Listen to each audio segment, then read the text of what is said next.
Alright, we'll get it underway then. Some Dominion 6 Randomizer. Love playing this game, but it's a game that I gotta be cautious not to play too much of. It's an easy game to burn out on if you do too much of it.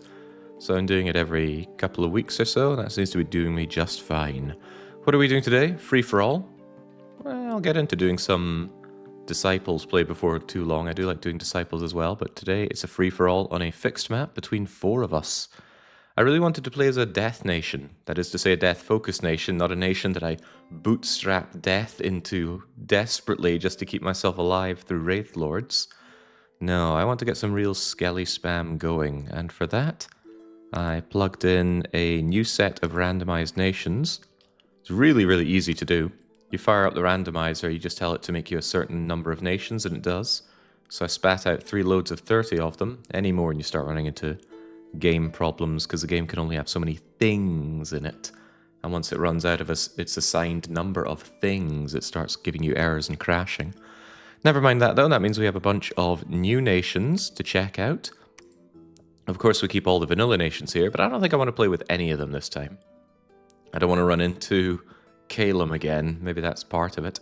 So we have 30 nations here. I'm going to very quickly go through them, and then I'm going to take a good long look at the nation that I want to play as. And then we will fight against 3 others, but I will be counting on chat to decide what the 3 others are.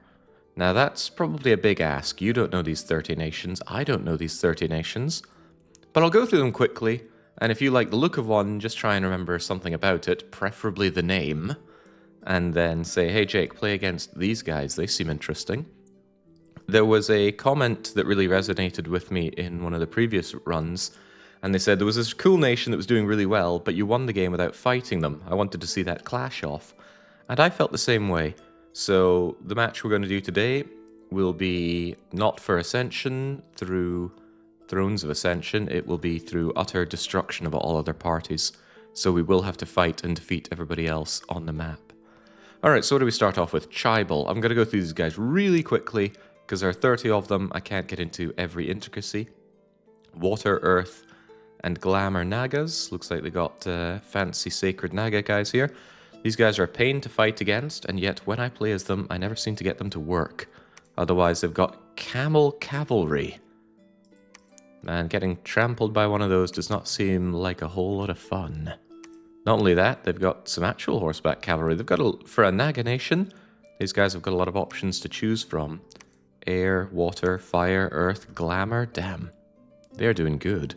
August Bog Nation and Mages. Never seen these guys before. Who else do we have? That was Chaibal. Shari Loka is up as well. Crustaceans. There's a few crustacean nations around here. What sets these ones apart? They've got Earth, Air, Nature, Glamour.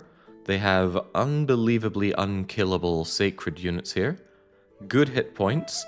24 protection, much of which is natural protection. And on top of that, they got 2 weapons. One of their weapons is a 2-handed weapon, so it gets a big boost on strength. The other doesn't look so mighty, but it's typeless armor-piercing damage. So these guys are killy and hard to kill. They're going to take a bless. Only real downside is their defense skill is a bit naff, but that could surely be juiced up with something like Blood Surge. On top of that, they've got giant rat chariots. Those rats are pretty big, size 5. They could certainly trample down humans and even fairly larger than human things. Also, you don't often see something stealthy that big. Scary stuff. I don't think the unit itself is stealthy, but the rat is. Disgusting. Izuberg. Berg, well that's Hobergs for you. A rare case of getting a sacred archer unit, in this case a sacred crossbow archer. Crossbow does piercing and armor piercing damage, so your target's armor is dropped by 15%. And then 50%. Grim getting shot by one of these things. They'll take nice blesses. On top of that, they get good protection, but pathetic hit points. These guys will get trampled in a heartbeat. They got water, nature, earth, death, blood. That's a lot of access right there. Water, earth, death, nature 2, 2 holy, +1 on something, 10% of another +1. That's a really hefty mage to have. Easy as sin to kill. What's their more general access? 2 blood. A 2-blood heretic, no less. I have never found a good use for heretic other than wanting to make a permanent game. As in, you pin down your enemies, but you don't want to dom kill them. Recruit a lot of heretics and have them stop your faith from spreading. Who was that? That was Isberg. Donkey. More crustaceans. These ones are blood crustaceans. Okay, so these crabs have got a taste for blood. They'll get out with blood hunting. Wow, they got printable resource bonus. Inept researcher is only one. That's not a big deal. This guy is pretty badass. Being able to print out your own resource bonus, guys, is immense. Just means you have an arbitrarily large amount of resources to build your units from. And their units aren't even that resource intensive, more recruitment point. That is a nice low-cost sacred again. Difficult to kill and very killy. It's a shame that's not a two-handed bronze spear. Oh, they're adorable, says Dark Young. Does he mean the wee rats or the crab people? Who's to say? Didn't think he'd like anything from the water. Eneb. We got Abyssians and humans. They love things being really hot. They ride around on gigantic fossilized giants. The giants will headbutt you. The guy on top somehow hits you with a short sword from up there. They trample around on heat-resistant chariots. Although I don't know if the chariot itself gets that heat resistance bonus. Probably not, so there's a chance the horse could catch fire, while the slave riding around on it does alright. Slave cavalry is really good. Because they're slaves, they don't get paid much money, so that's a good amount to pay for a trampler. And here we go. Rare case of a fairly skilled Abyssian unit. So they got the heat aura, they got the fire resistance, but they've got really good defense skill. That's very high for an Abyssian. Passable attack skill on a fairly high damage magical sword. So these guys inherently have magical weapons, great for dispatching things like fire elementals, air elementals, any unit that gets the ethereal application. Iron armor, that has weaknesses of its own, but this guy is really good. Really cheap as well. He's just pretty much the price of a standard foot troop. He's even cheaper. But yeah, it's always good to have fire magic with Abyssians. If you get Abyssians and no fire magic, always feels like you're only fighting with one of your arms. Oh yeah, this is some earlier late age Abyssia stuff. Blood, earth, fire. Good nation. Difficult to deal with if you can't stand the heat. Patmia. Humans. Squishy, boring humans. Their just warden is their sacred here. They cause unrest. They get a throwing hatchet, a sword, and some fairly alright stats for sacred. Nothing too special, but what about this? Riding around on a magical barb-tailed flying wyvern. On top of that, this guy's got really good defense, passable protection. Very expensive though. Ooh. Magic paths, nature, fire, water, glamour, blood. A decent spread. The Prime Keeper comes with a free little fairy. We're fighting against Link here, or we might be. Do ethereal units get burnt up by the heat aura? Yes, heat aura has no interaction with ethereal whatsoever. Ethereal is just about taking damage from hits. Whether that hit is magical or benign is what determines if ethereal kicks in. So ethereal is really good at, say, the independent guys who don't tend to have magical weapon or magics. And I think all magics are magic damage. I struggle to think of any that isn't. Maybe earthquake? Maybe stones from above? But certainly something like a fireball that just blows through ethereal. Right, we got Hoburgs, and these Hoburgs are riding around on mechanical mosquitoes. I really like this unit when it's the mechanical fly. The mosquito less so. He does a benign, albeit armor-piercing attack, which does fatigue damage, not poison. Completely armor negating, though. It gets exhausted, but pretty cool little thing, though. The Hoburgs that ride things so tend to die in one hit. They can be a bit of pain to work with. But what about this Hoburg? A clockwork Hoburg gets tired out. He's got ambidextrous, but he doesn't use two weapons. He uses one long spear. Pretty good long spear at that. 3 damage, 4 length, good for repelling. Good for a lot of things. This guy's got resistances up the wazoo. Resistance against sharp, lightning, fire, cold. He's good at sieging. He's good at defending a siege. Doesn't take afflictions very well at all. He even raises the morale of everyone in his unit. And his morale is already high. This guy's really, really good. Really cool as well. And little death machines, wide up dual blade-handed clockwork champions. fire, earth, air, water, death. Death, you say? I plan on playing with death today. Look at that, they got the right out of the gate, Death 2 Mage. With water and fire. What water, death, or fire, death synergies are there? Nothing comes to mind. I'm sure they're there, but Dominions is a hard game to know everything about. Tushpa. Zots. I don't see Zots very often, especially not in the randomizer. But these guys, they fly around. Despite being flying, they're terrible at patrolling down unrest. What do we have? Blood. Lots and lots of blood. Holy heck, this is a blood nation through and through. On top of that, their blood mages have Blood Searcher. Oh my lord, they got the Blood Death Priestly combo. On 2 recruitment points, 1 resource. Lowered upkeep cost due to being sacred. This guy is immense. The only downside, he is old as balls. Yeah, I know about that. No protection either and low hit points. This guy will die if you sneeze on him, but before you sneeze on him, he is going to strip search an area for all of its virgins and put them into the big blood pond. You'll be able to get vampires on the go with these guys very easily. On top of that, they've got Alpha Gammo's favorite unit, the Great Olm. He sits at the back, he mind blasts. That's what we did with our last nation. Didn't do it with Olms though, we did it with our weird... I was told not to call them lithoid creatures, but mind flayer creatures. Apparently lithoids are just things that are made of stone. I didn't know that. And the question was, how could you not know that? It's in D&D. It's like, well, I don't play D&D, do I? They've also got Van Knights, which is impressive. Van Knights are a pain in the ass to hit because they've got immense defense skill, and even if you hit through the defense skill, you also have to get through their 15 protection and their glamour. This is good defense, because a good defense is layered, has a lot of different layers to peel back. You get through one, you have to deal with another. Usually that's defense skill, ethereal, glamour, protection, hit points, awe, auras, fear checks. There's a lot to concern yourself with, and that's how you make a good super combatant. Who was that anyway? Where was I? Yeah, that was Tushpa. Obakir is up next. Fire and water, loads of flyers, but occasionally they have lizard flail champions. Lizard swordsman? That's a lot of damage on a great sword.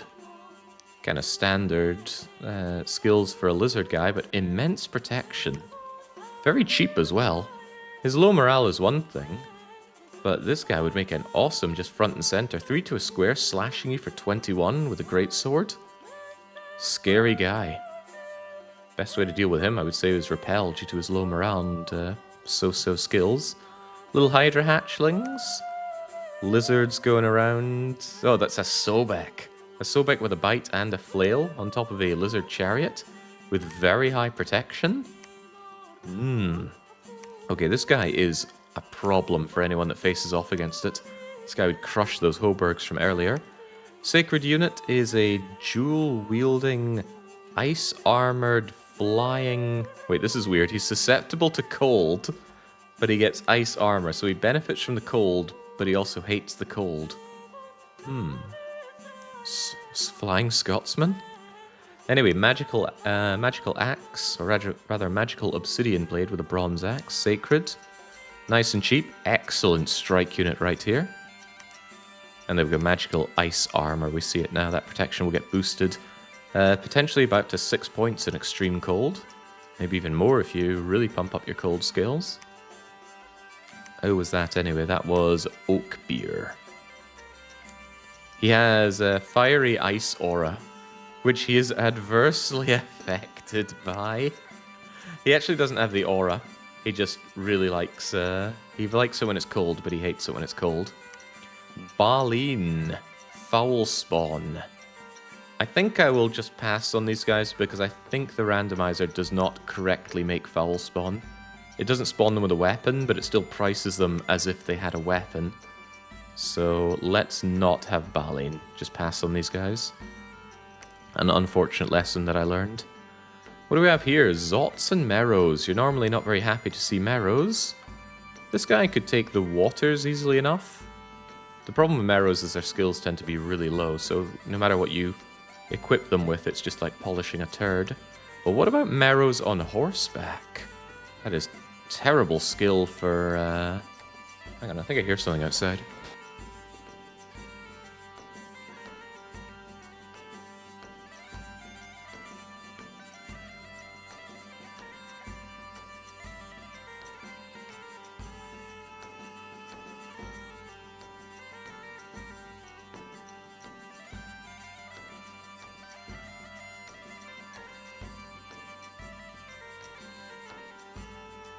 Well, I hate to sound like Agent 47 is sneaking up on me, but I'm pretty sure that was just the wind there. Quite a windy day.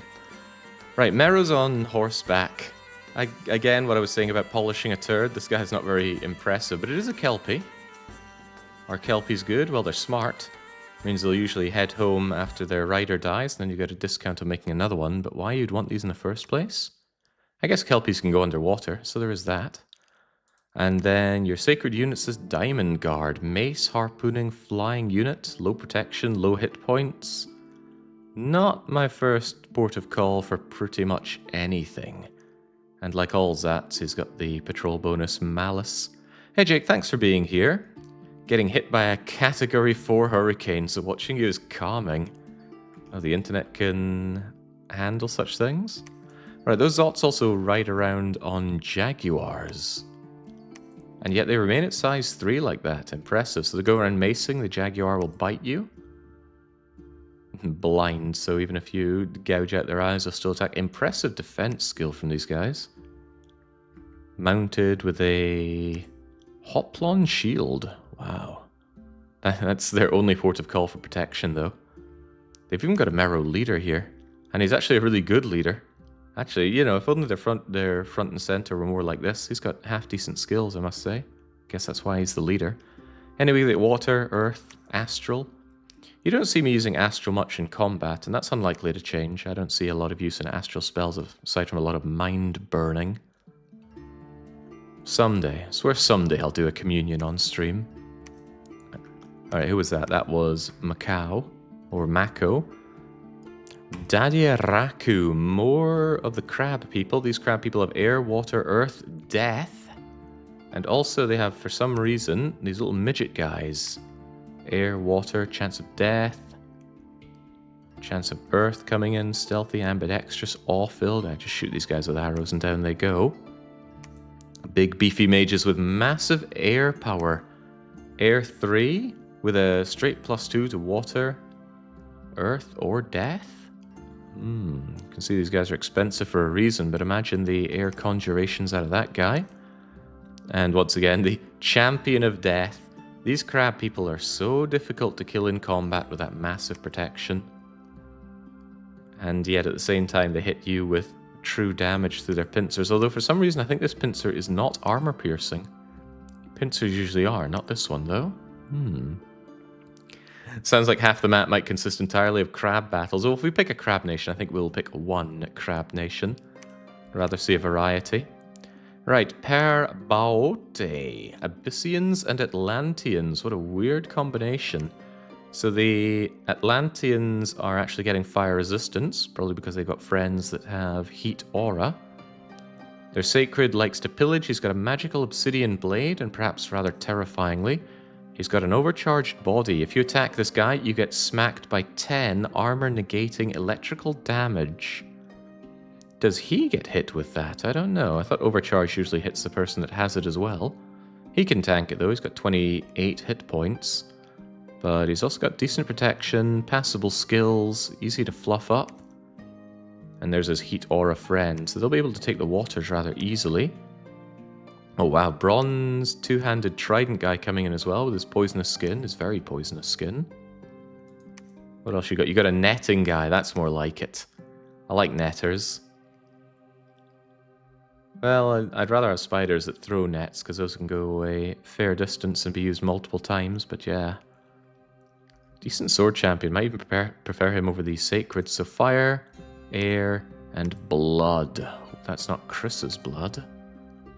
Oh, hold on. So you got a 3 air mage, a 3 fire mage, and a 3 blood mage. You can get up to 4 blood naturally and without rare random rolls. That means you can get to 5 blood with the dagger, 6 blood with the other thing, 7 blood with the other thing. This is an even better blood nation than the Zots that we saw earlier. Fire, blood combo, fire, wind combo, or fire, air combo rather.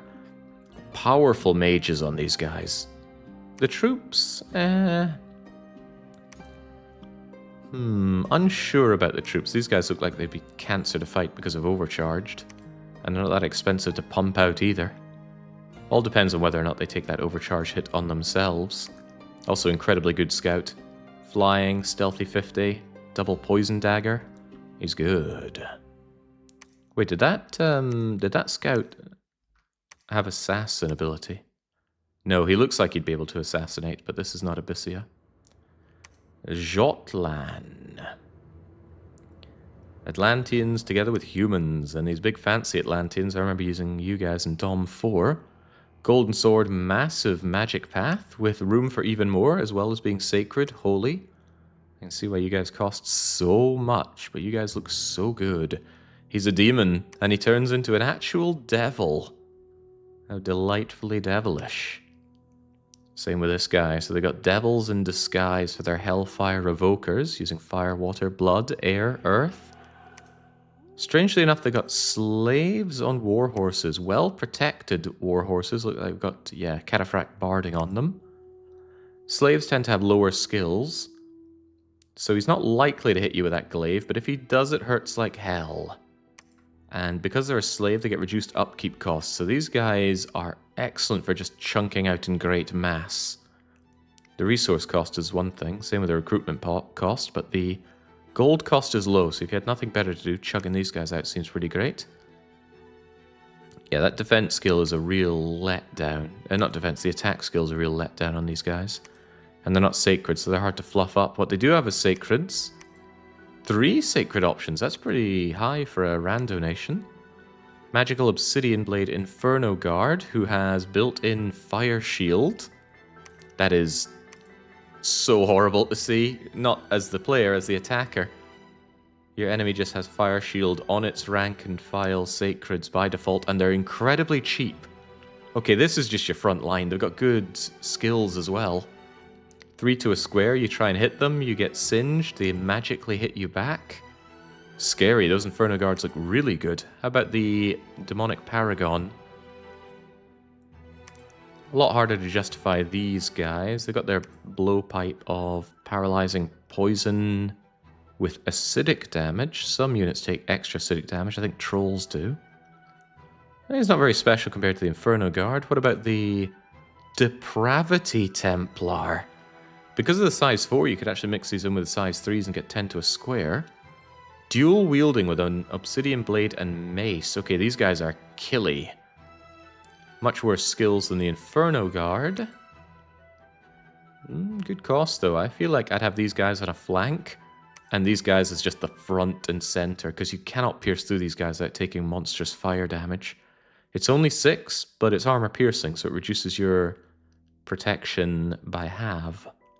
You will get hurt by hitting these things. Oh well, only my problem if I have to fight them. Attack 5 glaives, not even once, says Flying Land Duck. Oh yeah, crikey, look at that. Glaives have a down on the attack skill. He's already only got attack skill 9, so yeah, these glaives are not going to land a hit at all. Far better to use this. Why is the glaive so low? I get that he's got attack skill 9. That should drop to 8 from this. Why is it dropping down so much? I wonder if slaves get a bigger hit to that, but then surely you would also get a hit to this. Attack skill 9. I actually don't know why the glaive is so pathetic on the attack skill there. Perhaps I'll never know. So that was Shotlan, Writ of the Adept Hellfire Mages. What about Vaxerboda? Asmegs, they like things cold. They're big and killy. They got air and astral with weak earth and glamour. Got these giant howling cloud readers, built in air 3 with glamour, with the possibility to get up to air 4, glamour 2. Scary stuff. Good protection, very high hit points. For some reason, stealthy. How does something the size of a tree move around stealthily? I don't know. Glamour as well. A very hard to kill mage. He's got very high spellcasting encumbrance. Shouldn't matter too much for him. What else have we got? We've just got a built-in Holy 3, so this guy can be your Grand Blessing guy. Bless all of your sacred units without you needing your profit in battle. And this is even nicer. Look at this, a resource bonus granting Astral plus random. So you'll get as many resources as you want for your fairly resource-intensive Asmegs. These guys are fairly standard, but they're big and they hit hard. You want to get around their skill issues here, and that guy has quite the skill issue. But what about this guy? Dual-wielding short sword axes, he resists the cold, he's your sacred.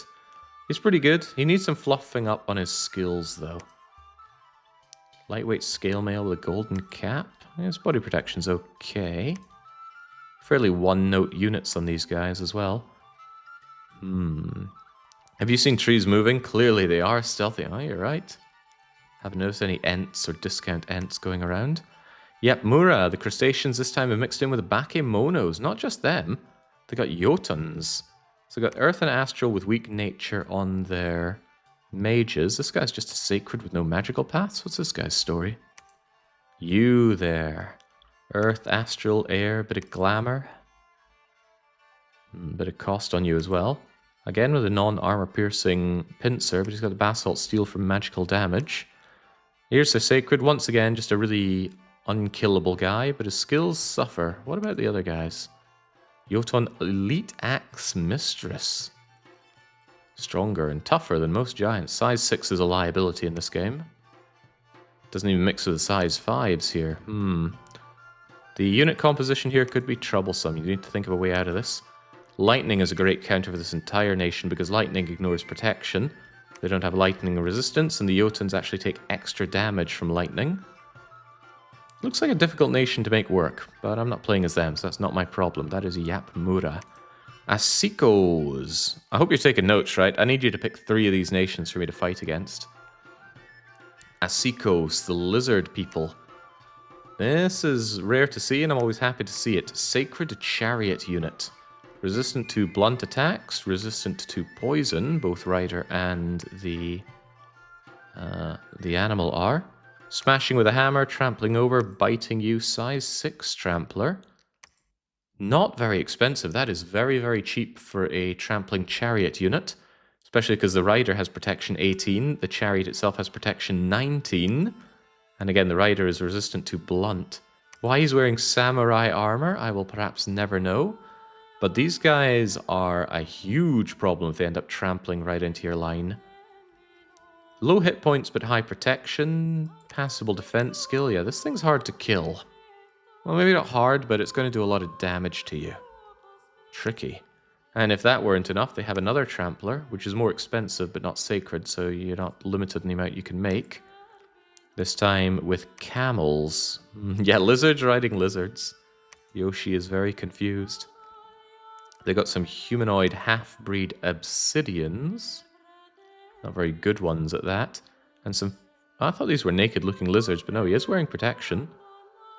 11 protection, surprisingly good defense skill. There we go, a Bardish. Length 4, attack 10. Not amazing, but if this guy lands a hit, he's going to hurt. Nature, weak water, death, and blood. Big old swamp keep guy. Wow, nice spread of magics with the ability to get more. Sacred as well to lower his upkeep cost. Pretty good. It's all about what you do with these sacred tramplers, I imagine, because their rank and file are fairly standard. So that was Asikos. Yapmura, Ages of Dimensional. Wow, really rolled a lot of crustaceans with this one, including fancy robed crustaceans here. This is level 2 holy guys. I never often use level 2 priests because they cost quite a bit extra, and there's not a lot you get out of level 2 priesthood that you don't just get out of spamming level 1 guys for cheaper. There are some spells that you only get at level 2, but really for me it's just if it's not level 1 it's level 3, and if it's not either I don't have them.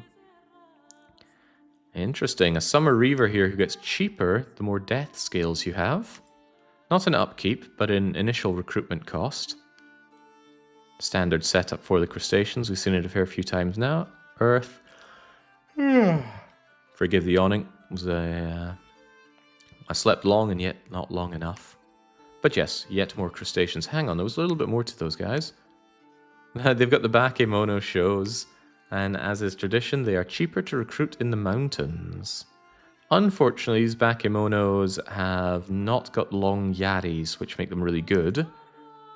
As in, the yaris would make them good, but they don't have them. That said, they got bakemono shows with short bows. Not amazing range or amazing damage, but imagine spamming these guys out. Could be done.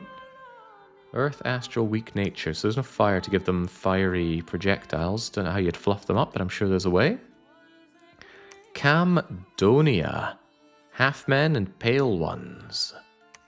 Pale ones tend to have pretty poor skills, but otherwise good hit points and good equipment. This guy is a great example of that. Good siege bonus on them. Well, siege bonus, don't know about good. But yeah, the skills really let these guys down. Good luck landing a hit with those flails. Satyr champions, very fast archer guys going around, but these seem to be the meat and potatoes of the nation. The Minotaur champions. We played around with these guys before. They're really good. But their sacreds are not the Minotaurs. Their sacred is the other kind of Minotaur. Holy hell, look at this guy. Very good defense skill. He's running around with a Hoplon shield. He can hit you with his hoof. He can enchant you with his, hit you with his magical broadsword. And he's also got a throwing hatchet for when he's not in range. And his range is his strength. And his strength is pretty good. Great morale, good magic resistance considering he's pretty much an animal. And he goes berserk to give an additional 5 on his attack skill and strength.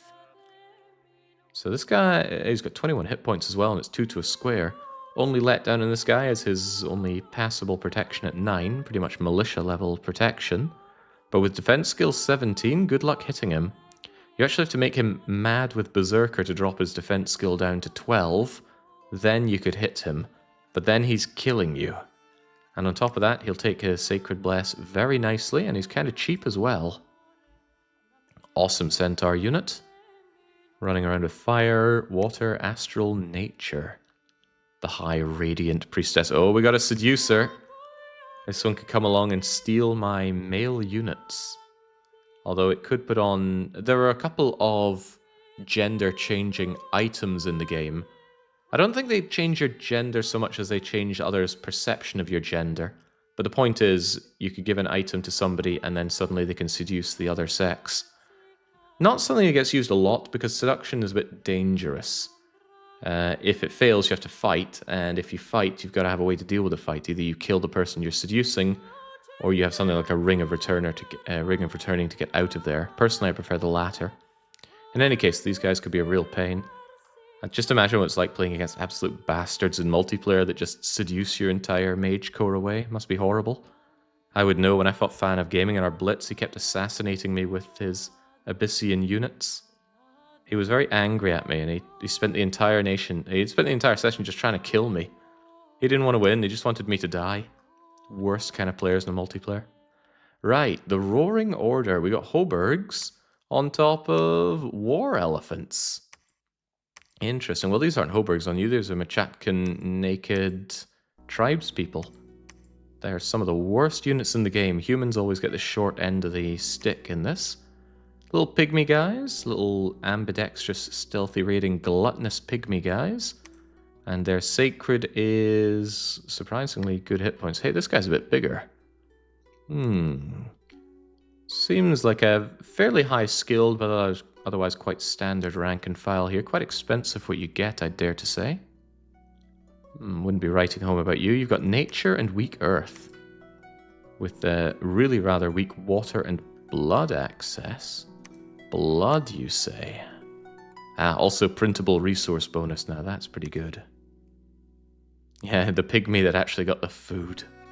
All pygmies hope they can grow to be big and strong like the dandelion. The Dandelion Terminator. What a name. What a cool name. It says pygmy war elephant, but it looks like just a standard-sized war elephant. Looks smaller than it is. Who was that anyway? That was Simmerberg. Benga Chower, the land of glass. Nagyas, but also primates. I like playing as primates. I'm a huge Lanka enjoyer. Lankas I would say my favorite nation. But they're not a random nation. We've got air, water, astral, nature, but also Elder Navigator of the Glass Mage. With the 3 air, good lord, you're powerful. With a very small chance of cranking up to 4, you also have Astral Path. Astral Path with Monkey Men? No, nobody else seems to have the Astral. Oh, you've got the Astral there on Navigator of Glass. Very basic Air 1 unit, but Air 1 units can get to Air 2 by summoning Storm Power, and then they can really crank out the Thunderbolts. I used that once to great effect in a massive pitched battle, and since you have the high air access, you can get those storms going quite easily. I think air benefits really heavily from Communion. So I'm trying to imagine a world in which the Navigator of the Glass leads a union through the other Monkey Men, but they don't have good rank and file access to Astral for that. What they do have, however, is a monkey riding a great lion. Size 4, 2 to a square, they bite, they claw, they battle axe. Their skills are not very good. Attack 8 battle axe is not going to be hitting anything. The bites and claws will, but the protection on the lion's not very good. Even the defense skill is not very good. They'd be relying more on their sacred... What are these things called anyway? Nagas. The sacred Naga here. Hypnotizing, fanging you, macing you, spitting on you, shooting you with a holy bow. Not great fighting against these things, but I never seem to make them work when I want to play as them. We've got Tashdan. Don't worry, we're getting to the end here. You don't need to take notes forever. Again, I want to fight against 3 of these nations. Looks like a bunch of flyers. Their ace in the hole is that they have the massive hydras to bring into battle. Hydras look really cool, because they are really cool. They attack with a bunch of different heads with good attack skill, and if they ever land a hit, they poison you. If the big head hits you, you get very strong armor-negating poison flowing through your veins. They resist blunt damage, they resist pierce damage, they can take heads chopped off and not actually die from it. They emit a poison cloud around them, which they resist, although their friends often do not. Unsurroundable, so it's hard to bring down the defense, which admittedly isn't that big. They recuperate out of battle, they spread fear, they regenerate hit points, and they have a lot of hit points to regenerate. Pretty awesome unit. Downside is relatively low protection, so you can just surround and slash this guy to death. The thing is, people are going to die to poison doing so, and these guys are monstrously expensive. That's the problem if the AI ever gets their hands on these, because the AI laughs at the idea of expense. They get so much extra money. Outside of that, regular flyers, short bows, sacred, flying. Good mage here on the Earth Nature. Spreading fear as well. Patriarch of the Topaz Glades is a fearful individual. Alright, who was that anyway? Who was that? I feel like I skipped a few. That was Tashdan. Burea. Humans. These don't look like humans. I guess they are. They're rather large humans at size 4. But they rather interestingly have a Temple Avenger here. An Undead Sacred. So an Undead Sacred means they can be banished by priests. But with magic resistance 15, and with 25 hit points, that could prove troublesome.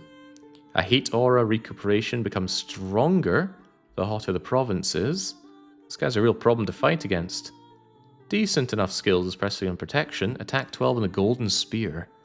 This ain't your battle, brothers. A spear can be a really good weapon. Length 3, can repel.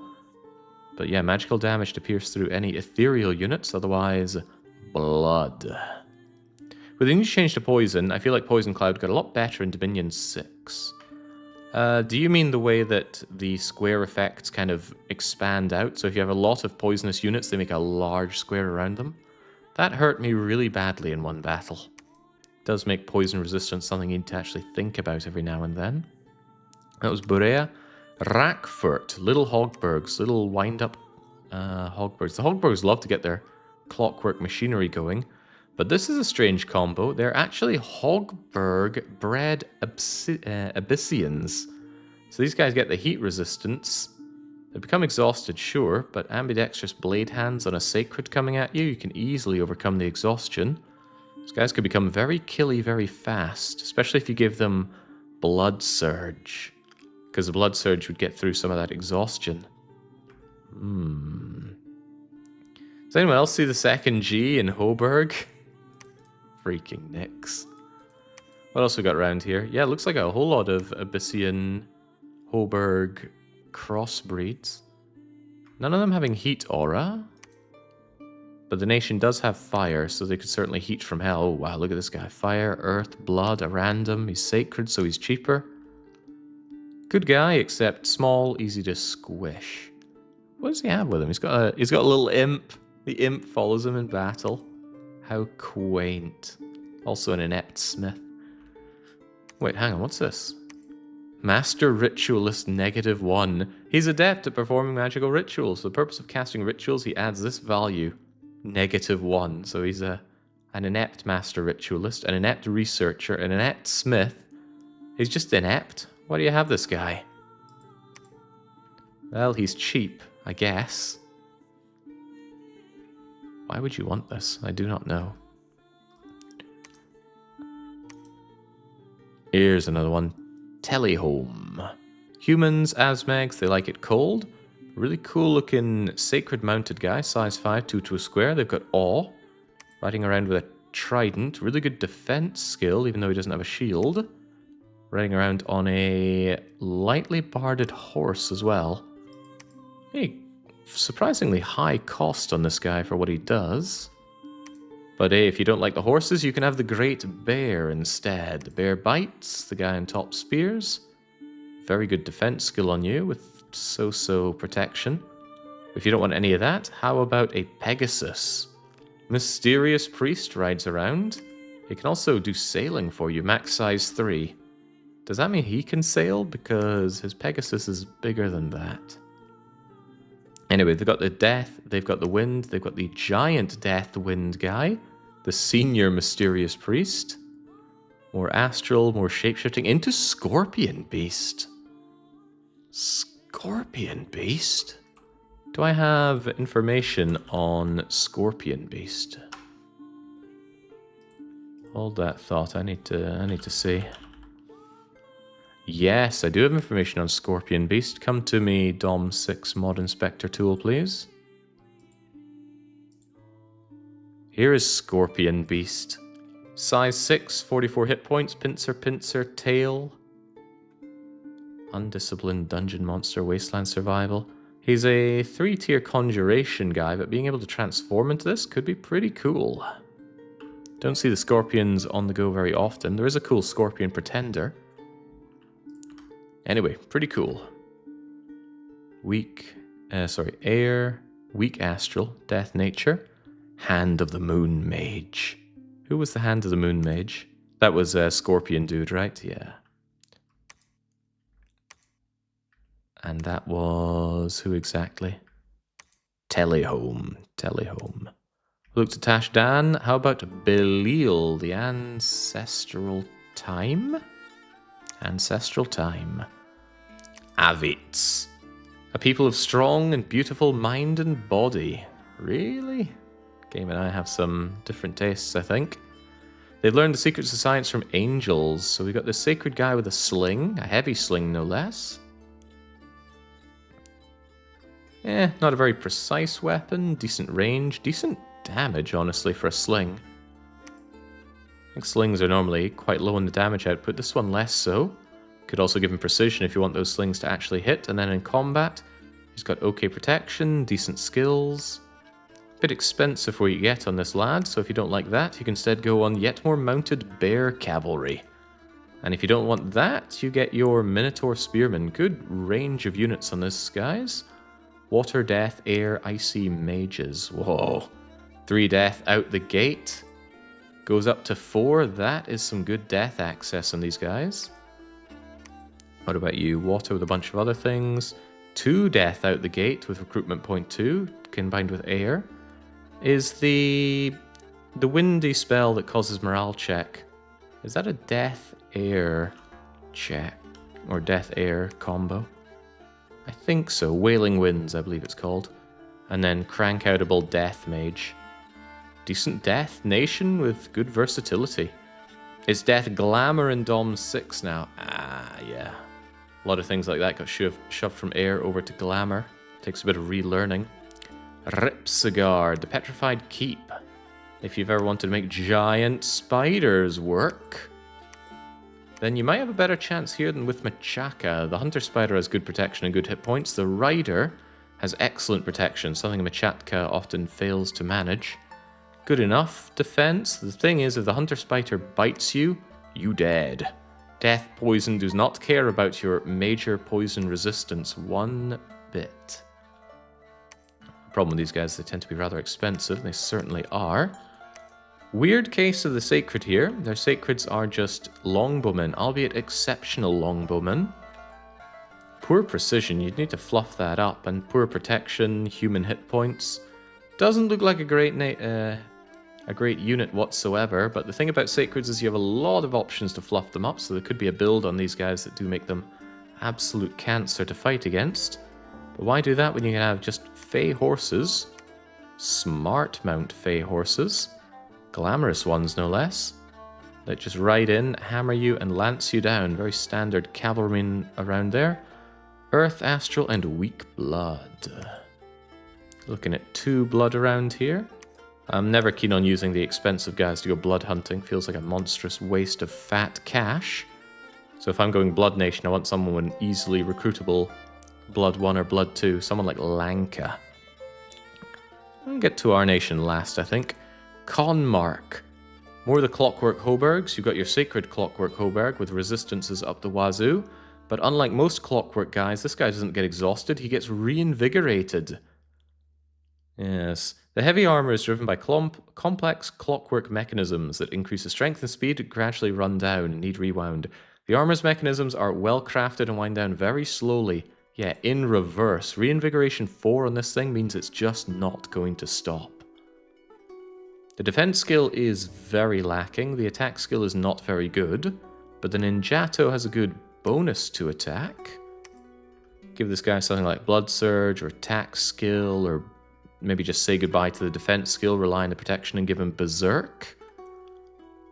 This guy could really clean up house. He also won't take afflictions. Cool guy. Perpetual motion clockwork. Yeah, they figured it out here. That's why we're God. What about this guy? So you might be a Sacred, but so is the significantly smaller one. The smaller one does get exhausted. But the skills are better, and you have a Fire Shield. Also resisting the afflictions. 2 blade hands. Not very killy blade hands, but again, that could be made better. And at size 2, you get 5 of these to a square. So that's 10 attacks from 1 square of Divine Guards. They're quite cheap. They would be murdered by any trampling unit or any area effect attack. But boy, could they kill. That does it for their Sacreds, I believe. They've got fire, good fire on that, and Sacred 3 or Holy 3 on their side. Nice. Seems like the limiting factor would be your candles. For cranking these guys out, yeah, you'd certainly want a lot of candles to be able to crank them out. Zote. What do we have here? Abyssians and Hobergs. Together. Okay, Hobergs next. Paladin of the Lightning. So you've got a storm immune, storm powered, fire shielding, heat aura emitting Sacred here. With a big chunky morning star. His skills are pretty militia tier. His protection is good, his hit points are good. But this guy, if you bring up a storm, he becomes attack 13, defense 12. If you give yourself fire or heat 2 or 3, bring that up by another 2 or 3, suddenly he's a particularly good unit. Difficult to hit because you get stung by his fire shield, melted by his heat aura. You can't freeze him because he's cold resistant. You can't burn him, he's fire resistant. Really good Sacred unit here. What's the downside? 30 gold upkeep each is pretty hefty. Pretty hefty to make as well. You've got more fossilized giant riders around here. No other Sacreds as far as I can tell. Ooh. Don't often see the flyers go around the back with a shield, but this guy's got an iron shield. No protection on his head though. Hit him in the head, he dies. But he is size 4. That could be hard to do for something human sized because of heat aura. This guy's got heat aura 6, damn. Good nation, good units, but it's not who we're playing as. We are playing as Övanhamn. Övanhamn? It's the best way I can think to say it. Asmegs. I don't think I've ever played as Asmegs. I played against them and suffered. This time I get to play as them. I really wanted a Death Nation. This is a Fire, Air, Death Nation with minute access to Astral and Nature. This is who we're playing with. What do we get? Fire Gems, Air Gems, Death Gems, a few of our capital-only units. What do we get? We got ourselves a stealthy Crap Assassin. But a Crap Assassin is still an assassin. The High Chieftain, he's got Leadership 100 with additional Inspiration. And then we've got Leadership 150 with Inspiration. Not sure I'd want this guy leading my units. He's not an Asmeg, but damn can he lead a lot of them with a big morale bonus. What about this guy? He also leads a lot. He is huge, moves along quite a bit. Also gets Inspirational, Dark Power, Dark Vision, Glamorous, so he's hard to kill. Stealthy if we want that, and perhaps best of all, he's Sacred. So he will take a Bless, and he will cost me less. It's an important thing about Sacred units, they have their upkeep reduced. Nice guy. Right, this is our rank and file priest. Can't imagine we do much with them, but nice thing about pretty much everyone in this nation, they've all got protections. They're not going to die to a stray arrow here and there. Our priestly 2 has the golden shield. Might make use of this guy, but he's expensive for a guy that's just a priestly 2. Now we get to our mages. Neophyte of the Steam Shield. He's a Death 1. This will be our research monkey most likely. The thing about Death 1 is it's difficult to bulk up to be useful in combat. I think at Death 1 they can raise one skeleton at a time and it's not very impactful. And you can't say summon Storm Power or summon Earth Power to get up to Death 2. You'd need to give them gems or give them a Skull Staff or something like that. So I'm not interested in this guy being in combat. I'm quite interested in this guy being in combat. Mage of the Steam Shield. He is a priest, meaning he's cheaper in upkeep. Or rather, he's sacred, so he's cheaper in upkeep. Priest means that he can bless, if that becomes part of our build, and it may well do so. How does your cost compare to the Death 1 guy? Death 1 guy is 60. You are 120. You're twice the price, but not twice the research, so this guy will still be the research monkey no matter how you cut it. Death 2 is kind of useful in battle because you can do hordes of skeletons. But what if we could do better than that? We'll see. 300 gold for level 2 mages. Oof, says Flying Land Duck. I don't disagree, but I think these guys are going to do some real heavy lifting in the campaign. How about you? 765 gold for a mage. This one's got the fire, the air, the death, the more death, fire, air, or some earth. Glamorous, stealthy, sacred. At least sacred brings down that monstrous upkeep cost. So this is an expensive nation. On top of that, we have this weird guy, the Shadow Sion. Here's our source of astral and of nature. He's fearful. He's otherwise a bit so-so. I don't see many to trip over getting this guys, but the astral axis is interesting. Where's our other astral access? Do we even have other astral access? We don't, but we could make the Crystal Matrix, which would allow this guy to command a union. Well, anyone could command a union with that. But a bunch of these guys could boost up a death guy to have some serious death output. That's no mage, that's a super combatant. Yeah, the collar, the Steam Shield. You want this guy at the back just casting spells or whatever. You want him getting involved. Good defense skill, good protection, monstrous. Well, you think about it, he's only size 6. He could be bigger. But we could make him bigger. It's a consideration. What about our rank and file? If we're going into water, we have Atlanteans here. Stone Dagger, Poison Darts, Poison Skin, dual-wielding club swords. Pathetic skill level, though, so I'm not too taken with you. How about using a Bronze Bardish instead? Despite the cost, I could consider going into the water with these guys if we have decent water access. Heavy Sword Champion, Spearman, and Sword Champion are all likely to be completely ignored in favor of the Righteous Follower. He can only be made in the capital, but this is a guy that's going to last a good long time, or at least he better. Defense skill 17 with a big chuffing magical golden sword. In fact, all of his stuff is magical, meaning you cannot rust it away by using iron destroying magic. His broadsword's made of iron, that thing could break, but this guy's main job, I think, is just to hold the line. It's alright killing ability, and it's 2 to a square. His protection is so-so, but 21 hit points is an interesting number, for a reason I'll get into later. Decent strength, but yeah, that defense skill means this guy could just hold a line whilst other things go on. We'll see what those other things will be. And then there's this guy. I'm not sure he'll see a lot of use. The Black Night Haunt. Very impressive morale, very impressive upkeep cost. This guy's expensive. Just 1 to a square at size 6 is a bit of a downside. If that axe hits, it'll kill just about anything, and he's glamorous. But given his size, he's easy to surround and pierce through that glamour. So I'm not sure what I'd use this guy for. I don't think he's as useful as just having my rank and file righteous follower. He is sacred though, he could take a bless. Hopefully the size 6 guys find a niche. I have 1 or 2 niches that these guys could certainly fill. But even so, the righteous followers probably just do them better, because for the upkeep cost, 1 of these guys at 48, I can get 3 and a bit of these guys at 14, and these guys are going to kill more and defend more. Anyway, these are who we're going to be playing as, the Epoch of the Steam Shield, but my question to chat is, what will our 3 opponents be?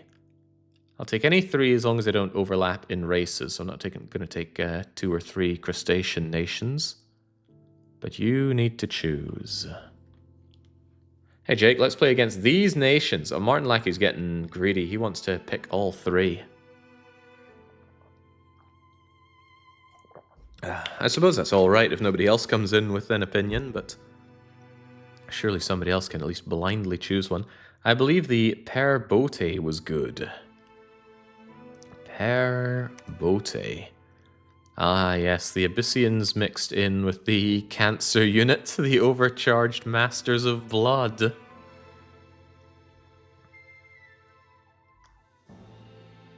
Alright, what's the easiest way to do this?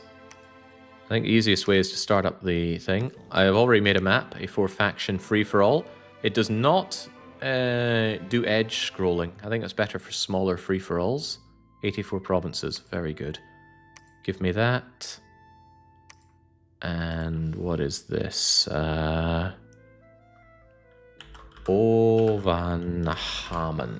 Hey, it only took about an hour to do setup. So. Let's make sure we're fighting against 3 others in a 4 free-for-all. And we're choosing Övanhamn. Our enemies will be master AIs. Impossible is just too much. Too many AI bonuses. Right, Moloch Maniac. Moloch Manic? Moloch Manic. Right, we got there in the end. They said the land of glass seems scary. Nagas and the monkeys riding around on lions. Somebody else is also wanting Nagas, and I do like primates, so sure, let's have the land of glass. Who else are we gonna have? Somebody wanted the Cancer Atlantean-like things. I think that was Part01. Yeah, here we go. The Masters of Blood with their obsidian blades and their Abyssian overlords. We'll take them as well. And then 1 more. Camdona, says Gelbug. Camdona.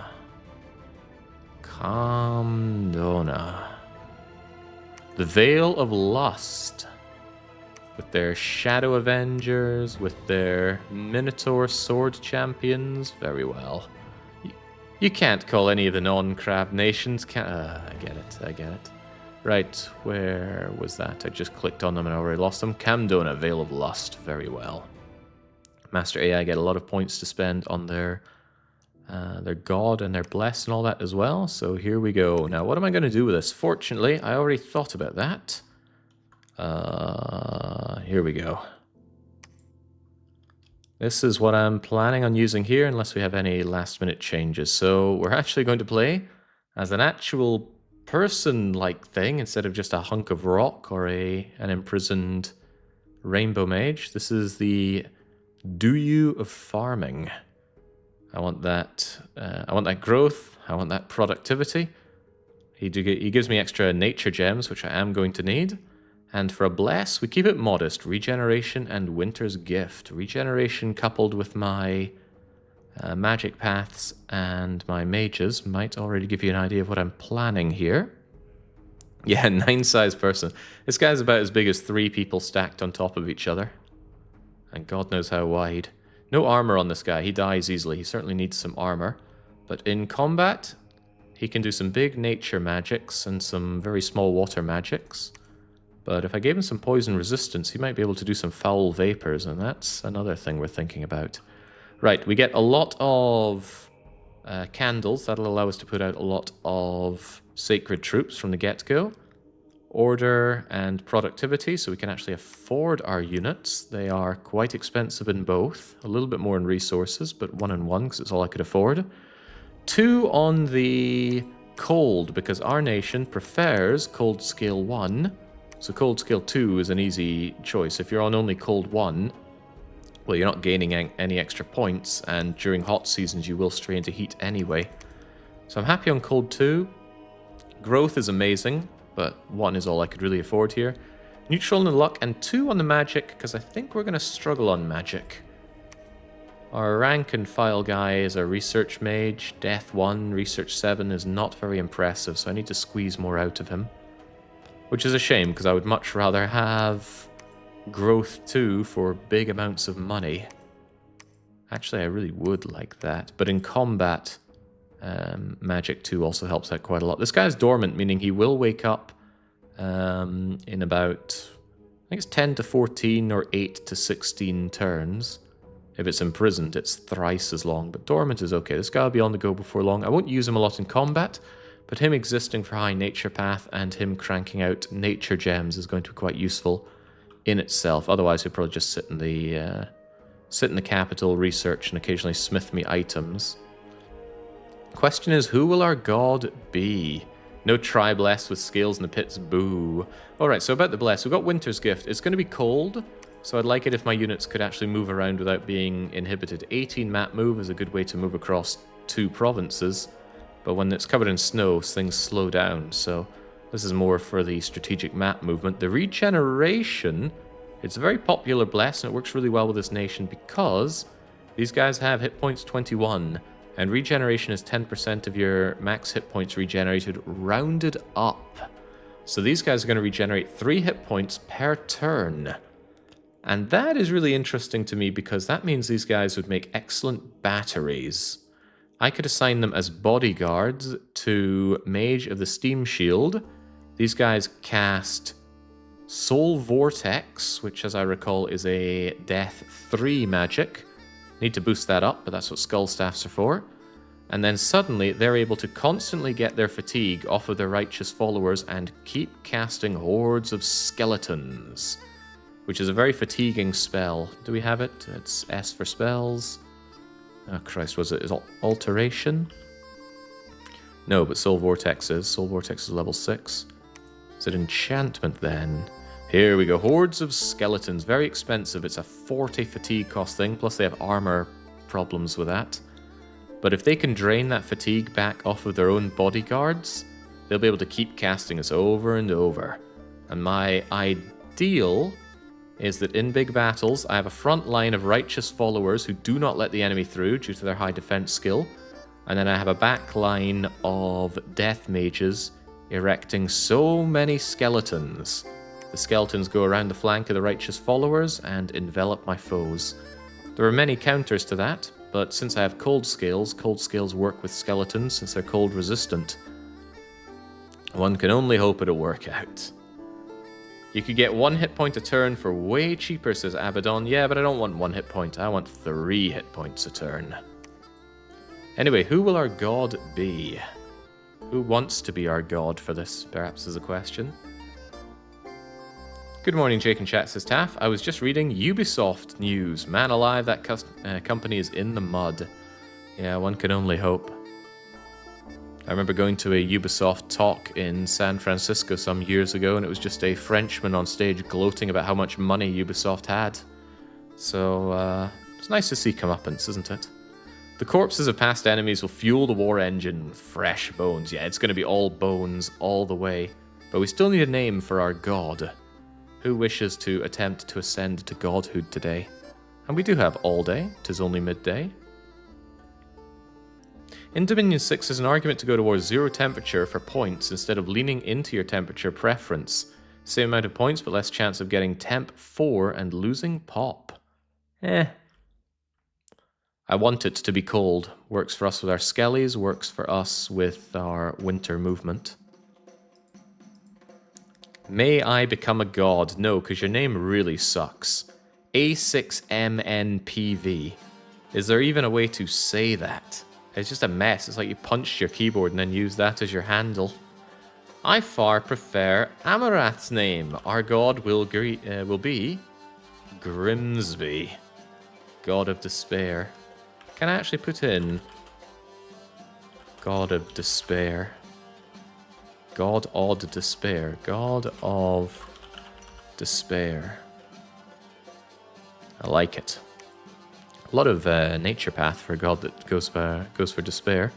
Right, how do I do it? Score graphs off, diplomacy's binding, maximum Hall of Fame, maximum global enchantment slots, limited legendary spells, but unlimited artifact forging. If I somehow become an AI, make me master. Random research, renaming allowed. Somebody told me there's a way to save these settings. I don't see a save button, though. Alright, thrones. No cataclysm, please. This is a conquer all. But that turns off thrones. That seems a bit unfair. So if you go thrones and say that there's no amount of thrones that will let you win. And let me think, there are 4 of us, so how about we each get access to 1.5 level 1 thrones, 1 level 2 throne each. Put out 2 level 3s out there, that's 10, 11, 12, and 80, that should be fine. So you cannot win with thrones here, we must kill each other. The only ending will be through complete domination. I'm okay with that. Yeah, so somebody says there's a way to save this. Control S to save these settings, I like the sound of that. But does it just... Well, God knows. Let's get it going. Yeah, question mark for the control options.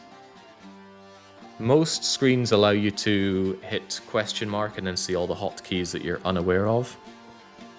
And this game has a lot of hotkeys. Kind of a game where you're forced to learn them. Nobody wants to assign manual orders to 100 different commanders. Think about what we had to do with all of our priests in the last one. Okay, Grimsby, God of Despair.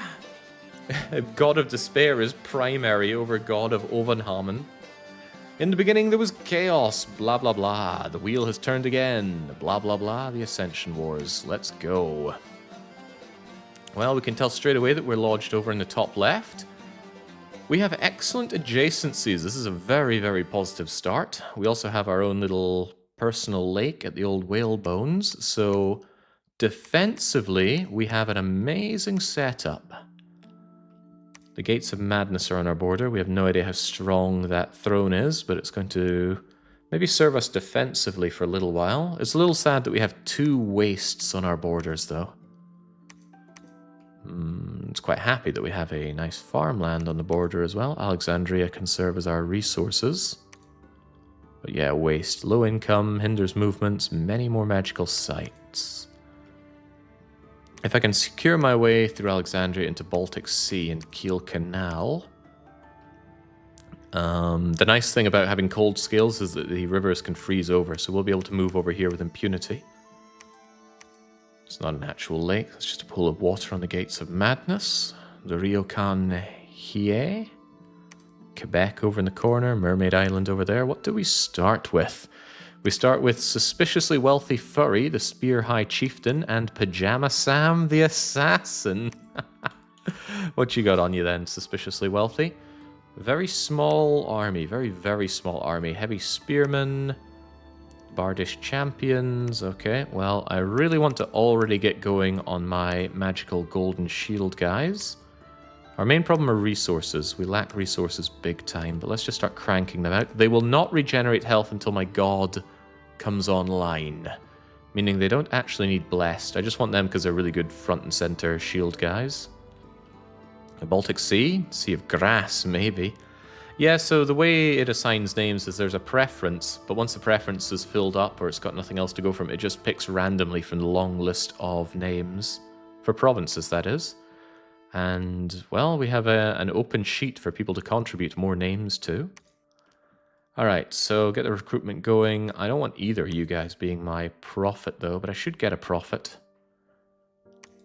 What if I make the warden my prophet? Look at this guy, he's not going away anytime soon. He's got immense leadership ability, he's inspirational. Could I actually make one of you... Oh god, no, your cost in resources is overwhelming. I don't think it's worth getting you just to have a prophet going, so maybe I'll save on getting you until later, because I need an army that can go out and take everything apart. No prophet, huh? Prophets do spread dominion. Good to get them going sooner rather than later. Pajama Sam. There's a lot more to explore if you go south, so tell me what's down there. Also, definitely tell me what's in the Gates of Madness. Might need to fort that up so we end up with a tale of two forts around here.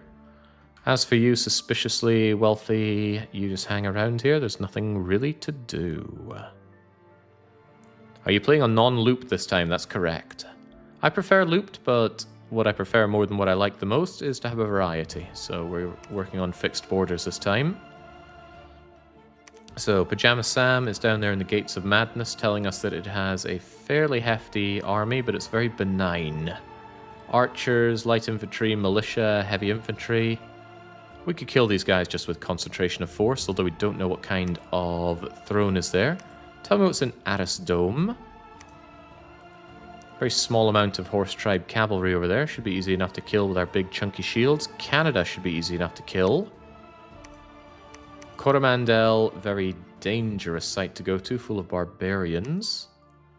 Alexandria. You know, in Dominion 6, they really upped the strength of independent units. You really got to crank a few things out to deal with them.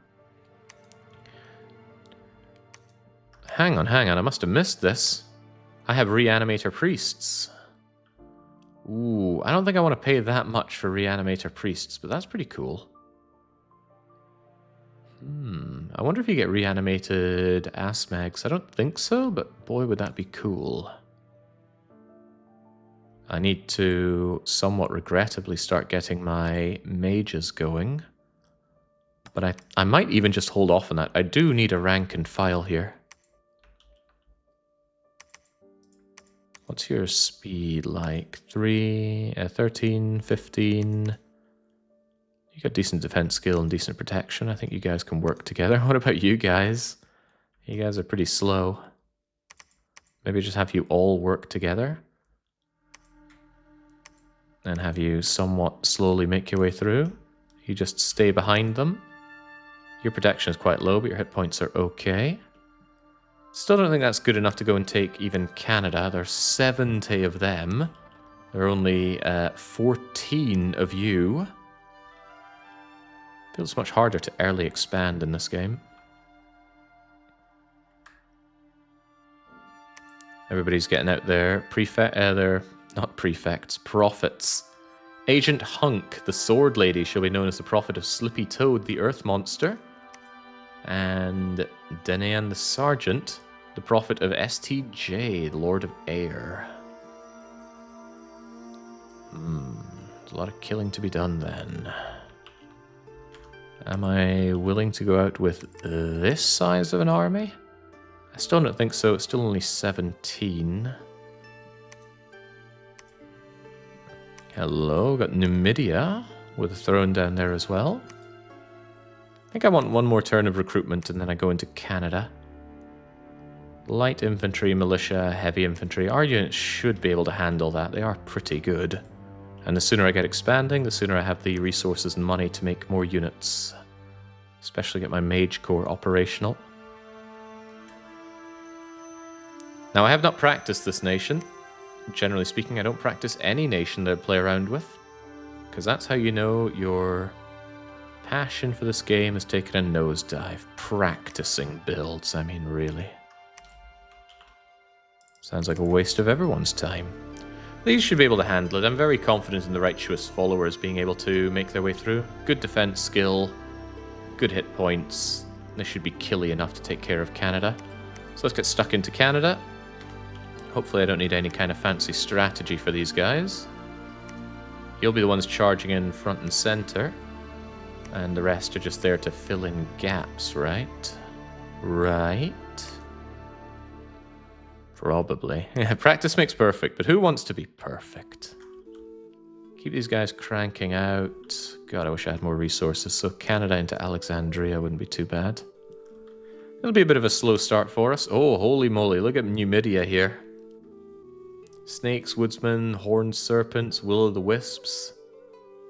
What kind of throne could possibly be on such a baking hot area? Maybe Throne of the Sun. I don't actually want the heat, but the order and growth would be rather nice. Fire resistance and 5 fire gems also good. Getting 5 death gems at the cost of taking death scales was how we bootstrapped into victory in our previous run. Militias, archers, heavy infantry.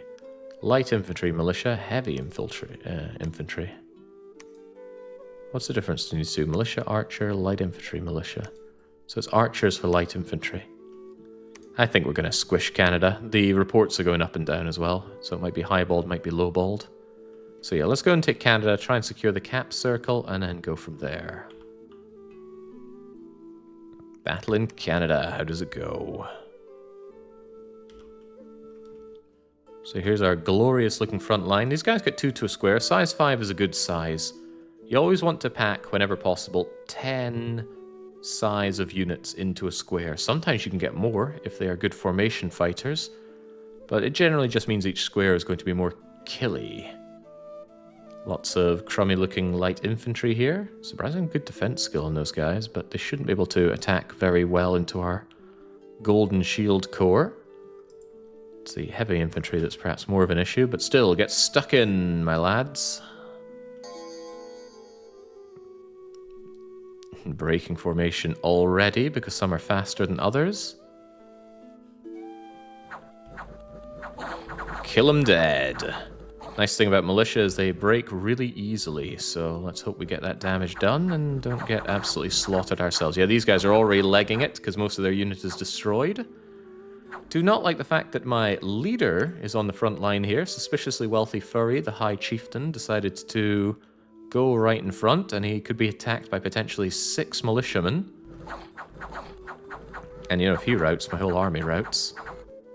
Finally got a hit through. Oh god, this guy's probably dead. Profusely bleeding, because he got stabbed in the body by a broadsword. Yeah, upper flank not looking good. I need the lower flank to envelop. And of course I have no control over this. They're doing a great job though. The enemy is routing now.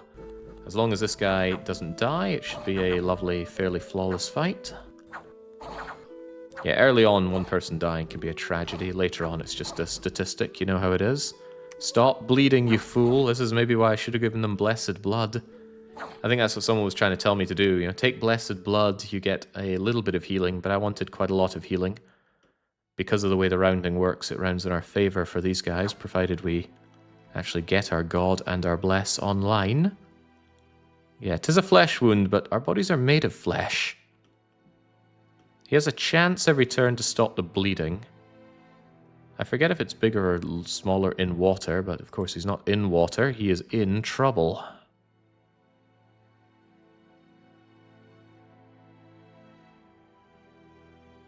He did it. He patched his wound up. Not only did he survive, he'll get all of those hit points back, and he suffered no permanent injuries from that. An excellent fight. Our small elite corps of very mixed units destroyed Canada. One righteous follower died. I must have missed that. How tragic. Oh well. Oh well, oh well. Canada is mine. Do we head up to Alexandria? It's pretty much the same fight. But I might be happy heading back for reinforcements. There we go. Control M for movement. Movement distance, that is.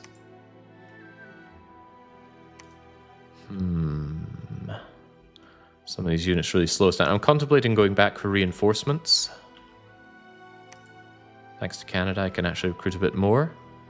If I go back, grab the reinforcements, then we can take Alexandria. I could even consider doing Coromandel as we swing over to Rio Grande do Sul. But Coromandel just doesn't seem worth it. I'd far rather have the Old Forest, actually. Because it's a very wealthy farmland province. Look at that income, 194. Yeah, Canada was surprisingly wealthy as well. Basically, go back, get reinforcements. Sure, wasting time is bad, but something far worse than wasting time is wiping your initial units. Okay, so here's our first enemy. Bangashawar are down there. Remind me what Bangashawar were, please.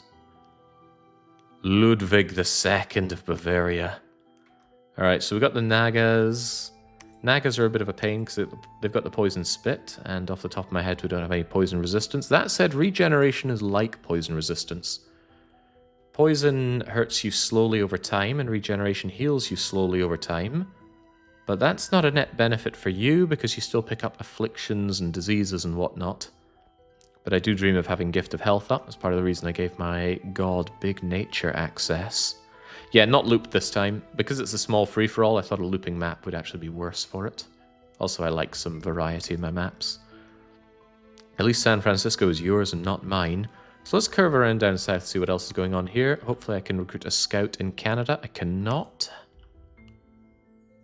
Canada letting me down already, huh? Downside of these mages, though, is that they're quite expensive in terms of resources. But yeah, I think my first port of call is just get as many righteous followers out as I can. I can focus more on my mage core once we're a little further along.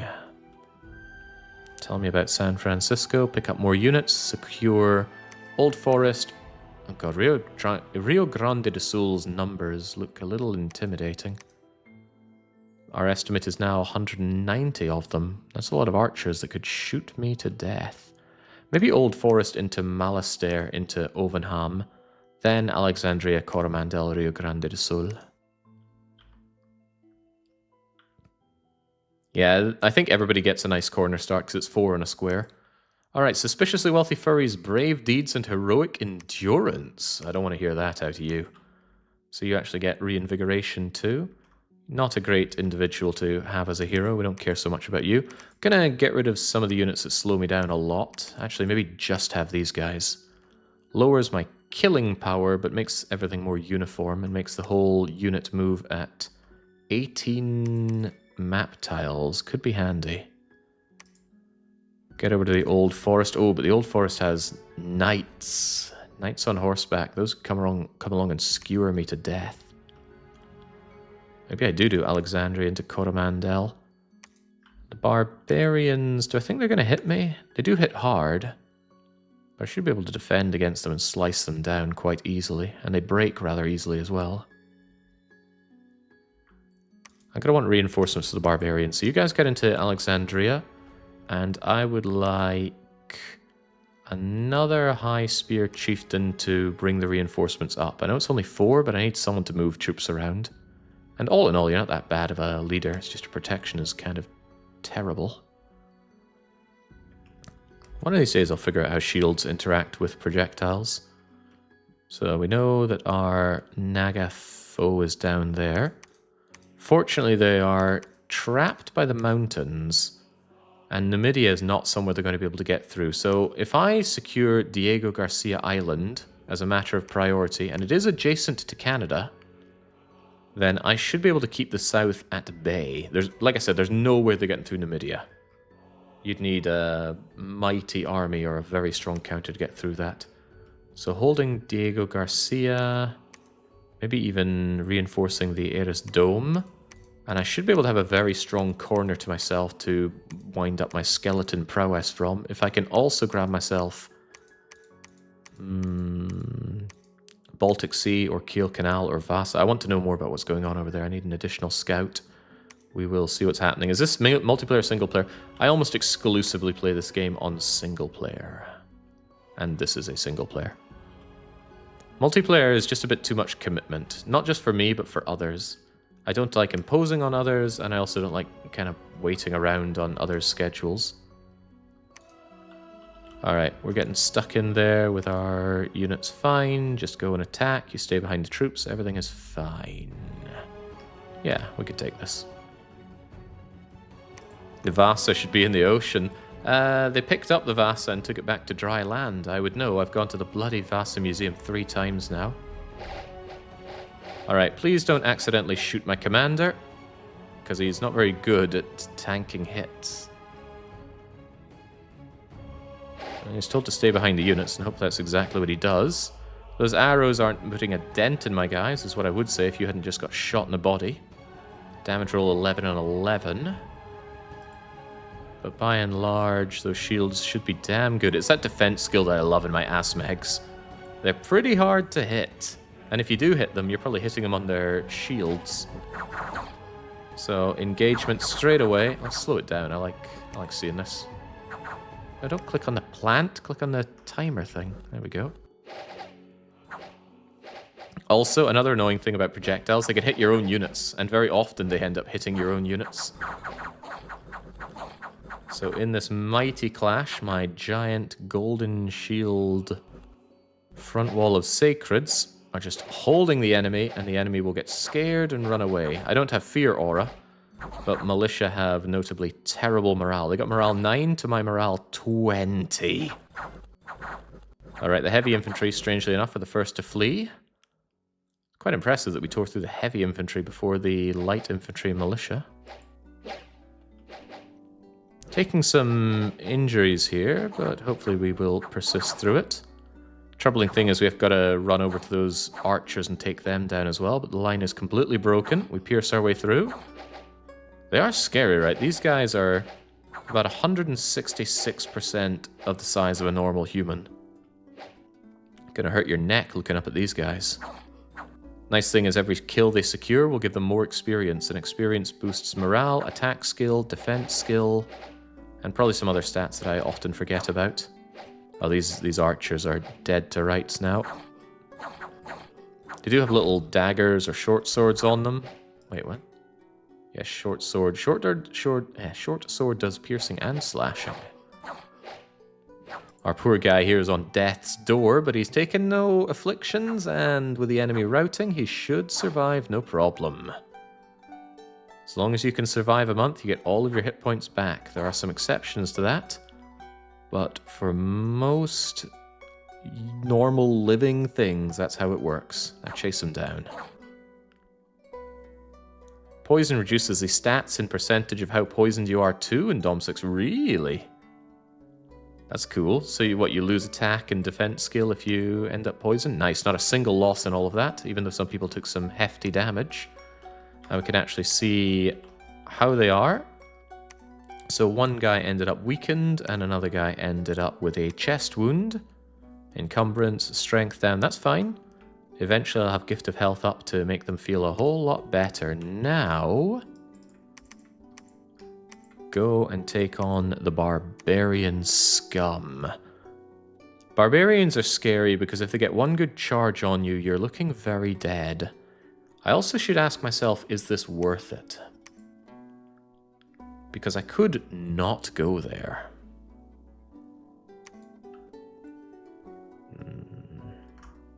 Could almost just go to the old forest.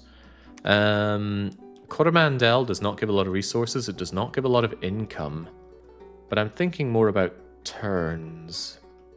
See, I want this eventually. You have no control during fights, but you can set a strategy formation. Oh, you can set a lot more than a strategy formation. Formation is already all we really have access to right now, but for your units, you set them up where they go, what kind of formation they have, boxes, skirmishing, lines, double lines, sparse lines, and you give them a basic order. You can tell them to attack, fire, hold fire, retreat, special guard options, targeting for ranged units. I'm just telling them to do whatever comes naturally, but for the commanders, you can script them specific magic spells to cast, specific attack orders, staying, retreating, targeting. And when you bring in mages, you can give some very advanced orders to them. The problem is when they go off script. So yeah, you can very finely order your units in this game. But right now, since I don't have any fancy-looking mages and whatnot, this is as best we can do. I guess that's fine. You get on the flank or something. Right. I'm a little worried about charging into Barbarian Scum because they hit hard. But if their initial charge fails, they usually rout. How good are Barbarian stats anyway? I want to quickly check their attack. Their attack skill is pathetic at only 10. So they should miss almost all of their attacks. Yeah, I think we'll take Coromandel. Going into Rio Grande do Sul from that, I think we could. I'm willing to give it a go. Do I want more units to make that a reality, though?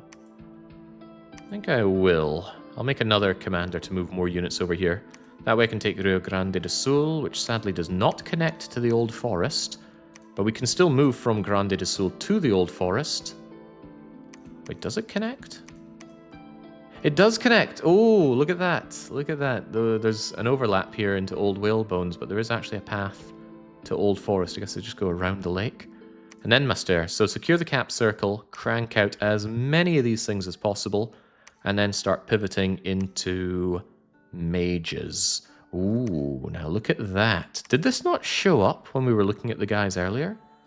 He is a reanimator priest. So I can just make an army of skeletons and undead. I don't plan on doing that.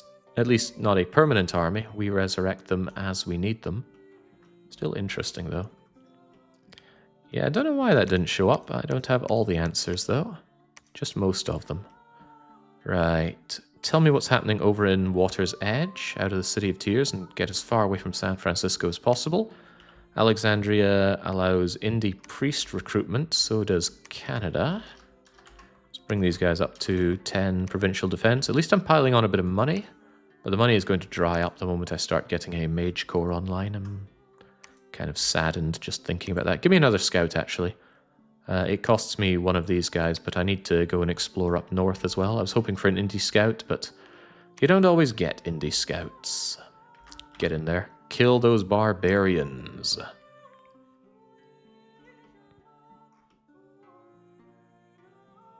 Don't like that gap in the center there. So yeah, barbarians, they're kind of terrifying because they come along and they hit very hard. Look at Greatsword coming in with 24 damage, strength 12. But yeah, your counter to these guys is their relatively low attack skill and their pathetic morale. Hostile Dominion, but it is their home squad morale bonus because they come in skirmish formation, which does not benefit good morale. Whereas we have line formation and an excellent leader. We will not rout unless our leaders die. That's why the leaders are ordered specifically to stay behind the troops. These guys would die very brutally to barbarian attacks. So, engage. That's what I like to hear. Big thump, thump, thump of them hitting my shields or missing altogether. They did just kill one of my leaders outright. That's a little scary. Suspiciously wealthy furry just immediately got murked, despite me telling him to stay behind the lines. So let's hope the other leader, Clubber Seal, does not follow a similar fate. Glad I made extra leaders now, and I'm further glad they're not my prophets. Maybe I should have made one of them my prophet just to spread a bit more dominion before they die. But yeah, very risky. This guy could die. He's got 2 people engaging with him.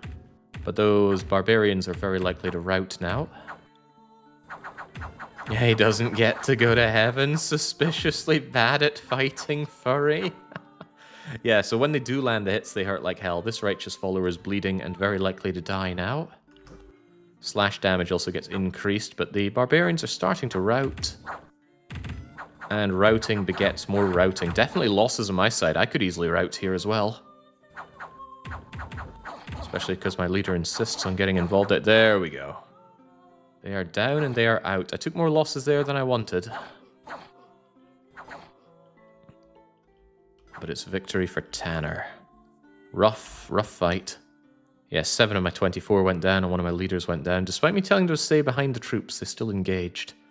Could have given him a more advanced order to hang fire, but to be fair, we were outnumbered 3-1, so...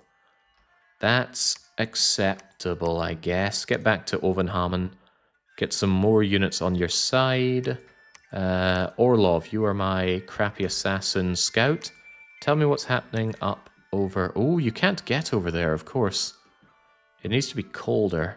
That said, it's about to be winter. I'm fairly certain something will freeze over and we'll be able to move on over. Barbarian chiefs, barbarians in general. I still want Rio Grande do Sul, but I need to move down south and get myself some reinforcements. I can't just bring everything over here. So we'll take the Old Forest down Rio Grande, grab our number and head down. My goal is to take Diego Garcia and reinforce it so that my corner should be largely impregnable. Give it time though, I'm sure someone will find a way. Nature always finds a way. Kind of tempted to make the Warden now. The Warden will be my prophet. He will be damn near unkillable with leadership 150 and inspirational. He'll be a massive boost for my units and his map movement is terrific. So yes, you will take over leadership duties. That's a good looking prophet. He doesn't even cost that much extra to make. Excellent leader. And although he might have quite high an upkeep cost, prophets are free. So if you make someone your prophet, the upkeep cost all goes away. So yeah, I could make this guy who is monstrously expensive and just keep him for free as a prophet. But this guy... No, I need something better than just running around using units with him. Don't leave your dead commander's units behind. Good call. There were probably some that fled. Oh yeah, quite a lot of them. And not fled, just not led by you. So yes, please stay behind the troops. Don't worry, your days of leading will be over soon, Clubber Seal. The prophet will be leading the main army from now on. M. Bison is just there to ferry around units. How much do you cost in upkeep? Quite expensive, actually. Well, no big deal. Just keep cranking out righteous followers. Are we at the point where we're limited on holy points? Yes, we are. That's kind of good. But we're still resource capped anyway, so there's not much point considering making other things. I will want the old Whalebones province. And making the Bardesh champions seems like an acceptable way to get that done. Depends what's in the old Whalebones. When we're adjacent, we'll get an idea of what we're going in for. Pajama Sam has discovered Camdonia, or at least Camdonian's holdings. Camdonia is led by Slippy Toad, and that's our Minotaurs, our Centaurs, our Pale Ones, and there are lots of satyrs, including the seducing satyr. Hope they don't try and seduce me. Seduction is a morale check, so my high morale units shouldn't have too much of a bother. Go over to Lego Island and just generally investigate this corner for me, please. M. Bison is doing nothing. That's fine. Nice and cold here, and that has frozen over the river, so Orlov can go and see what's happening over here. Notably, there's a cave system. That's a problem because it means people in Macau could maybe bypass my fort and get into Coromandel. What that tells me is maybe put up a fort on Macau if we can secure this. I'm already maybe being a bit greedy assuming that I can take all of this for myself, but we shall try. Don't try, don't succeed, but then don't try, don't fail. Hang on, North Beach. North Beach connects over to Tatooine. It's a bit concerning because we have connections with Canada and Alexandria into Baltic Sea and Kiel Canal. There's no single choke point to hold. If I were to fort all this up, it needs to be Baltic Sea and Kiel Canal. I don't actually like the map when it gets all wintry like this. This is one of the reasons I prefer heat scale. Just the map looks better. It's a lot easier to tell the different provinces as well, because this is a waste and this is a normal plain. But they look the same in winter. Massive difference on output though, especially on income.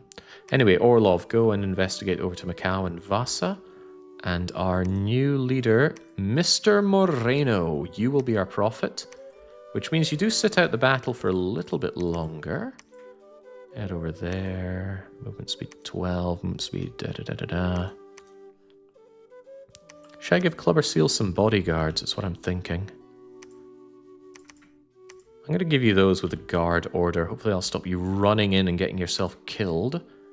I also want you to hold one turn because you seem to have great difficulty in not getting involved in fights yourself. The Old Forest could be a dangerous fight because they've got the knights. Knights are problematic, but I want this province for its gold income.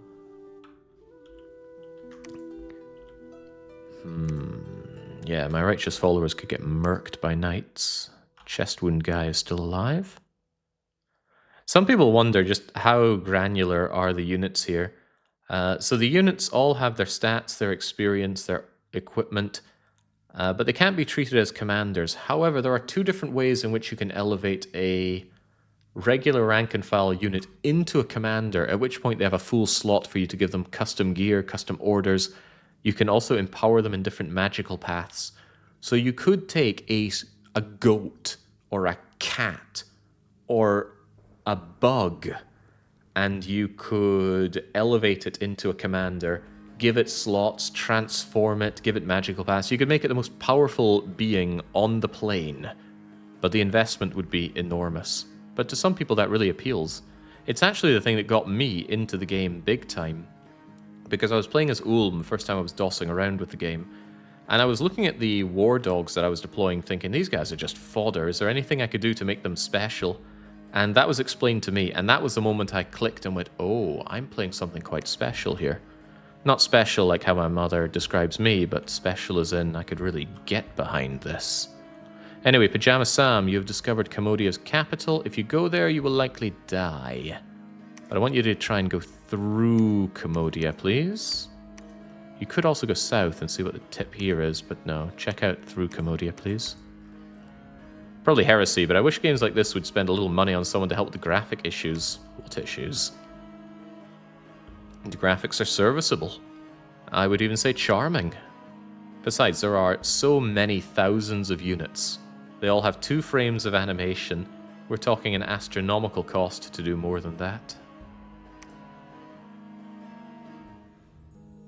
A famous hero. Is that our clubber seal? Alright, here we go. Do we fear the knights? Actually, I fear the knights a lot if they manage to bypass me on a flank and then hit my commander. I should have considered that. Fortunately, they seem to be going in for my main line. That's good. I should have considered that. It would have been extremely dangerous if the knights had come around here and just murked my commander. Then there would have been a rout and a total destruction of my units. My last sentence was key, says Peon. It doesn't look like there'd be anything stopping different GPX for snow wastelands versus snow plains. That is true. That's also something modders have dealt with. Modders have different looks for the maps, but I actually prefer vanilla. Alright, here comes the cavalry charge. Don't know why I'm seeing a bit of blood already. Thonk. We do take the cavalry charge. Only one person gets attacked. Their attack skill is pretty low considering they're knights. Only 11 to our defense skill of, well, you're at 15 for some reason. You're probably getting harassed. Yeah, harassment penalty due to too many engagements. But when knights fail their charge, they very quickly rout. You'd think knights have good morale. And I guess they do, but I always find that knights kind of give up after a short while. Although having someone shredded right off their horse is certainly going to aid with that. Otherwise, the rest of the units are just shredding down the enemy militia and light infantry. Shouldn't be a problem. Now my commander is running on in, as he shouldn't.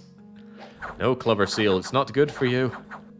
Yeah, this guy just got skewered clean off of his horse, and the horse is clever enough to run away. Yeah, Clubber Seal isn't very clever. He just charges on in. Maybe this is why he gets a promotion.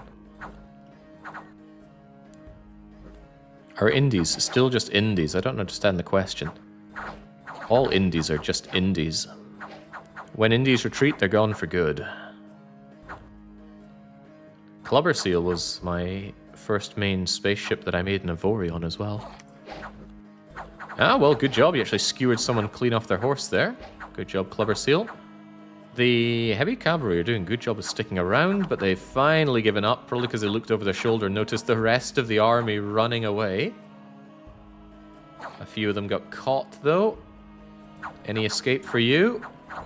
No, absolutely not. The Asmegs win again. That guy's cleaned his clock, and away goes his horse as well. Poor horse. Do we really have to kill the horse? The answer to that appears to be yes, we must kill the horse. We need that strange meat. So good job, only 2. That's a lot better on losses than we saw against the The barbarians, there was 70 of them. The independent forces are much stronger in Dominion 6 and Dominions 5. It is customizable, but I think it only customizes up from this base strength. Mr. Moreno the Warden will be our prophet of Grimsby, the god of despair, he who is at the center, Prince of the Spring, the divine shepherd, and Clubber Seal's brave deeds and iron will. So you've got increased magic resistance. Don't think that'll be useful to us, but at least it'll be there. Now, do we go and take Rio Grande do Sul? There are a lot of them, sire. But if Mr. Moreno brings some in... Also, what's an old whalebones? Amber Clan Guards and Amber Clan Tritons. Actually fairly strong for water units. I'd have to dedicate quite a bit of production to Atlantean Bardish champions. More than I'm willing to do for old whalebones. I'd rather focus on securing as much of this land as possible.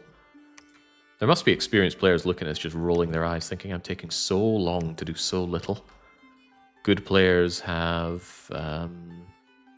will have 2 or 3 expansion groups going out in about 20 provinces by now. But generally that's a well-rehearsed routine, which I don't have. Alright, you've got all the units, apart from the Shamblerinos there. Get stuck in. You're just going to do basic spells back there. Now some righteous champions go on a flanking maneuver. So these guys are going to attack the rear. They may survive, they may not. We'll soon find out.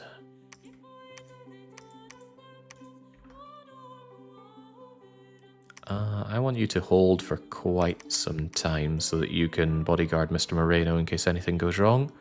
Mr. Moreno will do a Divine Blessing, although it's unlikely to do much for them because I have no blessing to give. They already get snow movement, whether they're blessed or not, but the blessing regeneration effect won't take effect until our god is operational. Alright, get out of Commodia. They're going to find you and kill you, Pajama Sam. Meanwhile, Orlov discovers what's beyond Macau. Is there anything beyond Macau? It looks like it doesn't have connections. Interesting. If there is no further connection here, that could be of great benefit to me. M. Bison's still back at Övanhamn. I need to start making mages. I haven't done any research so far. We need to change that. And I actually have some spare resources. I could start making some watery units to go underwater. Maybe just with any leftover stuff, we work on our Shambler Bardishes. How expensive are you? 18 upkeep. It's only 10 upkeep for the sword champions, and they hit with 2 weapons. Protection 18 versus protection 12. No, we definitely go with the Bardiche guys. Besides, the excessive Bardiche guys can go and take Mermaid Island for me. Do my enemies go in the water? Yeah, the Nagas are water units. So Ludwig of Bavaria has good access to the water. We have passable access to the water. Slippy Toad has... No, they also have access to the water with the Pale One champions. They're fully amphibious. They don't get any downsides of fighting in the water. And even on deep water, they got perfect dark vision. But they're just kind of crummy units altogether. What about STJ of Barbote? He also has water access, so we all have fairly competitive water access. Far and away, though, Ludwig has the best with his Sacred Nagyas being able to get into the water. At least they can't use their bows or maybe even their spit underwater. Right, never mind that. Carry on. Good day, Jake in chat, says Baron. Good day, Baron. Always a good day to see Baron in chat.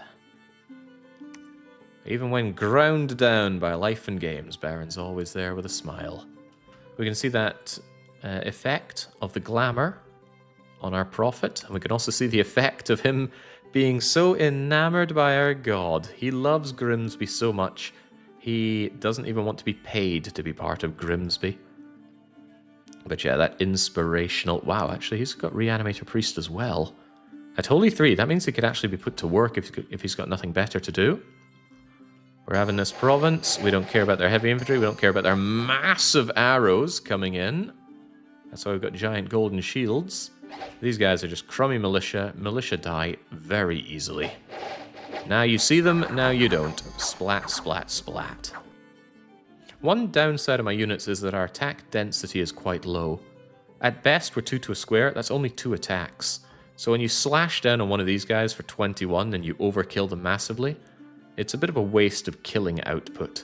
So a good counter to us is, funnily enough, bringing in a lot of midgets. But hey, we're not fighting midgets today. We are better fighting similarly large targets. So that means chewing through something like this archer core is quite a bit of work for us. It's always funny seeing the archer arrows fly up to the side there because the arrow orientation doesn't change. So it kind of looks like blunt damage. Also note that leader, I think, just died to friendly fire. The archer hit the priest with a short bow in the body for 11 damage. So yeah, nice friendly fire, chump. That's why I really do not like using archers most of the time. Friendly fire peeves me. You can have a fight that you would win without losses, but you bring in your archers and you suffer losses only due to friendly fire. It's demotivating. However, that just means you need certain builds where that's not a problem. Something like bringing out lots of phantasmal units, which disappear after the fight anyway. That's fine. Shoot them dead, you don't care. I wonder if we even took any losses. Even the frontliners that went around the back. Yeah, they might have gotten injured, but they survive, and that's what's important. And the units build up experience to get even better defense skill. Our defense skill is just otherworldly. Kinda wish I had quickness on a bless like this. Quickness would solve my attack density problem because they would strike twice, and their defense skill would go up even more. These guys are terrifying when we fluff them up. And there is yet more fluffing to be done. There we go, 3. So 10% attrition on that fight to secure your Grande de Sul. Seems like a good trade to me. All of our provinces have some reasonable province defense. Now it's only a question, where do we go from here? Clubber Seal, I want you to put all of the units over to Mr. Moreno. Mr. Moreno, you take the wounded units and have them serve as your personal bodyguard. There are more wounded than we can handle there. Get the ones that are more likely. I wish it told you what... Oh, it does tell you. Battle Fright, Chest Wound, Never Healing Wound, Battle Fright, Battle Fright. Battle Fright are the best ones to serve as a bodyguard, because they're not going to get the morale checks and make one want to go away, so... There we go. The three units that have been terrified in battle, and I suppose, you know, if you get a nasty gash, you might never want to go and fight again, they will serve as bodyguards. They'll surround Mr. Moreno in all of his majesty, whilst the other ones just get on the line formation in the front and do what they gotta do. Clubber Seal, I want you to take the rest of the units home. Mr. Moreno, with your fairly decent map move, 18... means you could jump all the way to Quebec and take it. So without having to faff around, we're just going to go and secure down towards Diego Garcia. And I could actually probably take Malestar. What is this a reference to? It's on my names list, but I don't know where it's from.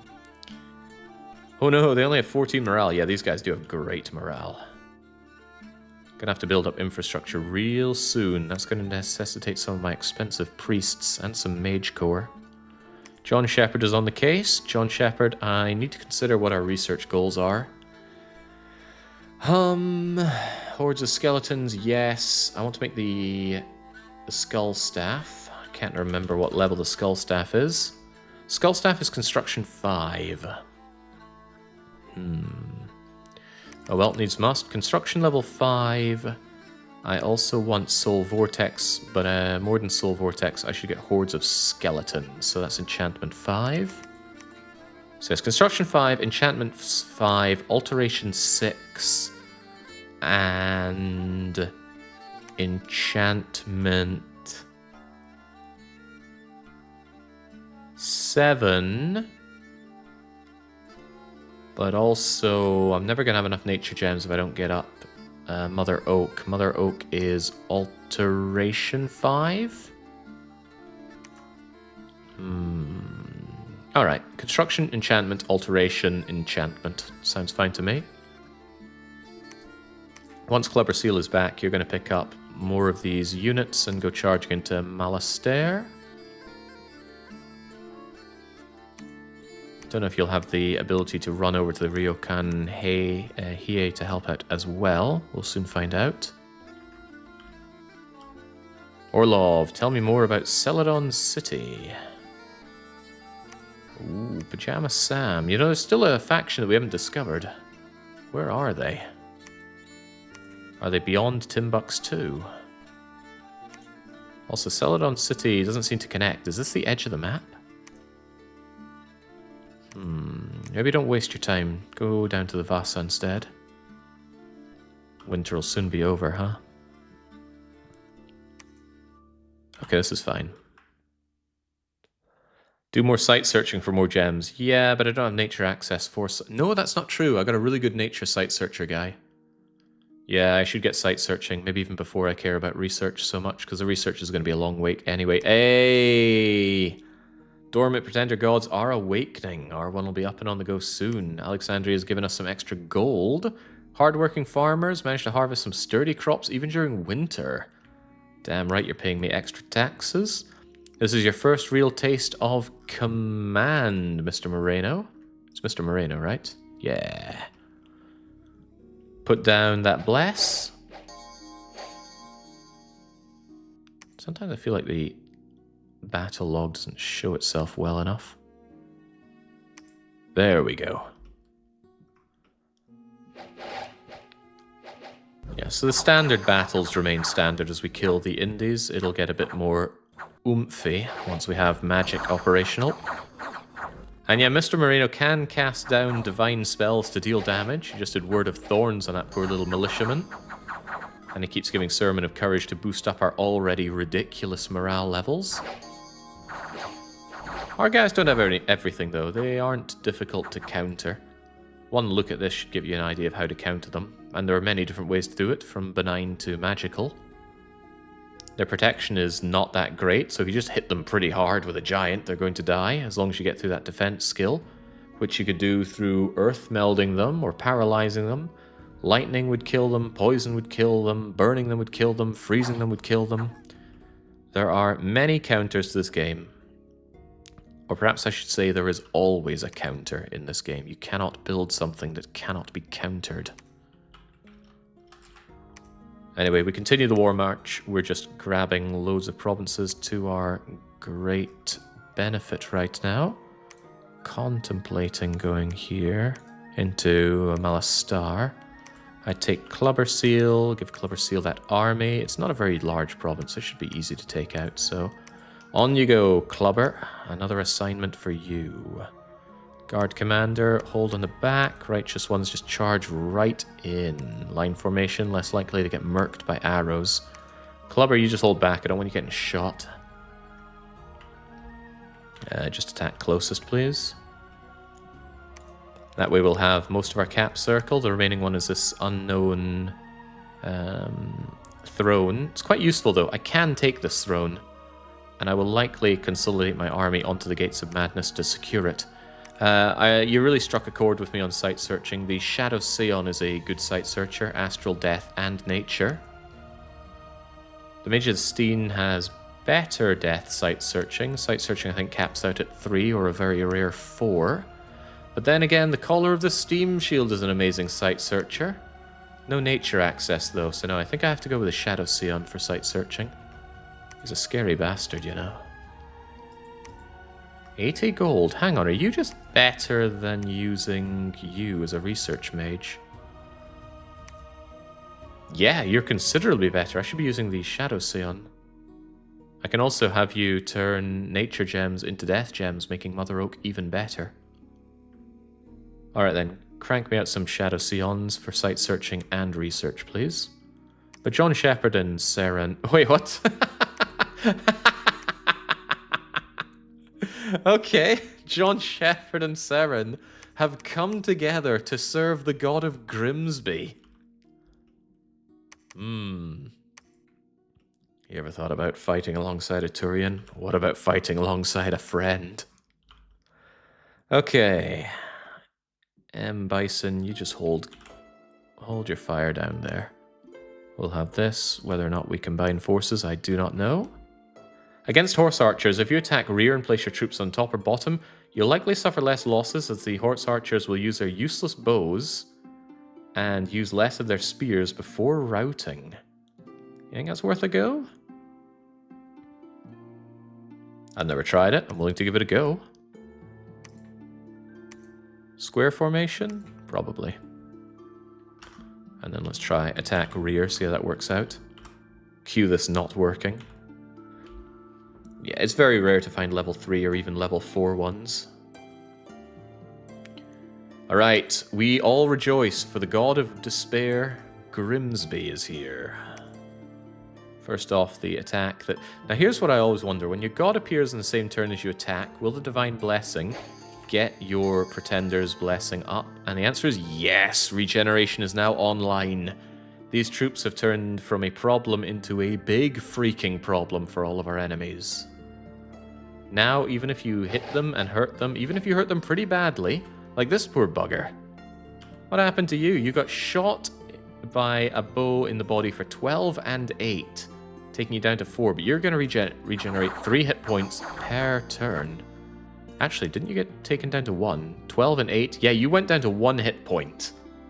And now you've already regenerated up to 4, which is going to regenerate up to 7, and then 10, and then basically this guy is just screwing you over. Regeneration is great. We don't have the awesome regeneration synergies yet, though. Regeneration Blood Bond is one of the bigger ones, because not only are you regenerating, you're also only taking half damage. The other half is getting spread among the other troops, and the other troops instantly regenerate the small damage that they take. Then it gets even more crazy if you combine it with going berserk, because that's lots of units turning berserk, getting a massive boost to morale and attack and strength and even protection. And it can get even crazier when you mix it in with Fortitude, further halving the halved damage that you take. So you take a little bit of damage, instantly regenerate it. You and your entire squad mates go berserk, and then you crush the enemy. But then you're in hell-blessed territory. Getting all that online comes at great expense. Alright, let's try this. So here are our horse archers. They're shooting us. We are not blessed here, though. We don't have regeneration. Why? Because Clubber Seal is not a priest and cannot cast Blessing. These guys are pretty hardy enough as it is, though.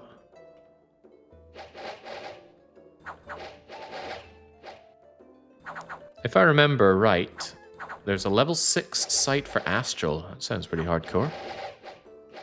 Okay, good to see them shooting each other rather than me.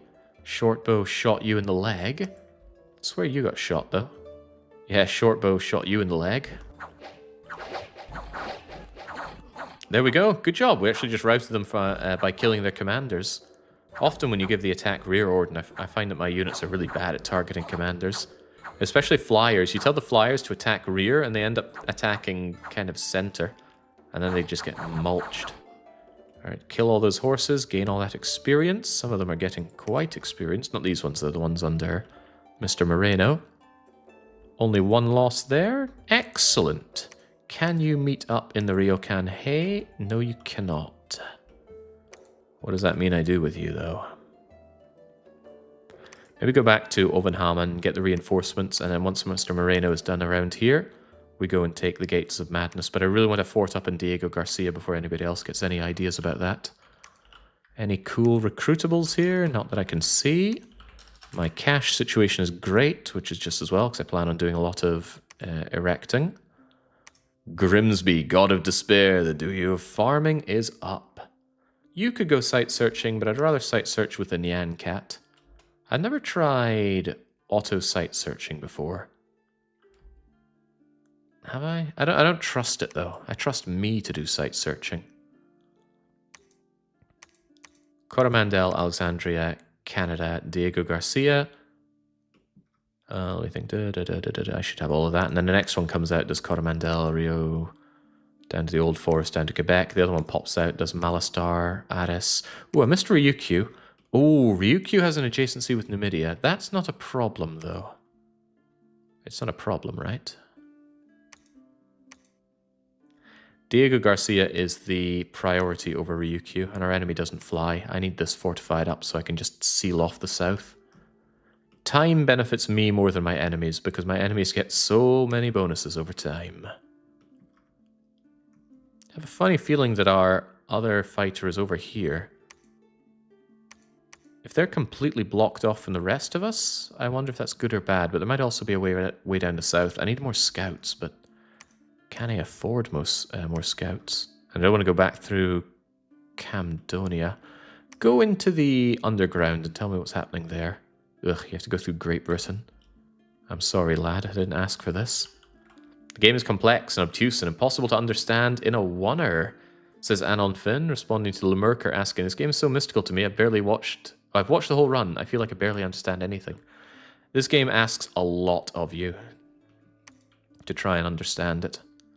A lot more than any reasonable person should invest into it, frankly. But I'm not a reasonable man. Cannot be reasoned with. I bet you could go over to Ryukyu. Militia, archers, light infantry. If you go down to Aris Dome and I get M. Bison to bring a few more units over... Ah, no, there's just... Oh, well, no, you can go to Quebec. And we can concentrate the units in Ryukyu. That's good. That way I can take Ryukyu whilst I go over to Diego Garcia. You're there. When they're there, you're there, you're there. I might struggle on getting into the Gates of Madness in time, though. Assuming I want the Gates of Madness, I could actually just spend a turn with Mr. Moreno building up the fort here, and then we bring in the reinforcements to finish the building work. No additional scouts makes me very sad. I always like to be able to recruit independent scouts, but by and large it's just crummy commanders and level 1 priests. Of course, the level 1 priests aren't so bad because my regular priests are quite expensive. Albeit reanimating priests. And reanimator priests can prove useful in certain times. There are times when you just want a giant skeleton army at your disposal, not just for battles, but for strategic map level things. What race are your nation? Shamblers and giants? We are... Well, we can see it right here. We are made of these Atlanteans with poisonous skin. And we are Asmegs. Asmegs are descendants of the Asir, a race of ancient gods, larger and stronger than humans, but not as much as other giants. We wear all kinds of armor and armed with various weapons, but then we get these big cheeses. The Night Haunts, even bigger, even scarier, much more expensive. Anyway, my rank and file are the Righteous Followers. There's no good reason for me to use any of my Asmegs aside from these guys. I suppose one argument is the protection, right? They only have 12 protection. These guys have 14, but they suffer in too many other ways for me to want to consider using them over the Righteous Follower. It's that 17 defense with their golden shield. Even if you strike them and hit their shield, the golden shield gives them 23 protection on that hit. So that is what I'm relying on to keep them alive. And also they have decent hit points, so even if you do skewer them, like you shank them right in the head, it's not likely that you're going to do more than 21 damage. So you get that hit in, that rare hit, and then they regenerate parts of their face back. That is my intention. It'd be cool if I could have loads of these guys coming in, but they are way too expensive, and they're just not good enough. They don't kill well enough. They do damage, but it's just 1 to a square. And I can't even mix them with the smaller ones, because 5 and 6 make 11, and it's only 10 to a square. They are glamorous, though. Damn, these guys would be terrifying if I sent them on an attack rear order. They'd assassinate commanders. If only I'd given them flying. Imagine these guys flying into the back row. Anyway, there are more and more ways that I can bring these guys online. Notice that I've not talked about the dark power. These guys have full dark vision. They see in the dark perfectly. They also boost all of their skills by 2 in darkness, and darkness is a death spell. It does cost gems, but I do hopefully intend on bringing darkness into my fights. Isn't there an item that auto-casts darkness? Could be interesting for me. Those are some thuggy sacreds. You're looking at these guys and thugging them. Yeah, imagine it. Boost them up to 3 on death. That's Soul Vortex, Mist Form, Phoenix Pyre. Yeah, I'm imagining it. I am certainly imagining it. Of course, a good bit of magical weaponry and spamming them with things like phantasmal units would bring them down, but the downside is that enormous cost. 300 upkeep, 765 upfront. Pretty hard to justify, but yeah. You have air. Giving them flying should not be so hard. It's an idea, but it's not my strategy. What I really want to do with this nation is drown my enemies in skeletons. And that's exactly what I'll do. Grimsby, the god of despair. He has discovered the location of 5 previously undiscovered thrones. I am interested in grabbing thrones. Get in there, guys. Oh, sometimes if you see the fight just blast off like that, I'm pressing the N button. N button just passes a whole turn. So brr, brr, brr, brr. Often a good way to quickly see how the match is going without just completely turning on go fast mode. Easy money, just militias, cavalries, whatnot. No cavalries. Heavy infantry, light infantry, militia. The point is the Ryokan Hei is mine. I do not fear anyone coming in through Numidia. And we go into Diego Garcia, which completely locks off anything, unless they come from the sea. But Mermaid Island should be easy enough for me to take. Look at those shamblers. Naked. Using poison spears. Are my guys poison resistant? No, they're not. And they're not difficult to skewer with that. But they have decent enough hit points. I think they'll be fine. Alright, Clubber Seal, M. Bison. Go and secure Ryukyu for me. How are we doing this? Stay behind the troops. Get over there. I'm not going in any attack rear order, just get yourselves together and attack normally, please. Not a lot of you, but taking Ryukyu should not be such a concern. Everywhere has defense. Diego Garcia should fall. Still no good recruits, but yeah, I'll recruit someone on Diego Garcia to take over the fort construction, slam into the Gates of Madness, and much as I like cranking out my lion tamers and such, I need to start building infrastructure. And that necessitates some priests. Unfortunately, my priest is recruitment point 2. That's very sad. Are all of my priests recruitment point 2? Yeah. Do I have any sacred non-priestlies that don't cost all of that? I think I want more of these expensive wardens.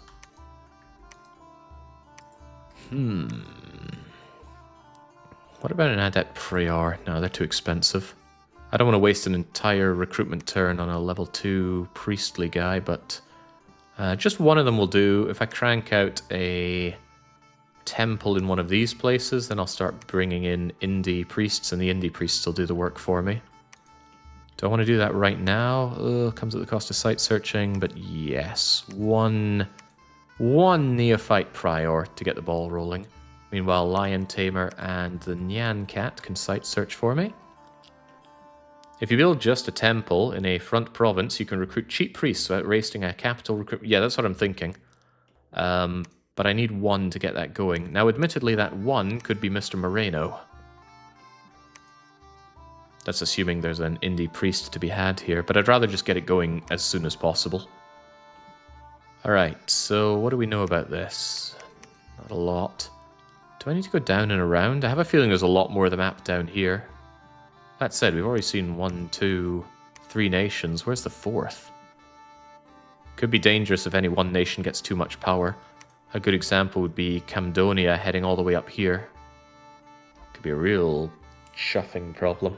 However, if he's penned in there, the Vasa becomes a very tantalizing target for me to take. Knowing that Celadon City doesn't have a connection over here helps. Does it, though? Can I be sure of that? Maybe I should have gone and actually investigated Celadon. That's worth going and checking, actually. Go over to Celadon. Hey, you know what? You're closer. You go to Celadon. Pajama Sam. I don't want to go back through Camdonia. What's happening in the undergrounds? Oh, hello.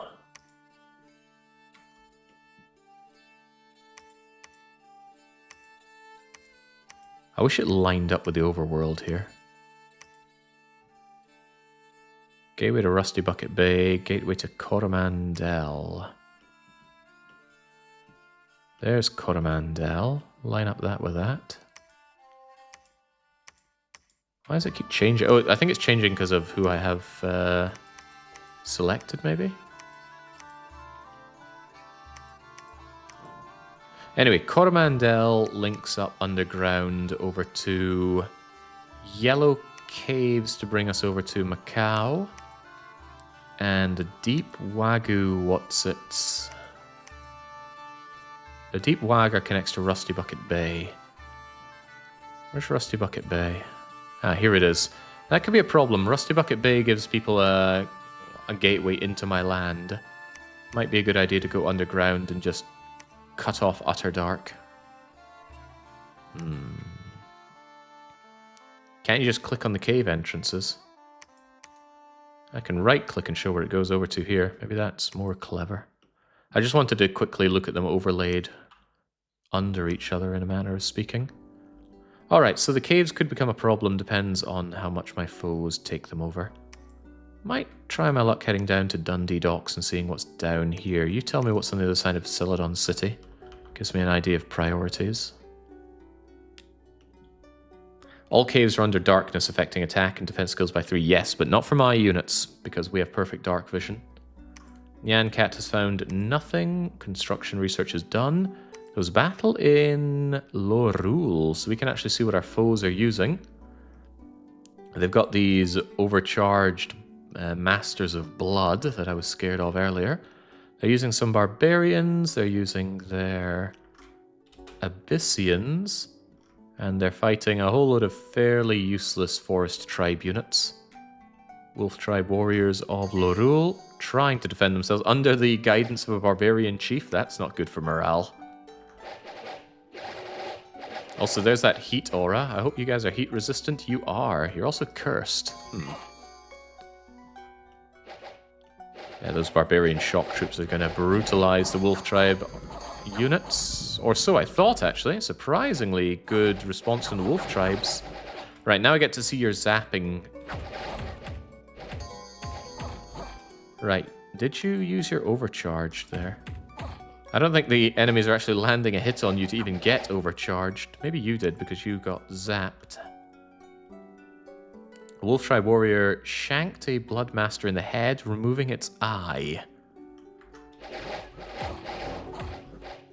I was expecting a zapping noise to see if any of these guys were able to return with overcharge. Overcharge isn't something I see a lot, so I'm not familiar with it. I'm certainly familiar with crushing indies, though, and these guys are getting crushed. The Abyssians are smoldering them with heat, fatiguing them, occasionally setting them on fire. Not lossless for our overcharged friends. Their barbarians either routed or died. But yeah, their rank and file are a bit scary here. Shock weapons. Oh, wow. Alright, alright. Shock weapons are a bit of a pain. So it's a great way to make those weapons just pierce through ethereal, although they already are magical. But that zapping is good at stunning. And that will completely negate the incredible defense of my guys, if it lands. Nothing saying it lands. There's still 2 to a square as well. Alright, still happy to see some losses for my enemies. But that was going into Lorul. Better keep my eye on that. Oh boy, wait a second, where did you come from? Crumbs, they already secured Celadon, and because they're very aquatic, there's nothing stopping them just crossing this river or into Mermaid Island. So my ambitions around here are being kept in check by Perbaote. I think I'll continue to explore up and around here and see what exactly they're up to. That speaks to their capital being in a very well-secured location over here, far away from any fighting. Could be a problem for me. What else is happening? Diego Garcia. This should just be us going in, stomping our foes to death, and it's victory for Tanner. Only 1 loss. And Ryukyu. Yeah, crummy militia. We've actually been quite fortunate in the amount of crummy militia we've had to fight. Not problems with our last save where we're running into those Jade Maidens and Pegasuses and just being crushed like that. And huzzah! Mr. Moreno's brave deeds and daftness. You sure that's not meant to say deftness? Is he actually daft? Legendary daftness. This commander is renowned for being both quite daft and stubborn, but always managing to defeat the enemies. The hero's increased morale, magic resistance, and attack skill at the cost of reduced... Ah, the whole reason I have you is for leadership. Ah, oh wow, that's massively reduced leadership. That's really bad. That is a crippling thing to have on you. Looks like it halved your leadership value. Morale, magic resistance, and attack skill. None of which we wanted on you. I just wanted good leadership. I suppose on the plus side, as you get experience, you'll get more leadership, but that is quite crippling.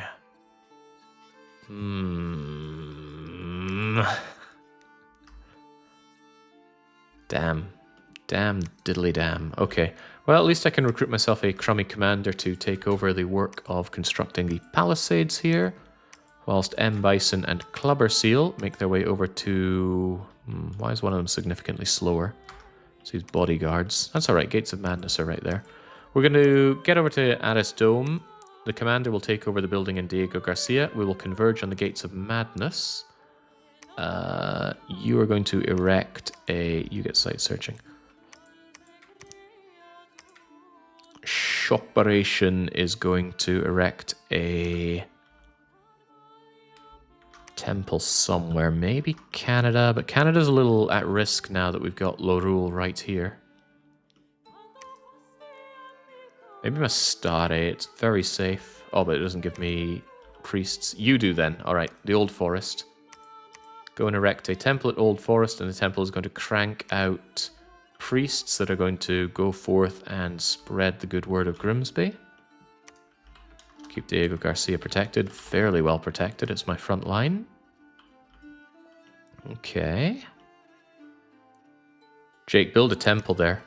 Yeah, if I build a temple, I could get a priest, but I want to get the fortification built up as soon as possible.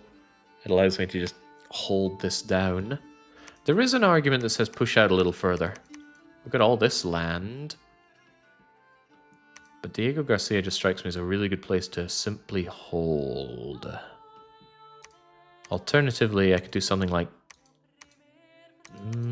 actually, there's a very strong argument for Guarolhos. Sardinia, Mystery Lake. But then that's an investment of three fortifications. I'd like this as a general fallback, and I want that throne.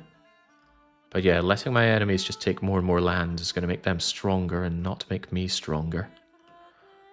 Difficult call, but I do want a fort here. At least if I get with a fort building straight away and then take that. Then if this is available, we punch out a bit more aggressively. A little worried about this situation over here as well. I don't want to have to fort up everything along this line. Just to not worry about attacks. Might have to happen, though. Tell you what, could you guys get together here? Legendary daftness, I mean, really. You go and take that Clubbery Seal, and then M. Bison moves back to the capital to ferry around more units. Could actually bring yet more units down. Okay, we're not making more you. Make more of these guys. Yeah, that's okay. That is okay. Get that site searching going. 2 magical sites, a painted cave and a battlefield. Don't care about the astral pearls. Death gems are nice. Continue the searching, please. And we have more of you. If you are coming along and down here, and you're going down here, then Blown Away comes down this way. Do I want yet more of these guys, or are there any other site searching I want to do? There is fire, and there is this guy. He is hell expensive, but I don't think I'll be doing my astral site searching because I don't have good astral paths. I only have 1. I need something like 4 for the astral searching I like to do. I might get one of these ridiculously expensive guys just to get site searching, and also fish for Death Access 3, which would be a big one. Don't know how long I'm going to be shoved in this corner for. Celadon City is next to Cerulean City. How far must we go? Right, Mr. Moreno, get into the Gates of Madness. Lin Fa, continue the fort construction. Schlopperation, get us that temple going, and I'll get the priests flooding out. Clubber Seal, get over here. I see no reason we can't take the Gates of Madness. Well, let's make sure we have a battle plan here.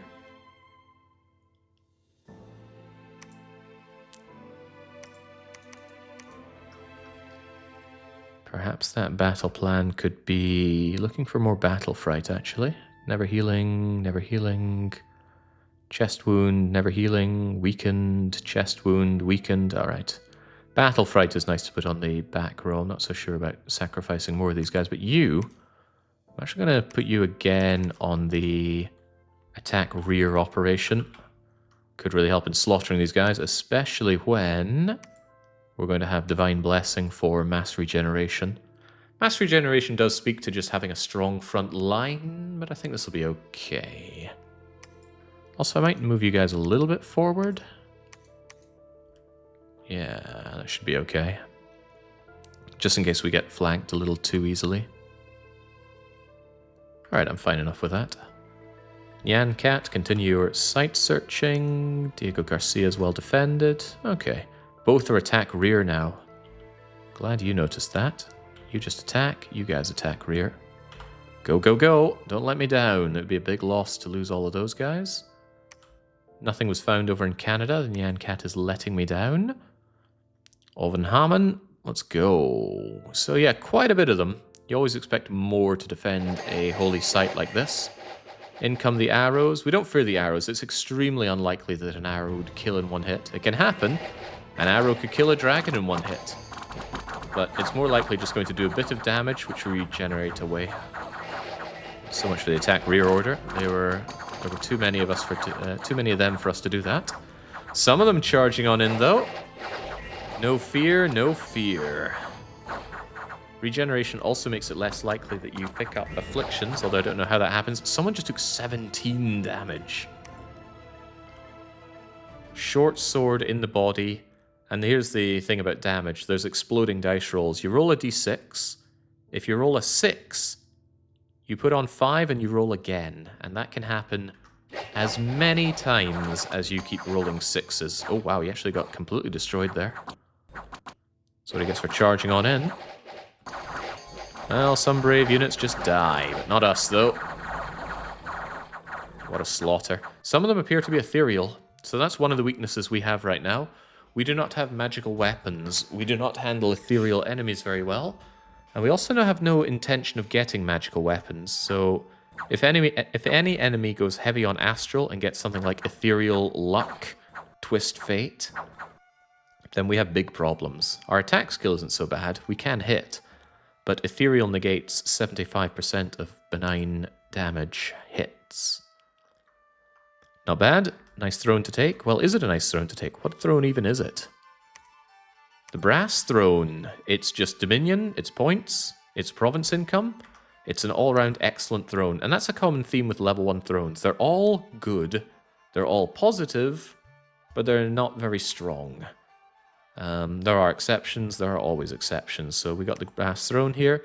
The other level 1 thrones include the second age. So like I said, it doesn't do a lot, but it's good. Just increased strength. That's excellent. Throne of the Night, dark vision. Doesn't do anything for us. We already have perfect dark vision, but we don't want our enemies getting that, do we? The lower throne giving you blood slaves. The mirror throne giving you lots of glamour gems and boost glamour ritual. And the throne of the stars. So all nice. The level 2 ones tend to start having downsides, but have stronger effects. Then again, no downsides here. Growth, precision. This is excellent. I want me the Throne of the Moon. Silver Throne. Yeah, this is also good. 200 gold, Adept of the Silver Order. Excellent astral access. Comes at a cost, but this guy's good at research as well. It's a shame he's old as balls. I'd want Gift of Health up for you. Throne of the First Age. Okay, I take it back. The level 2 thrones are good and just stronger. Maybe I'm just not seeing the bad ones. Here we go. Throne of Bureaucracy is level 2. It actually costs you money, but you get order. You get the conflict bonus on Dominion, so you're more likely to trounce your enemy's Dominion. But then level 3 is very strong with downsides.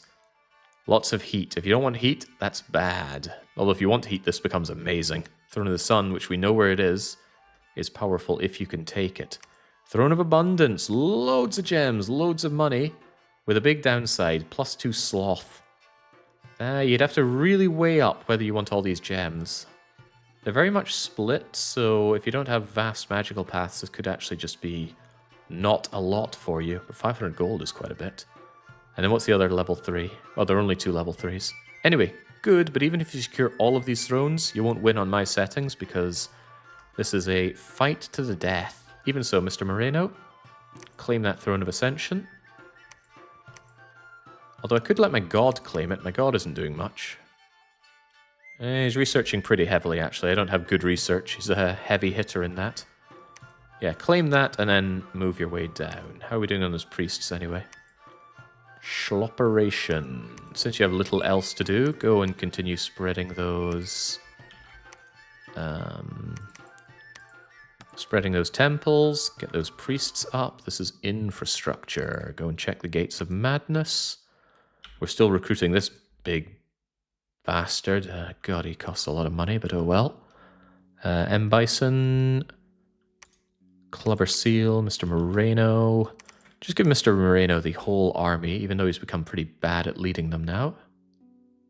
Weakened, never healing wound, chest wounds. Nobody got battle fright?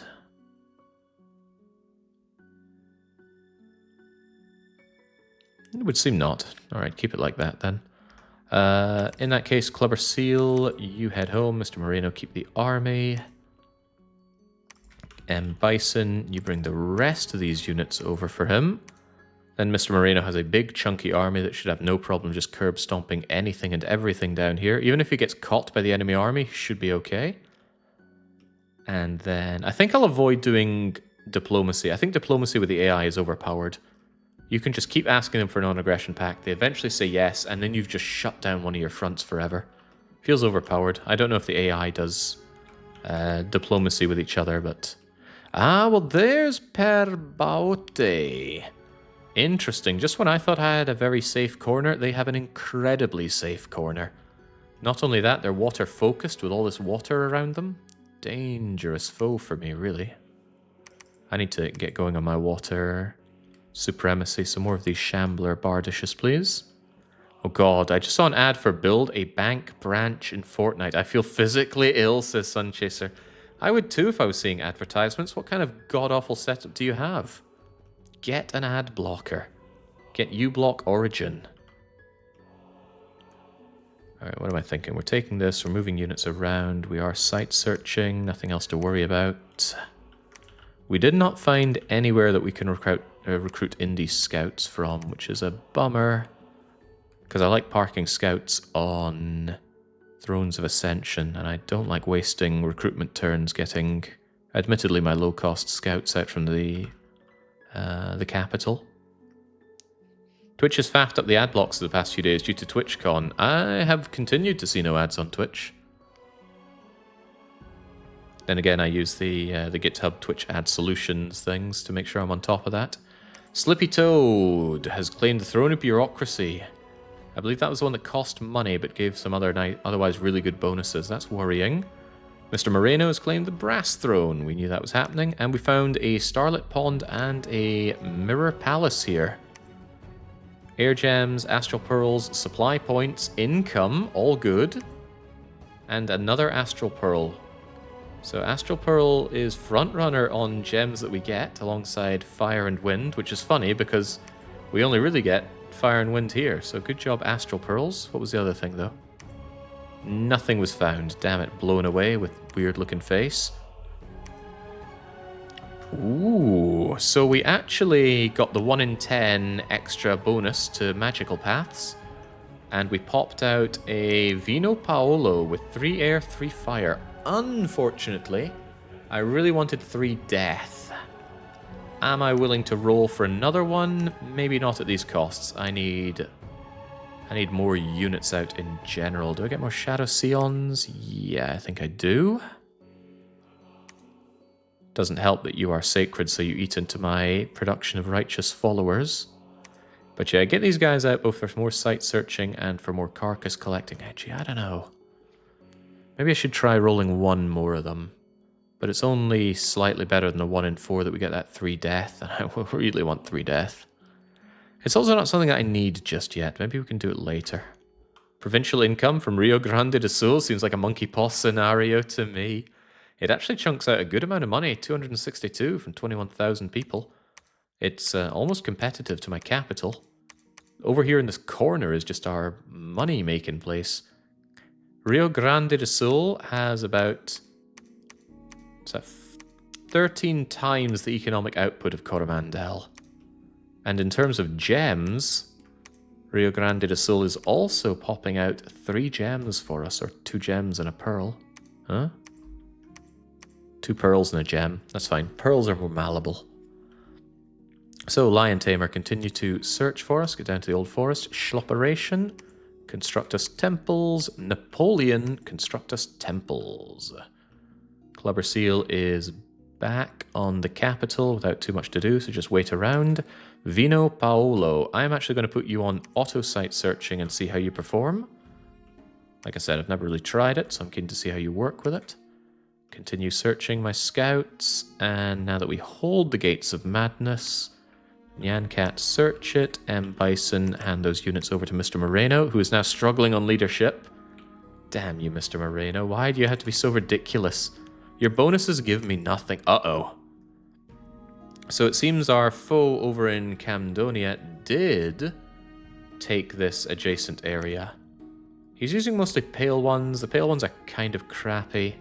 I'm going to boost up my province defense here. Hopefully he doesn't attack into Diego Garcia Island. It would be of grave concern to me if he did.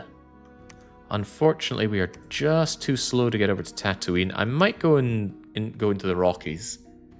Worst case scenario, he attacks me in Diego Garcia and beats me, and I lose my construction of this fort. So maybe I should bump up my defenses a bit more. Best case scenario, I bump into him in the Rockies. I kill him. Because it's a bump, it's not a declaration of war. I secure the Rockies. He does not get Diego Garcia.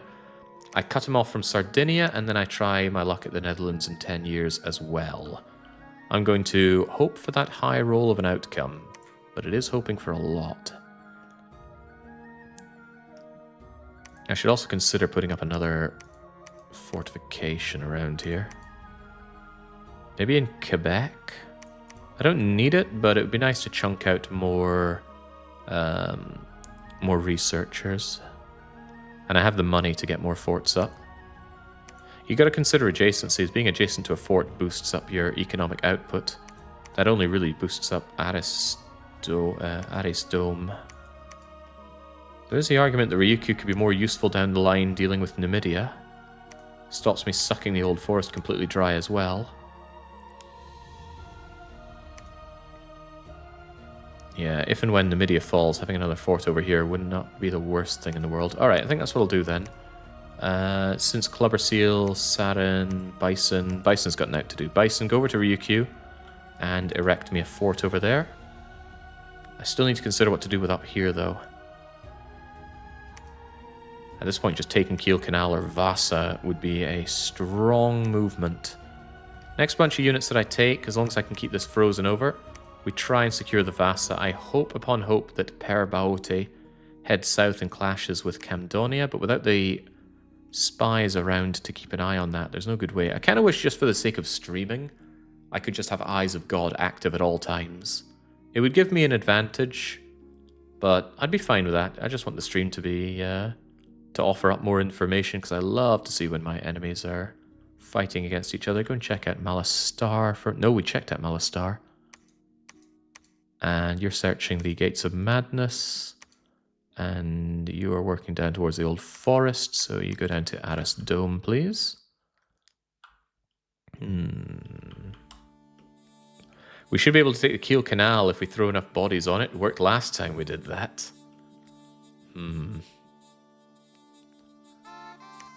Not difficult to get over there, really. It's a question of what I throw at it. Oh, I gotta consider, how do I get into the water? I need a commander that can go into water, and that's the captain of Övanhamn there. Sorry, there's no hurry to take the old whale bones. There's maybe a bit more of a hurry to take Mermaid Island, though. Alright, let's hope this clash goes well. Ah, well. That answers that question. Camdonia don't like us. They hereby declare war upon us. Nothing was found in the Gates of Madness, and there was a battle in the Rockies. So we didn't get the clash, but they also didn't take our province, so I'm still considering that good news for us. This front line is too big. I should make a dedicated attack rear contingent of my army. Well, it's nice when your army is too big. Still taking a loss there. Right, well, here we are. If you say that we need to be at war, then who am I to disagree? Ah, I see, they moved into Sardinia. Do I think we can take them? We are just fighting them with our regular old units. Nothing special going on with these. And as we can see, they do take losses even on indies like that. What do I do in this situation? Just ram into him, kill him in Sardinia, turn around and kill him in Guaralhos. Diego Garcia will be operational in 2 months. Doesn't look like he has the movement to get in there. Early war. Early war, huh? That means I want to shove as many resources into reinforcing this war as I can. If it goes really well, I might actually be able to go and crush him, but I wouldn't count on that. He's very spread out. We know his capital is... Didn't we find his capital? Where is Camdonia? I thought we ran into his capital somewhere. Increase the province defense on Diego Garcia to 20 to avoid bad events. On Diego. Diego Garcia? Diego Garcia is already at 51. That's early war. Looks pretty damn big already. East? I don't know what you're saying. Right, Napoleon is here in Quebec. Napoleon, get us that temple. M. Bison, erect us another palisade. Blown away, go search in the Addis Dome for sites. Nyan Cat, go and explore the Rio Canhe. Nah, go and explore Diego Garcia. And then erect a...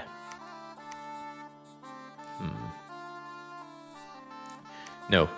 Explore Rio Canhe, explore Diego Garcia, erect a laboratory in Diego Garcia, and then we'll pump out additional pylons from there. Additional researchers. Same for Ryukyu.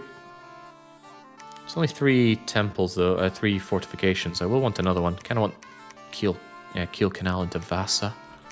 Can I do such a thing though? Where's my site searcher? Oh, he's auto searcher. Wait, okay, so this is why I already am turned off by auto search. You went into the province that is least likely to have any kind of magical sites to search there.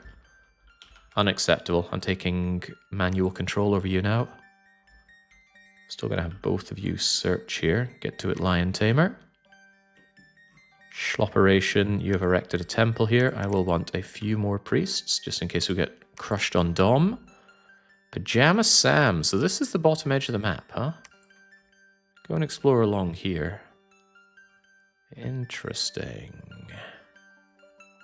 Would we call this a balanced setup? I feel like Perbaute, especially knowing that they have water access, have the most easily defendable situation. Our situation is quite good. Camdonia you might think is quite bad because they've got a foe here and a foe here. But they've got some pretty good areas to close them off on the top, and they've got some very nice province access. 1, 2, 3 farmlands. 4 farmlands. 2 of them adjacent to their capital. Their capital has 6 connections, much like mine. 1, 2, 3, 4. Well, I know there's another connection down here. Interesting. Orlov, give us more information about these people. You might die out there, but I'm willing to take that risk. Still no scouts in the Rockies. Did you choose a non-toroidal map this time, or was it random? I chose to have a map with no edge scrolling. Edge scrolling? Your fancy Torialda word.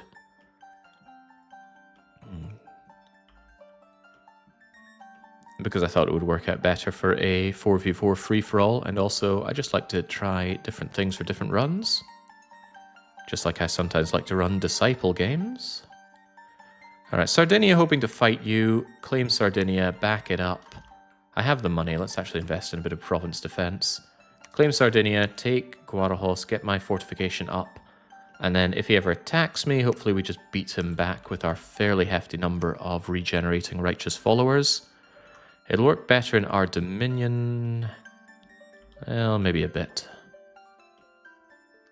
My main thing is, what could Clubber Seal do? You're not sacred, which is one of the problems. I could send out our god. Speaking of our god, please don't keep all the gems for yourself. But our god needs some kind of protection. A lot of hit points. I was thinking you could send them into the Kiel Canal. But there's got to be a better way. Maybe I make another warden, all things considered. If I have another warden, the warden can still... Wait, you're sacred, but you're not a priest, so you can't actually cast... Blessing. I need an adept prior? Their leadership is passable. Priest level 2. They won't die so easily. Hate the idea of you having to guide our units into battle. There's also you as a leader. No, I think I actually have to grab an adept prior or two just to lead my units over to Kiel Canal.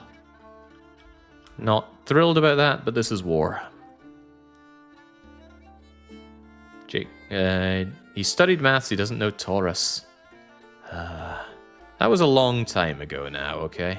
I have forgotten many things. Found ourselves an abandoned laboratory. Well, that's kind of nice.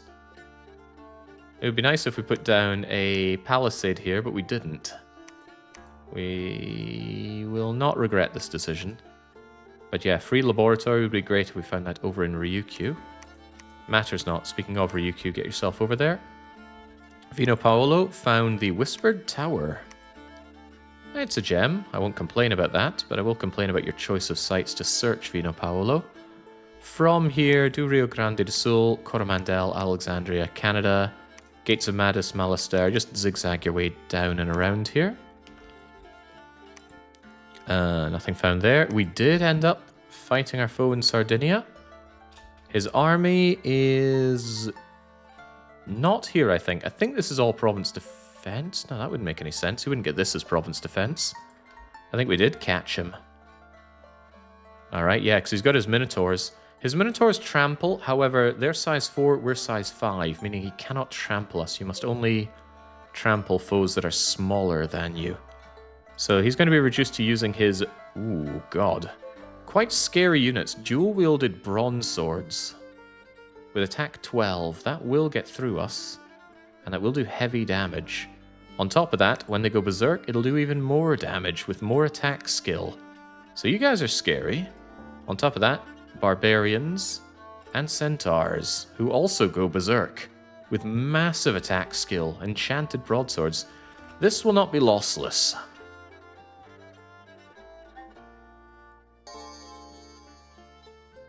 Oh wow, I didn't even notice that. Alright, get out of here.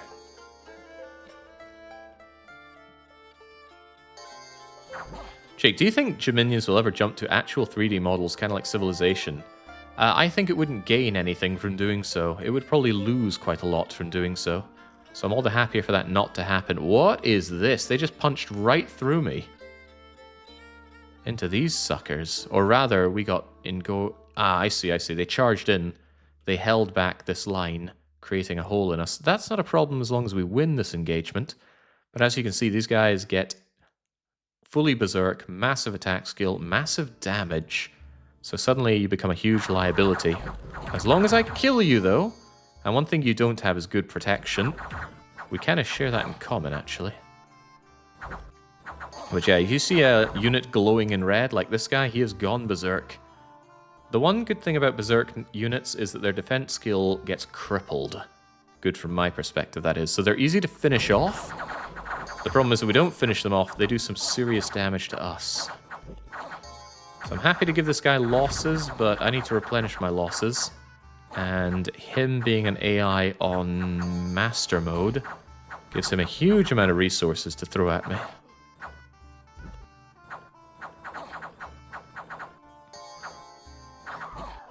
Come on. Come on, he's sitting there just asking to die. Kill him. There we go. Is that the commander or just some useless guy? That's a small shrub. Shadow Avenger with Fate Weaving. Anyone striking this unit will have their fate rewritten and suffer misfortunes for the next few rounds. Magic weapons. I see your bless. Your bless is magic weapons and fate weaving. Does that mean your hoof is magical? Probably. Anyway, victory, but not flawless victory. Yeah, 10 of our guys died there. All things considered, that's a pretty nasty loss for us. They'll replenish these losses easily. That's a turn and a half for us. Anyway, at least we got our palisades up, so even if they were to somehow crush us over here... Ooh, nice barbarians. You know what? Give me those barbarians. Oh, hello, Parbaote. Damn, they are gunning in hard. I need to up my defense on the border here in case they get any funny ideas of attacking me. Hello, this is my province defense. Atlantean sword champions, they're a bit meh. These guys are also a bit meh. My province defense is so-so. It's not very good, though. The Netherlands in 10 years was already conquered by Camdonia, but the Netherlands in 10 years was the throne of bureaucracy. I'm not sure I want that. It's a lot of gold to lose per turn. Well, it's like 10% of my gold. In exchange, you get order. A large amount of dominion spread. The PD conscription is worthless. It's really, really bad. I don't know why that's even in effect. I think we'll continue the attack. Hopefully, Parbaote, especially if they see this on their border, they'll be more interested in taking the Netherlands in 10 years. They're going to fortify that, almost no doubt. But yeah, I'll take Sardinia, I'll take the Rockies, I will take Guaral. Guaral... Where the hell is this name from? Anyway, I'm taking it, is what I'm saying. As for you, though, huh?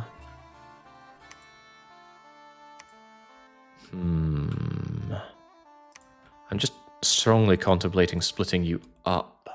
So I can have another unit that just goes around and attacks rear. They are fairly fast, after all. And if I have a long line... No, long line's good for enveloping. I'll keep the long line. Right, Linfa, I wish for this to become a proper fortress. Working on that palisade. Who else is hanging around? Nyan Cat, go and search the Ryokan Hie. Province income coming in from the arena over there. Napoleon, erect us a temple over in Ryukyu. Lion Tamer has searched the Old Forest and will now search in Quebec. Vino Paolo, working your way up to Rio Grande do Sul. Orlov, there's Eudora. Alright, we know everything there is to know around here then. Sneak your way over to Gilligan's Island, or rather into the gateway to the Yellow Caves. Make sure that no one's taking the south from us. Celeb Goldman. Goldman. Alright. Cast spells.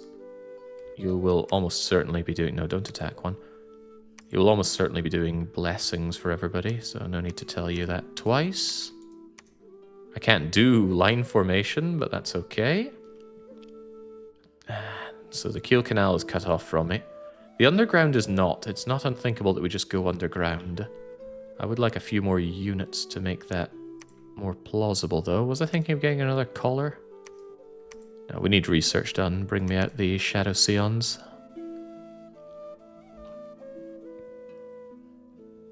I probably was thinking about more of those collars, but the one that I have now will have to do.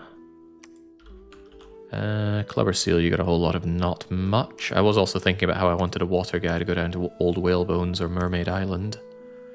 There's Bumbly Beach. Actually, my access to thrones is quite limited. I got one already. If I go into the underground...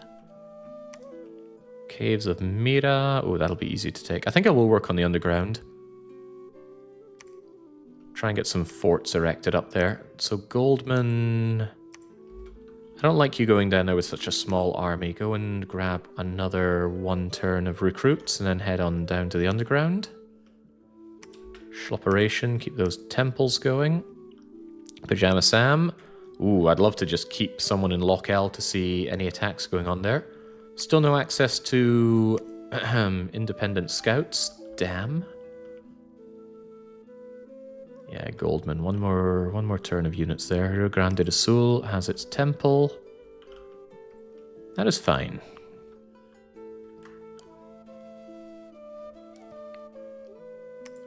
Ah, glimmering pearls, you say. And Ryukyu gives us 715 gold, you say. Alright. Where's this? What's this proto-BR place got for us? Pathetic province defense. I'm very glad to just take it. Yeah, you try and pierce into my line, we just envelop and destroy you. Easy money. Can't believe we took a loss. That must have been on the charge. Not liking how these guys are dying more than expected. That's down to their paltry protection. I was hoping their hit points would be enough to cushion the blow if anything comes through, but they aren't dying, and I don't like that. They're meant to be my elite troops, after all. But this province is now ours, and rather interestingly... I can give it some good province defense. Rather interestingly, we can expand south from here. I could put the real pressure on Camdonia if I'm willing to raid with Mr. Moreno. That begs the question, am I willing to raid with Mr. Moreno? Also, worth remembering, I thought... Yeah, now I understand. I thought my problem was with Bang Shawar. I got the positions mixed up. No, Camdonia are over here. That's Camdonia. No, I was thinking of Bangashawar. And that's Bangashawar. Okay, okay. Careful not to tread on Bangashawar's toes. But I think if I had City of Tears, Mirror's Edge, and raid from there, then it's going to be a very bad day for Camdonia. I've already got my fortification in Diego Garcia, so if they do round on me there, I can at least react. Don't like the fact that they're going to get Netherlands in 10 years erected. I am sorely tempted to just go over and crush them. But if they have this, it's much more likely that they end up fighting with Perbaote. Mr. Moreno is definitely going to be feeling the attrition on this kind of march. And the payoff is questionable. Looking at this, though, there's no way you're not going to be fighting against Bang Shawar. They have very aggressively expanded down here, and I need to put the boot in them for that. Take City of Tears, take Water's Edge. That cuts them off from all of this. They will probably get Netherlands in 10 years fortified, but I have to ask myself, is that a problem?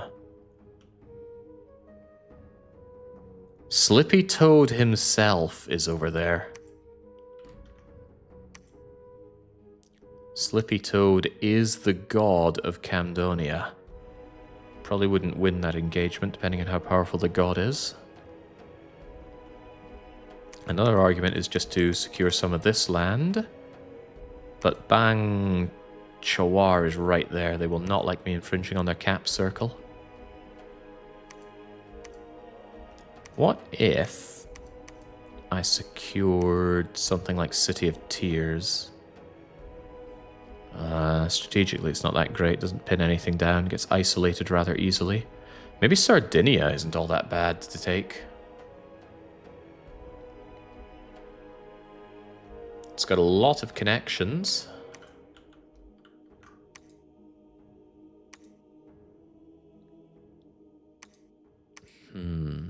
Yeah, I do think I'd die if I go over to Netherlands in 10 years. Yeah, holding down Sardinia seems pretty good, actually. These two places can mutually defend each other. And it still very much locks down my comfy corner. This remains a problem. I do not like the fact that my foe is trivially able to go over into my cap circle. Do I like it? Do I dislike it to the point where Canada and Alexandria get reinforced? Probably not, because if I do that, then I remove the resources that go into my cap circle production of righteous followers. I'm very unhappy with not having access to Baltic Sea and Kiel Canal, but that's on me. I went south instead of going over here, and I pay the price. But if I'd gone here, I wouldn't have taken this. Unless I was, you know, better. Right, Vino Paulo, continue with the searching. Indiana Jones and Yuan Shao are just hanging around doing a whole lot of not much. Go and temple up Alexandria, or rather go do that. You go over there. Because these guys have snow move, courtesy of my bless. Maybe a few more priests. We have the money and they barely cost anything. Goldman, go and grab the rest of those units and go underground, please.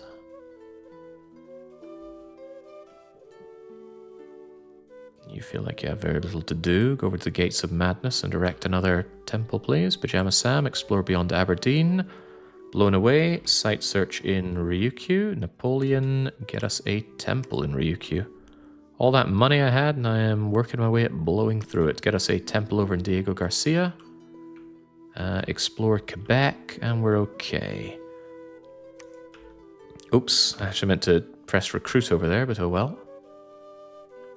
Haha, just as well we moved into Sardinia, they were keen to take it back. Throne of the Stars have been claimed by STJ. Blown Away found a Forest of Delights, that's good. We certainly want more nature gems. Nothing found here, nothing found there. What is happening in Sardinia? Seems like a fairly small skirmish team that they sent over from their throne. Does that mean they're not building a fort on their throne? I don't know.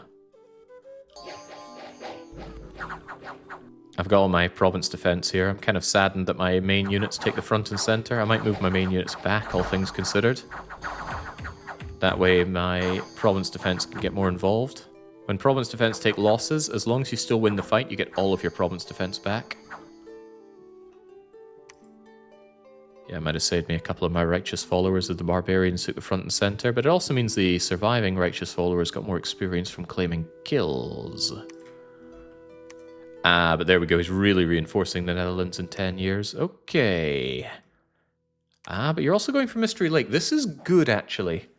This is good in a lot of ways. I have just learnt that Camdonia are at war with Per Baote, knowing that they just went and fought each other.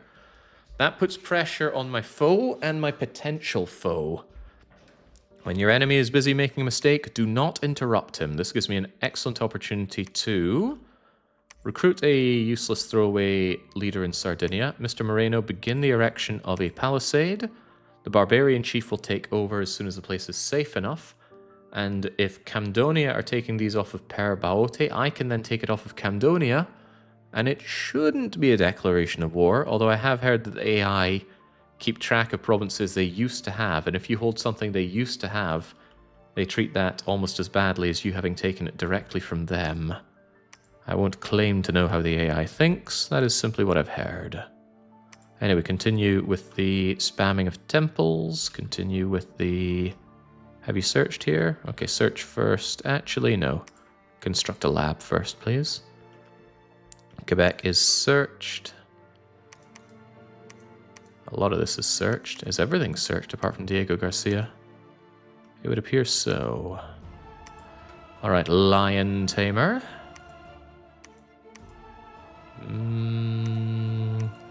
Without much else to do, get over to Övanhamn and continue with the research. The Gates of Madness deserve their own Templeton. And I probably want to focus my priests over in Diego Garcia so that they can move out from there, provided everywhere else has temples. Rio Grande do Sul having nothing new for me, but go and check Coromandel, please. Audrey, head over to Diego Garcia. Yuan Shao, Diego Garcia. Pajama Sam. Well, look at this. He's fairly forcing up. He's got Albania, Blue Moon Canyon, Bang Shawar, The Maze. See if Albania is connected to anything. How are they doing on mercenaries? I don't usually hire mercenaries because you cannot outbid the AI very easily. But it looks like Camdoria is enjoying a whole heap of swordsmen. How many swordsmen? Okay, 42 swordsmen. I thought it was 250 swordsmen. They can be really good for expansion, but outbidding the AI is difficult because it's blind bidding. Why is the Netherlands not a water province? Netherlands in 10 years. I think it's in the pool for being a water province or a coastal province. But it's very fluffy in the way that it takes them. It doesn't always take them. That's why Hyrule is underwater here. Deception Island is there. But yeah, they mostly make sense, but not always. It could get better if I assigned them more, but that's a lot of work. Right, yeah, I think I need to hold Sardinia, begin the palisade building, secure this, and then I should have a pretty good economic base. It should at least be equal to my foes, although again, my foes get big bonuses to what they get. Research is coming along slowly, unfortunately. Construction 5 into enchantment, but at least it snowballs, right? The more we get research mages, the happier I am. I just think those fancy guys can only be recruited on my my capital, right? Yeah, those Shadow Scions are capital only. Meaning outside of the capital, we're going to be recruiting... was it the Mage of the Steam, or was it simply the... Neophytes? 60 on the Neophytes, 120 on the Steam Shields. So you're paying double for a bit more than 50% more research, or about 50% more research. You'd think the bargain is the better one, but these guys are more usable in battle. They're better equipped.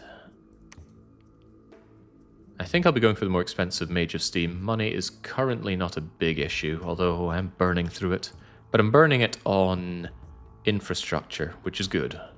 Not burning it on people dying in battle. Yet.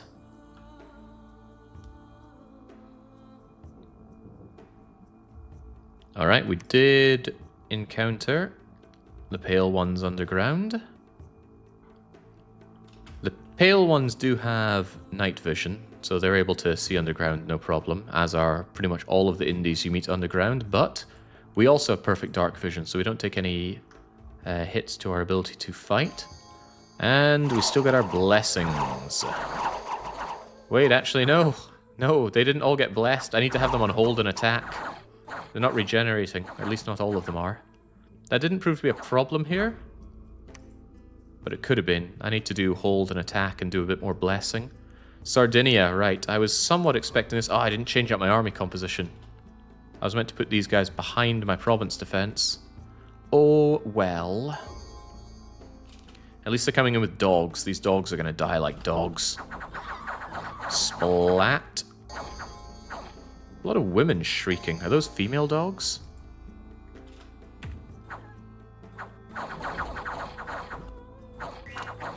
Maybe there were some blood mages dying? I don't know. You seem to be in trouble there, chap. And in comes a fireball, setting one of my guys on fire. It's not very nice. Please stop doing that. Sid Meier, the High Radiant Priestess, is casting fireballs at me. I really hope we surround and destroy you about now. Yes! You will not sell your lies to me anymore, Sid Meier.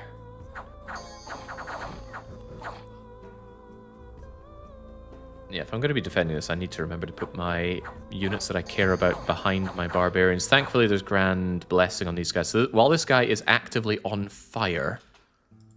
Where are you? Yeah, I think there you are. Constantly burning, but he will constantly regenerate away the burning, so he's scabbing over faster. And he'll eventually douse that fire, as he did, and then we'll take out your crappy little Meros as well. So yes, the area names and the names of the leaders are all from a chat name pool that the community member has contributed to over the months and years. So many community member names are there, and many characters from games that we've played are there. And I really like it. There's something just so great about John Shepherd, Pajama Sam, Ernie Hecklerock, and Jock Dongle all teaming up to take on fights. It gives me fun memories of things like the Ultimate Showdown of Ultimate Destiny. Anyway, he sent all of those units in to kill me. They all died. We took no losses. Those barbarians are not losses. They were province defense. They exist to die. Quebec, unfortunately, has decided to kill themselves. A hailstorm has devastated the countryside, killing cattle and Commander Shepherds. No, not my money. Well, population does grow back, especially with growth scales, but still. We are perfectly 50-50 on luck, so we have equal chance of good and bad events. Largely. Abandoned laboratory did nothing but give us a lab that we can't put to good use, but still get that temple up. Money on Dom is good money. Right, no mistakes this time. You get back, you get further back. That way our province defense takes the front and center. Divine Blessing gets up, then you just cast spells. You don't need to keep building the palisade. Alaska can take over the palisade building. The question is, do I want to go and fight the rest of them in Tatooine and Mystery Lake? I really want this palisade up first, though. But I have just crushed their units. The question is, are they going to come in with more? Barbarians, Shadow Avengers, Minotaurs. As much as I'd like to go and take Tatooine and Mystery Lake, we should hold what we have right now. Get that fort operational. Yuan Shao, do you want to come in and help with that? Could get my temple up immediately. No, because we don't yet have the temple here. Nyan Cat, get researching and continue to get me some... Uh-oh. Am I about to find out something I didn't want to find out? Yeah, because you're sacred, I need a temple to start making you. Alright, we'll get the rest of that done shortly. Temple is erected almost entirely across my area now. You're working on the temple there. Gonna just bring my units along to the front line. It'll be good if I need the preaching. It'll be good if I need additional blessing in combat. For example, Mr. Moreno dies. And then I go, oh, I need someone to bless my units. Regular priests will still do the job. On top of that, Clubber Seal is over here, and Clubber Seal's new job will be to ferry units over. That's not really enough to justify ferrying over, but I might do it anyway. Just get those, dump them, and come back. A few units will probably go a long way. I don't yet have the units that I need to Skelly Spam. I also don't have the research needed to Skelly Spam. That's Enchantment 5 that we're going for. But we're starting to get the ball rolling with regards to research, so no big regrets there. Lion Tamer, why are you there? Why are you not just researching? Vino Paolo, get site searching. Good chance for finding stuff in the wastes. Goldman, get us some defense down there and consider your position. The Yellow Caves are dangerous. However, what we can see is that they probably haven't expanded into there. Do we take them and try and one-up them right there and then, or do I do something else? Caves of Mirror is actually a pretty nice place for a fort. Defends anything popping out and attacking me into Coromandel. Has a lot of adjacencies. I think I'll build a Pale One Commander. Nice siege bonus with Need Not Eat on the Pale Ones. That's actually not a bad idea overall. Just create a siege force. One thing I hadn't considered is how do I siege? I don't have good siege units. They might be pretty strong, but these guys need to eat, and they're large. Yeah, but if I make myself a little fort down here, and I get myself a lot of pale ones, they're pretty garbage units, but they're not very expensive, and they do quite good sieging, proportional to what they are. It's a consideration. So yes, you're going to pop out and put a fort down here. I will... I'd love to know what's on Crystal Fields. Cavemen. Don't know how big cavemen are. Some of the underground units can catch me more unawares than I like to admit, so let's hold back a bit. You guys are on hold. I'm going to change you out to specifically cast Blessing a few times to bless all the units. And then do whatever. Didn't Mr. Rogers win in the Song of the Ultimate Destiny? That's right. The fight raged on for a century, many lives were claimed, but eventually the champion stood, the rest saw their better, Mr. Rogers in a blood-stained sweater. That confused me because I had no idea who Mr. Rogers was back in the time. I believe he's an American TV personality. And his whole thing was wearing his comfy little sweater whilst talking soothingly about this, that, and the next. Wouldn't know, didn't watch American TV. Largely. Okay, we know all we need to know about this. I think I'm going to head over to Clock Tower. Keep an eye on their expansion into here. Clock Tower is a really nice province. 1, 2, 3, 4, 5, 6, 7, 8 adjacencies, including a farmland. Including a mountain place, so good access to everything, really. Money, resources, a throne. The throne adjacency is not important, but keeping my eyes on that throne, I reckon, is a little bit important. Anyway, I'll have you over there, and I might just park you on Numidia. As expected, a fort was popped up on Netherlands in 10 years. The AI always fortifies a throne province. Stands to reason, right? The thrones are important. Palisades is on its way. Nothing to get here, but do start researching. We keep cranking out the Shadow Scions for research, although I would love to get myself another few steam shields. The cost is astronomical, though. Like, scary, scary stuff. He was also a US sniper, says Snow Kitsune, but Sunchaser says he was not. He never served in the military. It's an urban myth. Snow Kitsune, check your sources. Especially before you go spreading things as fact. A bit saddened that my god is just sitting back, not doing much other than researching, but I don't have anything for him to really do. Also further saddened by not having the units popping out here, but that's okay. Four forts is not so bad. I'm just very afraid of attacks through Alexandria and Canada. I would definitely make a non-aggression pact with Part01, but I think for this run I want to avoid making any non-aggression pacts. Best thing I could think I could reasonably do is just keep my province defense very high in Alexandria and Canada. Also, why does Alexandria not have a doesn't have a temple? One of the things is if your Dominion hostilely encroaches upon the other AI, they tend to take that as a reason to declare war. How are we looking diplomacy-wise anyway? Here we go. So yeah, they are apprehensive about me. But hopefully they're too busy fighting Camdonia to consider war with me. I could do without war on 2 fronts, let alone 3. Okay, this is fine. You're working on a temple there. Why does Malstare not have a temple either? Give me another couple of priests, please. One to go over to Malastar. Alexandria is taken care of. It all looks fairly taken care of.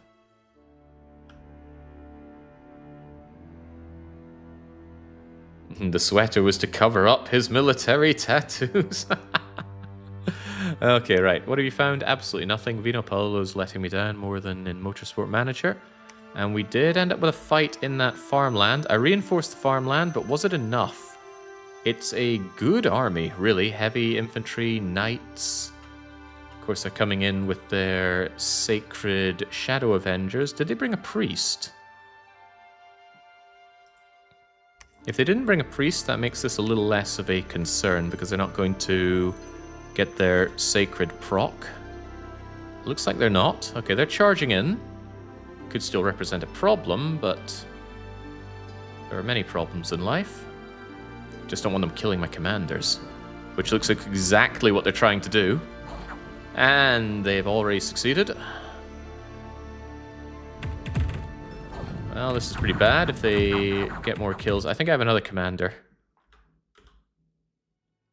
Yeah, so Trevor Belmont, the Spear High Chieftain, is dead. If they take out Greater Dane, the mounted commander, as well, then I lose all my leadership and die. But their only commander is past part out the knight commander. So I need my knight commander, who is, I don't know, somewhere, not to die. Oh, right. So I said these tramplers aren't a problem for my main units, because my main units are size 5, but this is my province defense squishy size 3 guys. They get trampled. Squish, squish, squish. Fortunately, Camdonia got routed. The Berserk units, however, they remain in the battle. They don't care about commanders dying or all-round routes or orders to retreat. Okay, I'm grateful for that, because it always sucks to lose your province defense to them just being very trivially slaughtered, especially by enemies that fly to the back row. Oh man, countering flying nations with province defense is such an exercise in frustration. You need some actual scripted units to defend against them. That's why flyers are such amazing... what's the term? Well, they carve through your poorly defended units. Anyway, easy peasy. I'm grateful. Again, that's units that they throw away. These losses don't matter. Ah, we did actually lose our commander and chieftain, so we would have routed if they hadn't already. So very fortunately their Knight Commander died, or else we would have lost that engagement. And also Underhome. This is us going underground. Not flankers, I'm thinking of raiders, right? Raiding through enemy territory with flyers, especially stealthy flyers, is very powerful. But it's not so powerful against the AI. The AI gets so much money that they do PD dumping, is what it's generally called. They dump a lot of their money on huge amounts of province defense. And it's very frustrating, because it makes any excursion into AI provinces a very expensive ordeal, right? What are we even looking at here?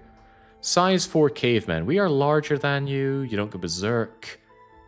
You are mostly naked. You are entirely naked, actually.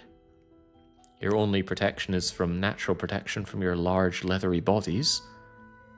The only thing is if they do land a hit, that hit hurts. But we're larger, so it's unlikely to be a headshot. We should get through this without them actually landing many hits. And conversely, we're able to land our hits. So one of our poor buggers here got clubbed in for 11 damage right in the arm. Damage exceeded maximum hit in the area, reduced to 11. Good thing it wasn't a cutting attack, otherwise it actually would have sliced your arm off, meaning you would no longer be able to hold your sword and your shield. You'd probably drop the shield. But clubs won't do that. Clubs will cripple your legs, they'll break your heads, they'll give you, I think, like dementia. But not a problem for you here. They're still getting good flanking going on, though. Do they have good morale or something? Surprisingly good for indies. 12 morale. But they're getting out of here, and my units should persist nicely. There we go. Out of here, Unga Bunga clubmen. We lost 2. They lost everything. The province is ours. Quebec continues to die. Merchants have established themselves in your temple, and faith is decreasing, but merchants prosper. Then where's my bloody money? Need a new tax installed in Quebec. The giant fortress is complete. Giant fortress in Ryukyu is complete. We killed some Sardinians to lower the unrest. Should I increase the province defense here? It starts getting very expensive. I don't want to do that. What I want is that giant palisade here. Maybe you could construct a temple while we're at it. Giant palisade will be done in 3 months. It takes a bit of time. Tempted to move over somebody to put down a laboratory there as well, because I do need to get that going. Alright, Mages of the Storm, you guys are expensive. You're going to cut into my income big time. But I need the research, and I need an army of death mages for the future. Might cut down on my shamblers. How many shamblers do I have by now? Quite a few. Shouldn't be too hard to take the waters. Sadly, the shambler guy costs me 2. Maybe the first guy out of here will be a shambler commander. It's good enough leadership. Actually, it's very good leader. And the problem is you're quite slow. But yeah, get up there, grab the shamblers, take the old whale bones. Probably Mermaid Island first. Yeah. Better for me to have it than for Per Baote to have it. So yeah, go and take Mermaid Island, then Old Whale Bones, and then... There's no other real claimable water. Like I said, all the nations that we have on the map are capable of water. So in a way, it's good that the water is far away from me, because it means they're going to fight each other over the water, and I won't even have a dog in that fight. Of course, if it were me, I might have just taken the water immediately and defended it well with my shamblers, but ifs and buts, coconuts and all that. Get a temple up in the Ryokan Hei. Get a temple up in Malastar. Get a temple up in Alexandria. Vina Paolo, go and explore Alexandria for holy sites.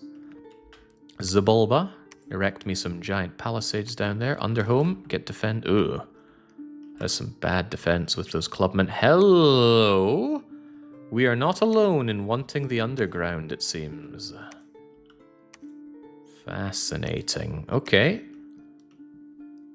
We are very not alone. Camdonia is down here as well. Not thrilled by that. Just when I thought I'd get some peace and quiet down here. Okay, well, Underhome is mine. Underhome's got a lovely copper deposit with golden resources that'll flood into the caves of Mira as long as I hold Underhome, which I plan on doing so. Although I could move over and take Underhome. I think it's better to get the fort on caves of Mira so that people don't use the gateway. I don't know, but I don't think you can use a gateway if you haven't gotten through a fort on the province. I should check that someday. Crystal Caves. Crystal Caves have low income but excellent resources. Drip Caves have excellent resources. Cave Forests, high income.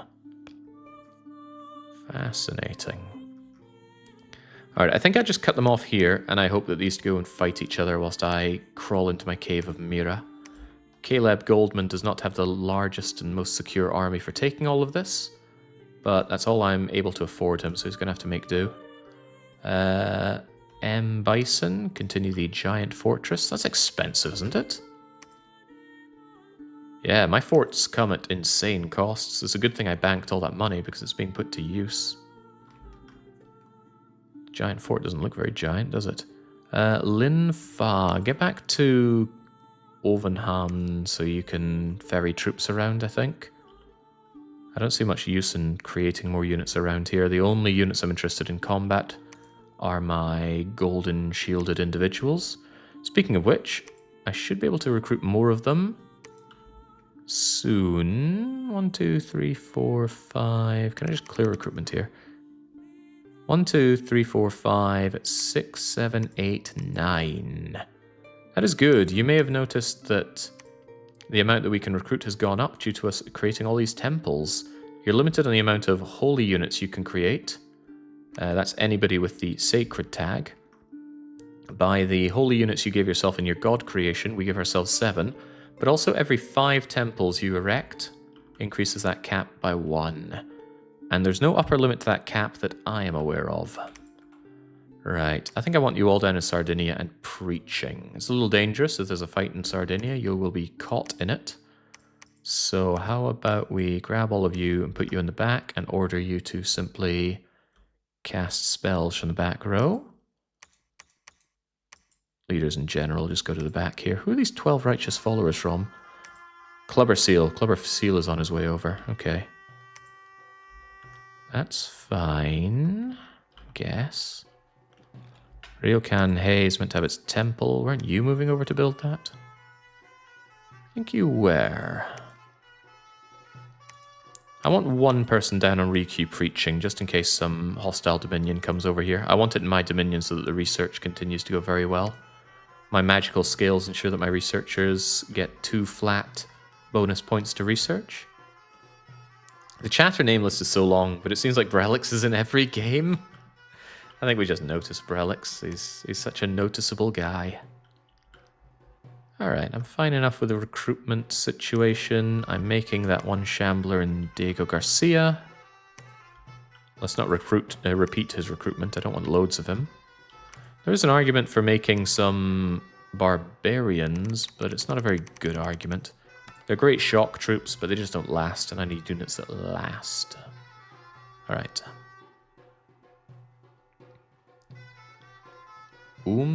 Bor. Ah, that's us in the underground. I don't have underground names. Uh-oh, flyers. I should have considered that. They're flying at me. Okay. Nice defense. So I'm very glad I had my units on wait. The flyers flew at us before we actually departed from our commander. I think my commander took a bit of a nibble there. Yeah, they smashed Caleb Goldman. Is it Caleb or Caleb or Caleb? It's not a common name outside the Americas, I think. So yeah, they came down and they club sworded him and gave him battle fright. That's pretty bad for your commander to have, but as long as he doesn't engage in battle, it'll be okay. That was my mistake. I knew these guys flew. Why did I not prepare myself more accordingly? Uh-oh, we are running. Damn it, Caleb, no! Wow, that's bad.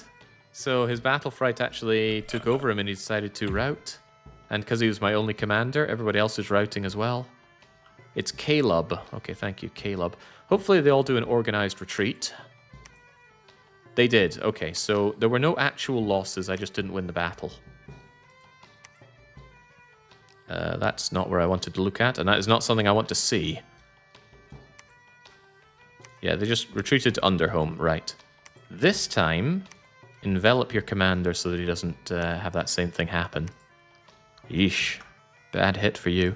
Take Umbor. Better luck next time. This, okay, spoiler, this battle did not go well. Not a big surprise looking at this. This is frightening. Very, very frightening. Looks like they have amassed, I wouldn't say their entire army, but it's a lot of them. They've got those mercenary swordsmen here as well, just to bulk out the number. So barbarians, bipedal bulls, swordsmen, centaurs, even some archers. Is that crossbowmen? Yeah, I don't know where they got some arbalisters from. My province defense doesn't stand a chance. Terrifying.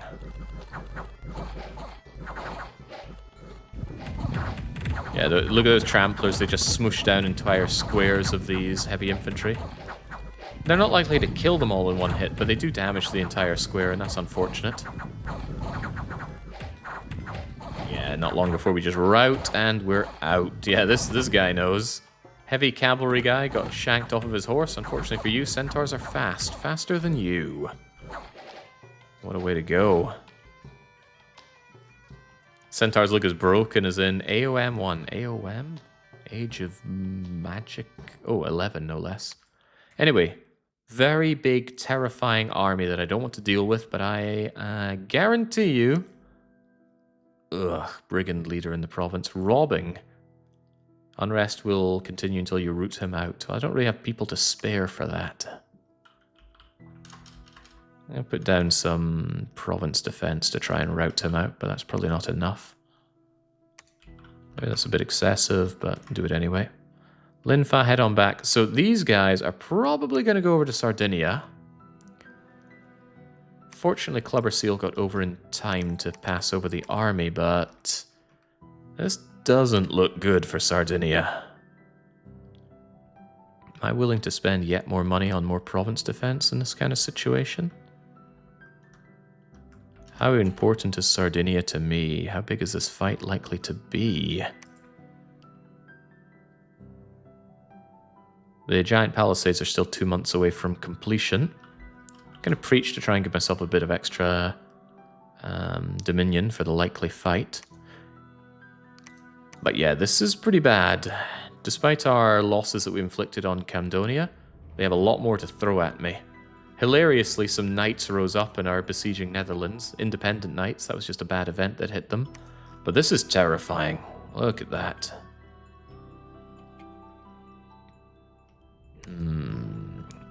If they go for Diego Garcia, is that good or bad? Diego Garcia won't last that long. It is a giant fort, so it has good wall integrity. That would buy me a bit of time to bring in reinforcements from Övanhamn. Wouldn't be great reinforcements, though. And again, we don't have our magic online. I need Construction 5, Enchantment 5 to start Horde of Skelly spamming. Before we consider any of that, you get out of there. And then start making Mage of the Storm. Ryukyu's fort is on its way. You get Preaching over there, researching as well. And yeah, keep making me Steam Shield guys. Money ain't high. The Beast Brother. Oh, loads of foul spawn. Blech to those. Right, Clubber Seal. This is going to get ugly. Just get out of here. Leave it to Mr. Moreno. He knows what to do, I think. He can aid the preaching, if nothing else. Age of Mythology retold. I see. Doesn't sound like my kind of game at all. Schlober. We already have temples pretty much everywhere. It's also a death match. It's not unthinkable to enter the death match, but I would most likely lose. I don't like sacrificing someone to the death match. Although I could just send in somebody for a whatever fight. You never know when you just go in and somehow win. But yeah, any of their other guys would probably take it easily. I could send in Alaska. I don't particularly want you anyway. Alright, here's how it goes.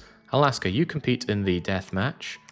And Audrey, you continue the fort construction. Shorty Thurmond, I want you over here. Bino Paolo, please search Alexandria. VF Mikey. Alexandria is all built up nicely. Get down to Diego Garcia. Orlov. Yeah, you're already down here, aren't you? So they came in through here. What is happening in the Lightless Cavern? We can't see anybody there, which is weird. Head over there regardless. And as for you, Pajama Sam, Clock Tower is good information, but I want you in Numidia. I want to know if and when are people going there. Who knows? These guys might think they should go and fight in Numidia, and that'd be wonderful, because there's no way this army beats the Numidian Fire Serpents. Not in 100 goes of the battle would this formidable army actually win in Numidia. They don't have the counters for fire that they need. I'm a little worried about this turn. Well, I'm very worried about this turn. I might have gotten my defenses erected, but my more or less entire army, and it's not that impressive an army, is very one note and easy to counter, because I don't have my addendums operational just yet. Need my death mages out in force, and we've only just started recruiting them. Concerning. But that's okay. Is it okay? Even if I die here, I've bounced back from worse. But not much worse. The research mage gets pumped out, my expenses are growing, my treasury is shrinking. Keep those nature gems at the ready. I need those for Mother Earth down the line, Mother Oak down the line. Alright, let's go. Are they coming for me? I'm seeing some big battles. I'm seeing battle in Sardinia. Also Sparkling Fields. Okay, Sardinia. Don't let me down.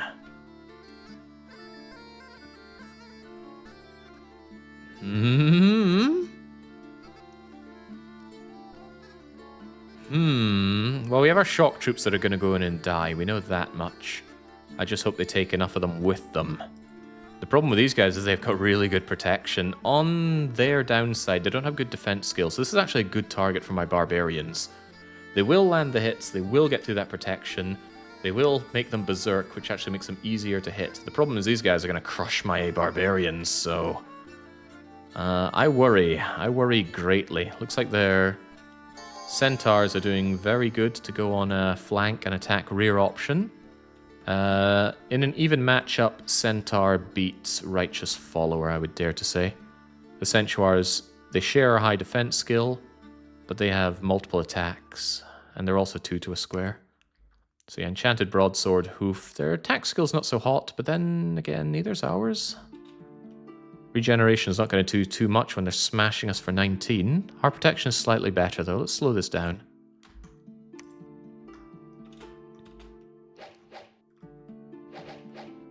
So watch that flank. Who pierces through who? Are they female?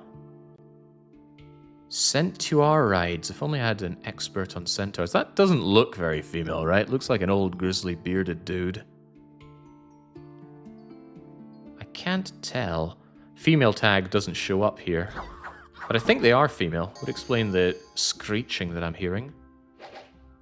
Alright. Get stuck in. Get really stuck in. Commanders are here. They have 1, 2, 3 commanders. We have a lot of commanders. So we're not going to route to commander death. They are more likely to do so. Interesting flank on our south here. Looks like we're winning against the centaurs. Maybe. Hard to tell. It doesn't look very good for us, though. My numbers looked so much better when we formed one big line. Concerning. Very concerning. At least a lot of them are stuck in the center not doing anything. But that means my guys in the flank are eating quite a lot. We're having to deal with their barbarian scum as well. I don't like it. How's this going? Eesh. Both sides taking heavy damage. My little shamblers are coming in. Okay, go sword champions. At least you can harass the enemies, if not hurt them. Barbarians actually punched through. Barbarians actually might do some real damage to their backline. As long as they don't rout, right? Important thing for my barbarian scum is not to rout. But I'm losing a lot of my golden shielded front and centers here. I'm glad we got regeneration, though. It's Good that the Shamblers don't get involved because they get trampled very easily. A lot of our Barbarian scum are routing. We're losing the engagement with these Centaurs. We are losing the central engagement. There's a lot of losing going on here. Fortunately, we have Barbarians that have pierced through into the back. If they can hold their nerve and rout out some of their commanders, like this bugger right here, Longbowman. They've lost Tucker, the Master Commander.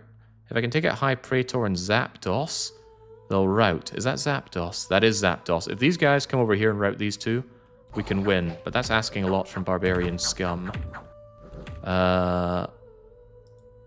Okay, I thought I saw you routing, but with 23 morale, you really should not rout. Very concerned about what these are going to do to my commander. Where is my commander? Uh-oh, they're all at the back there. Yeah, very concerned. I need to force a rout here. Barbarian scum, please kill Zapdos and friends. The center is barely holding. The north flank is destroyed. We're getting enveloped here. Freaking hole. Don't waste your time with them. They're already running. Take out the High Praetor. It's like the ending to Xenonauts. Uh-oh. They're coming straight for my priests. I'm not sure my glorious prophet is going to manage this. The center is cracked. The center is routing. The back is about to die. Oh. Ah, but the High Praetor is now routing. Who routs first is the question. It'll say up at the top left. Camdonia are routed. Their Berserkers will still attack for a bit, which could be a problem. Could be a big problem right here, for example. Yeesh. My army is in shambles after that. Many of them are going to die on retreat as well. So this is about as Pyrrhic as victories get. And I've not even won yet, though the Berserkers could still hurt me here.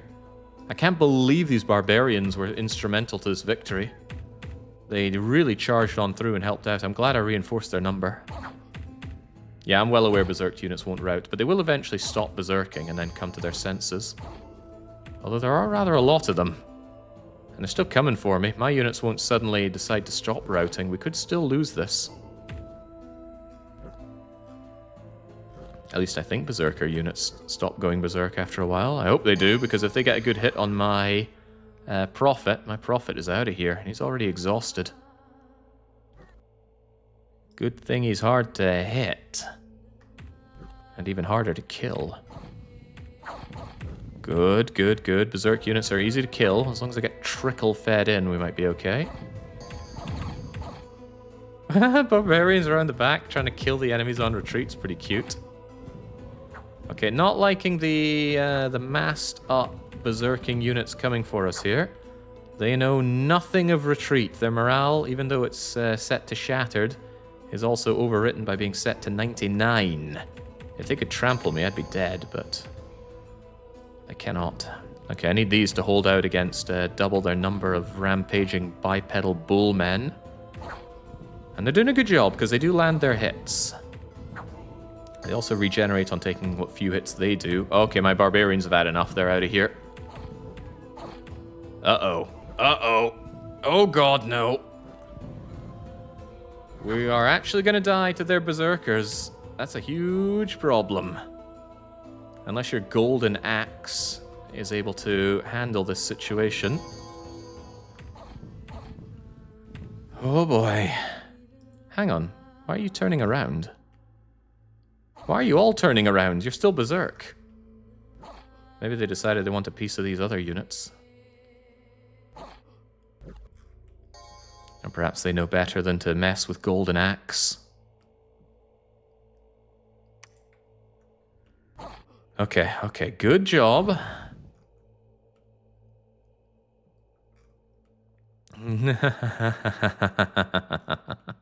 Oh no, they've had second thoughts. They really want a piece of my prophet.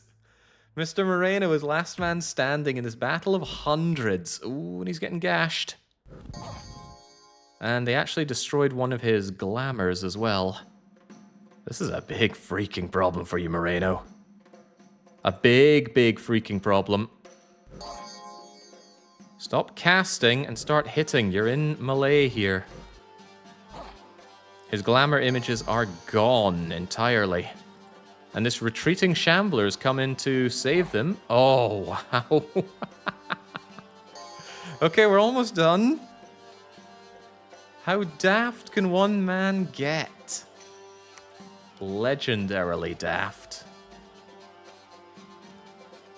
He's a big guy. Surely he'll handle a big problem. This is a big freaking problem, though. His mirror images are gone. He just got chest wounded. One bad hit and Mr. Moreno is DED dead. Alright, well, you shanked him. He still has 1 hit point left. Okay. You did it. What a horrible fight for everyone involved. They lost everything. I lost everything. Good God.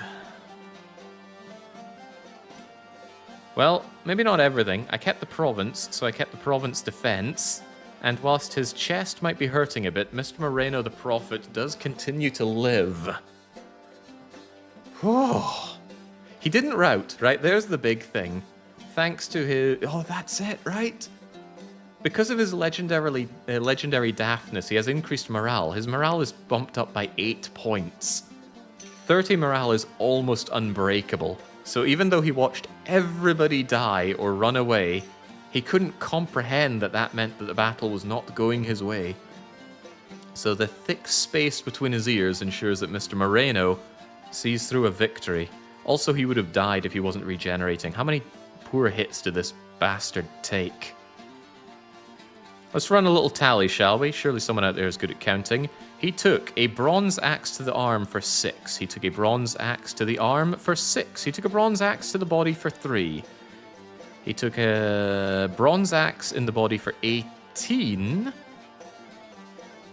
He took a sword to the body for 5, an axe to the body for 13, an axe to the body for 8, axe to the arm for 5, axe to the body for 16, sword to the body for 4, a sword to the body for 11, through his chest. His maximum hit points are 72. Did he die? Because regeneration saved him there, and that's my bless.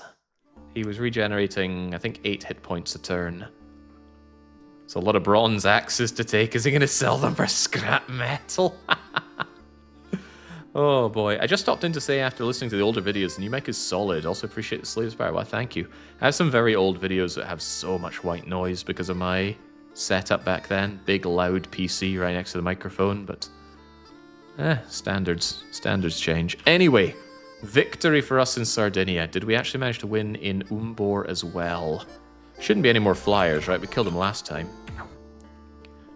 Now it should be trivial to just go and slaughter them and their so-called hordes of skeletons. Actually, it's just animate dead, which is a very sad excuse for hordes of skeletons. Here's an interesting one. This guy got hit for decaying, which rapidly ages a unit. However, these are descendants of gods. They can live to 200 naturally. So this guy, although he is aging very fast, he might survive. I think he did survive. Yeah, there we go. One of these guys is now very old. Can we track down which one? It would interest me greatly. He didn't take any damage there. So 87, 78, 77, 85, 77, 82, 79, 77, 79, 85, 88, 86, 186. This guy aged 100 years by being attacked with decay. And that would kill most races, but it wouldn't kill a dragon, wouldn't kill a wyvern, a serpent, maybe not a naga, I don't know how old those guys get, but an Asmeg. Doesn't even work. He's in his prime. He's like a 40-year-old human. Is 40 prime? I don't know. 41 is probably prime. Right, that means you continue the advancement around here. We reinforce. We're getting surrounded here. Nethermires, Deep Wago, Cave Hollows. But my hope is that these two end up killing each other. That's why I've posted Orlov. over in the Lightless Cavern, which I imagine these people will fight each other over. Notably, you're down here with mercenaries. That could be good or bad. Get to Utter Dark and the Netherworld. Cut off Camdonia from my lands. I could attack into Camdonia, but I could also not. We are at war, after all. Where does this emerge into, anyway? It's a gateway to Rusty Bucket Bay. Oh, there's Jolly Roger Bay. Where was Rusty Bucket Bay? There it is. Hang on, that means that Cambodia are here. But we know that Per Baoti are here. Likely for them to fight over that. Let's not get involved in Rusty Buckets then. Take Umbor, Utterbark, Nether, and try and clamp down this, especially with a giant palisade over there. Okay, so Sardinia remains ours. Units, none. Rockies, a few. That was a terribly, terribly bad retreat then. Oh god, look at these numbers. 182, 144. Of the 20 units that retreated, only 9 of them made it to friendly territory. Yikes. I suppose it's good to know that they sent that many numbers at us and still got slaughtered. That's a lot of their extremely good Minotaurs that died. In fact, all but 1, 2, 3, 4, 5, 6, 7, 8 of their Minotaurs died. And their amazing Shadow Avengers, all of them died. Problem with AI is that they could probably pick this like snot from the nose in 2 or 3 turns. For me, that's about 8 turns of my followers dead. Actually, only 9 survived, so more like 10 turns to get those guys back. All my priests died. But you know what? Moreno is still there. Moreno, I need that fort. Please build me that fort. What about the death match? Oh god, that barbarian chief was meant to compete in the death match, and he died before he could even get there. Who engaged in the death match then? Some kind of fancy looking Naga? A Naga mage with no fancy crap. Versus a Draconian? Oh, there's a thought. I could summon Draconians to aid my sieging. Draconian comes down. Draconian forces you to bleed profusely. Wow. Just got eaten by a Draconian. Yeah, Barbarian Chief wouldn't defeat Draconian, that's for sure. And then the Draconian goes on to fight a Satyr? A Satyr? Still think the Draconian's got this. Self-Quicken is a good spell, though. Quickness is great, especially for combat. In battle, you strike twice, and you also increase your attack and defense skill, and I think it's by 2. Quickness plus 2, quickness plus 2. Yeah, quickness is an amazingly powerful bless, but it costs a lot of water magic, and water is not usually desirable. So much for quickness. Donkey Kong, the Draconian Chief, just comes down and slaughters you. You get money, fire gems, and the champion's headband. Good job. I'm marginally jealous. Also, independence. Hey, we routed them out. Remember we were told that there were some bandits causing problems here. These villains have been chased down by my increased defenses. And they're getting shot to bits before we even engage. They use bows, we use bows as well.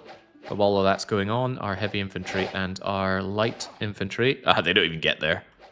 Spineless villains. And they are spineless. They're such awful, awful units. Low morale, low skills. I don't know why you'd ever want these guys. It's treated like a bonus. If you manage to find a villain lair, it goes, ooh, you can recruit villains. And then you look at them and you go, why? They could at least be free or low upkeep or something, but they're not. Anyway, it matters not. Out they go. So, that was an incredibly costly turn for us. And unfortunately, it looks like they still have a massive army to throw at me. There are 280 units consisting of turtle warriors, barbarians, fire ants, mermans, and pale ones in Water's Edge. And it looks like they also want Mr. Moreno dead. So I have to make a judgment call. Do I pull Mr. Moreno out? I'll lose my temple, I'll lose the 1,000 denarii I invested into the palisades, but I'll keep the legendarily daft Mr. Moreno alive. Or do I hope and pray that he can survive here? 280 units. He probably really wants this, because he's seeing me on his circle around the throne, and he wants to kill me. Huh. What were our numbers here? Our province defense is only 141, although it is very heavily steeped in barbarians. But they still outnumber us 2 to 1, and without my magical guys, we're not going to manage that. Is he too stupid to run? Maybe. Legendarily daft does not retreat, but he dies here. At best, I could shove in an additional 1,000 denarii worth of province defense here, but that's still unlikely to win. And I don't have any units free to pick up the units that are hanging around over here. I think that's just a waste of money on what is already a sunk cost here. Not only that, he's got 60 units in Mystery Lake that could go and reinforce that. I think he's going to throw everything he can in Sardinia, and I have nothing to respond with.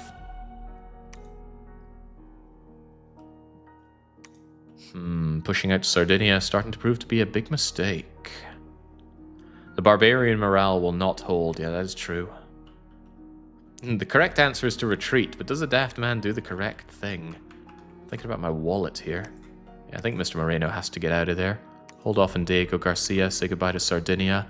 But now Camdonia are getting uncomfortably powerful. And like I said, that takes a big bite out of my power.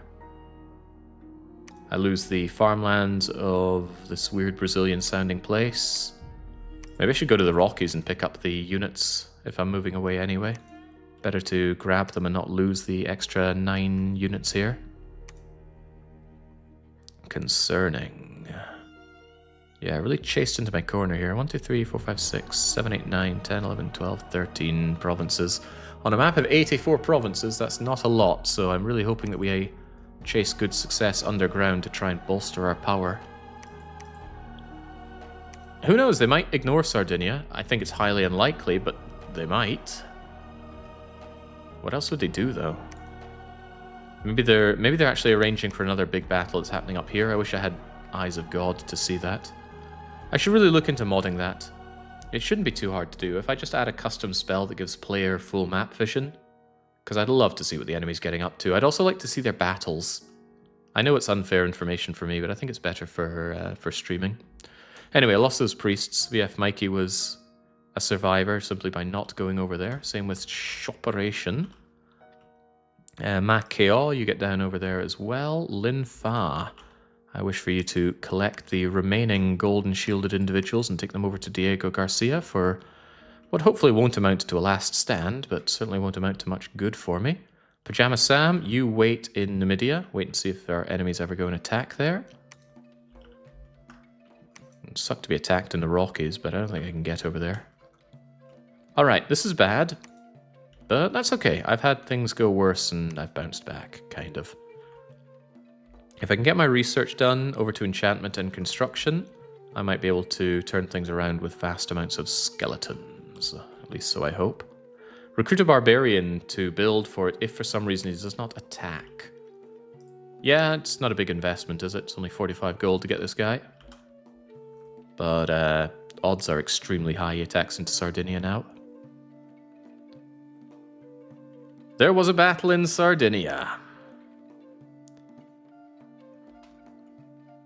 Would we have held against this? These guys are pretty much written off. Pale ones are pretty bad. I think if I'd invested in the Barbarian Province Defense and held with Mr. Moreno, we would have won this. As it stands, we probably don't. Yeah, we definitely don't. They're going to trample these barbarians. So down they come. Yeah, the barbarian morale will not hold against this. Especially since the enemies like to go berserk. Oh, I forgot we have shamblers here. Not very good, but they're there. Love that thumping noise of barbarians. It doesn't help the barbarians that they're getting constantly pelted by some archer fire. Also helps the enemy that these guys aren't engaging currently. We might actually have this. If the barbarians just hold a little bit longer, the enemy will rout. The enemy did rout. Holy hell. Sardinia. Such a graveyard of bulls. That's excellent news, because not only did I not invest further into this province, my enemy just wasted more of their resources trying and failing to take it. And it wasn't a good route for them either. Most of their units did not survive to rout. The ones that did were crap. Oh, you just went berserk. You'll stop your rout and you go in the attack? Would that be bad news if he actually manages to force a rout on me? We won't though, surely. Surely. Kill that thing. Kill it dead. Crunch. And that guy's out of here. Whew, close. Too close for comfort. And that was no small force he brought in either. 125. Granted, it's been pimped up by wolves and satyr champions, but that's still units he loses. Very happy to see those axe champions die. Alright, what's happening in Utter Dark? That's me going and taking the lands below. From little Bakemono shows, that's funny. I did say one of my counters is using small units that pack a lot of punch to a single square. Bakemono show is almost that, but they don't punch hard enough, and their skills are too low. So even though they have the attack density, this is not going to defeat my golden champions. Splat! The great thing about Bakemono shows is their ability to repel with the Yari, but still, they need fluffing for that. Also, they retreat very easily. Hello, who brought in a cute little elemental? Oh, what about these things? Ko-Oni clubbers. Still gonna die though. Splat. What are these ethereal things? Oh, they put out little Oni spirits. And they are ethereal, so they're hard for me to hit, but they're also running away, so it's no big deal. Vulnerable to salt. Who has ever used salt in this game? Salt is the counter to Ubar. Still needs astral magic and someone to go and throw the salt in their face. Okay, all in all, a good turn for me. And we got some nature gems, and I am still hungry for nature gems. Every one I can get brings me closer to Mother Oak, which brings me closer to Gift of Health, which makes my units a whole lot better. Anyway, Utter Dark, reinforced with Bakemono shows.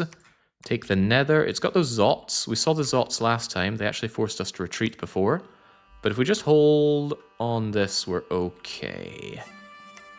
Can add another couple of bodyguards to you. Hold and attack, blessing, spells, kill them when they jump in, and then kill them for good. What do they even use down here? We have every advantage. Get that palisade up. I'm in desperate need of money and resources to create an army to defeat my foes, of which there are plenty right now. Ooh, checking in. How's the campaign going? Sardinia has held against so much. Although it might not hold much longer. Look at them. They're getting ready. Yeah, wolves, then Minotaur sword champions, barbarians. I just hope. That's not all of them, right? I think they split. Some went to Sardinia, some went to Netherlands. They wouldn't be heading up north unless they either wanted to defend this further or they wanted to take the fight over to Perbaote. Hard to tell what they're up to. Anyway, Cybercop, if they lay off of us for a bit longer, get that fort finished. Mr. Moreno, pick up the rest of the army. Oh, so tempting to defend Sardinia. If I hold Sardinia to the point of getting a fortification up, we might be able to make this work. But damn it, I have no army anymore. Lin Fa is on her way as best she can, but her best isn't good enough.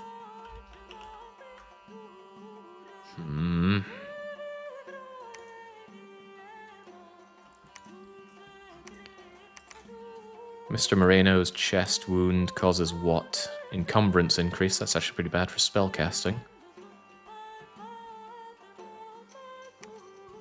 That's not a large army to suddenly turn around and take with you. Get the wounded acting as bodyguards, get the cursed as a bodyguard, get these guys holding and attacking from all the way back here.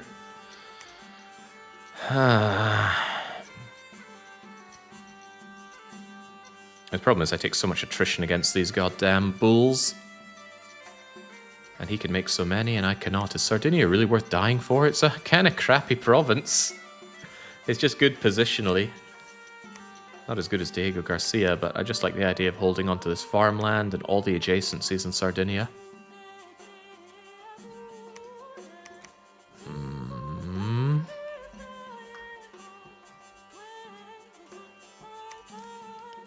Thing is, looking at that, 100, most of them are wolves. The largest single aspect of this army are wolves. The problem is the second largest are those sword champions. Yeah, strategic value is value, and we've invested quite a bit in it already. The problem is I don't have an army to send down there. Hang on, where's M. Bison? M. Bison, I need you to move units over. Napoleon can take over the construction of the fort.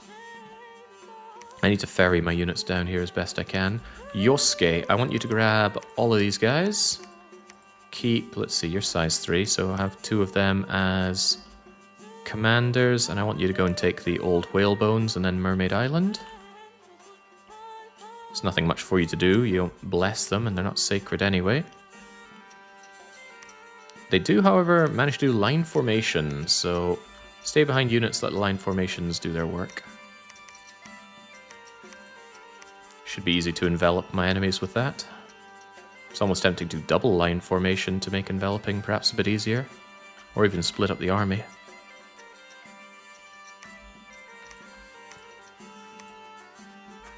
I wish for you to attack rear in a box formation on the side, please.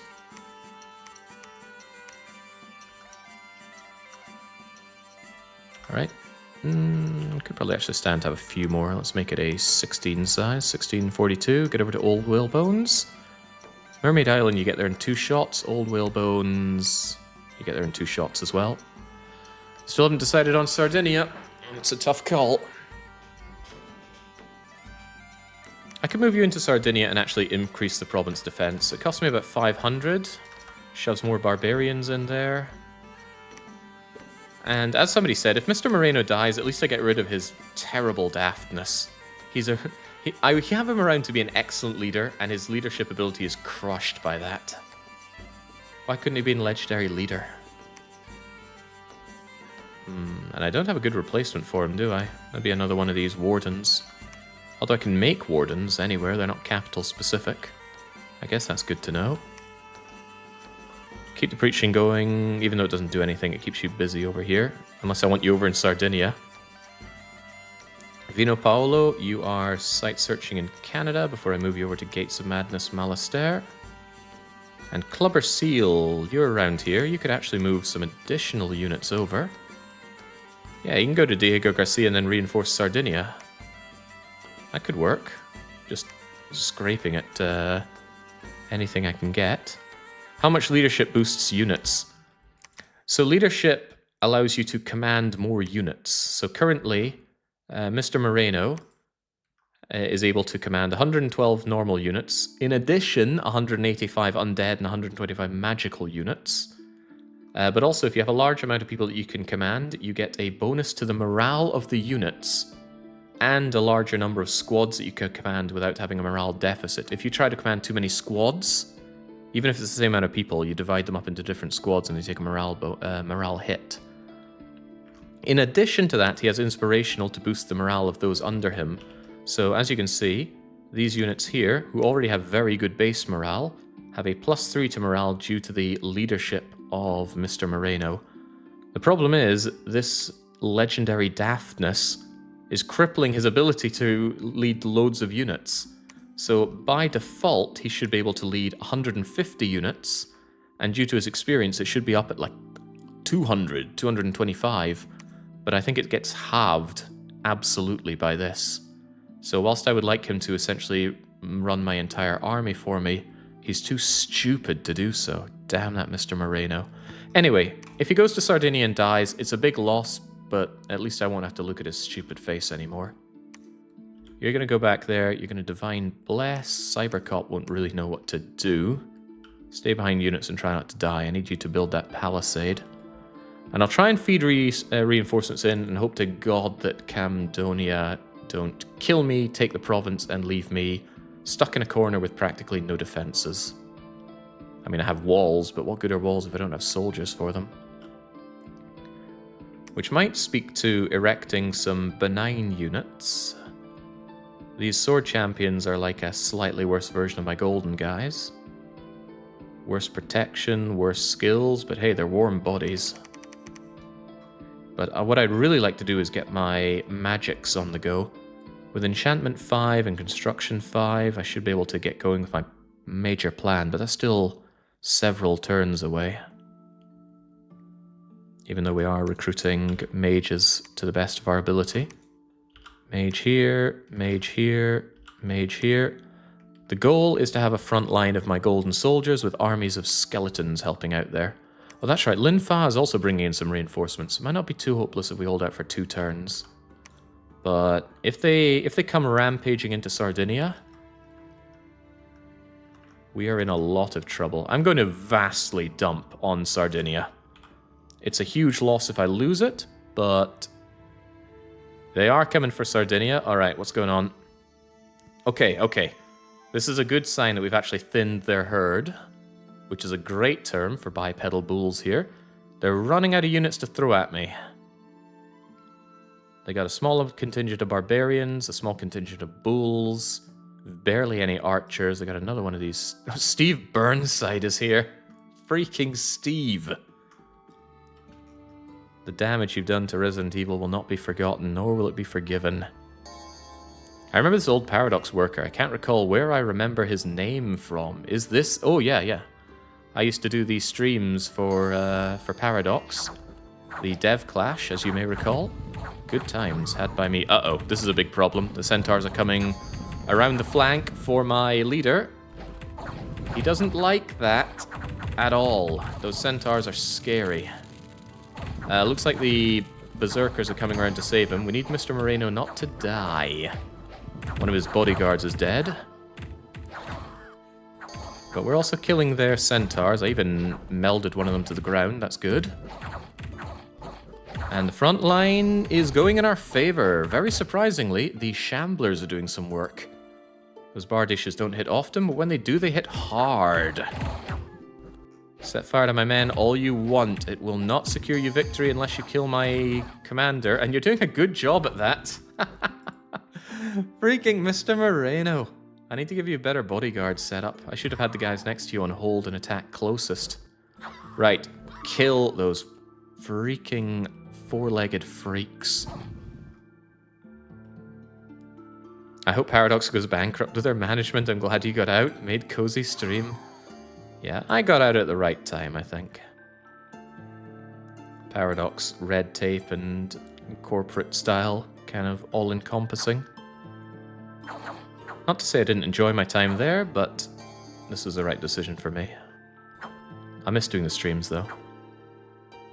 Game development is whatever, but the streams, I do love those streams. All right, there we go. Yet another defeat to my enemies.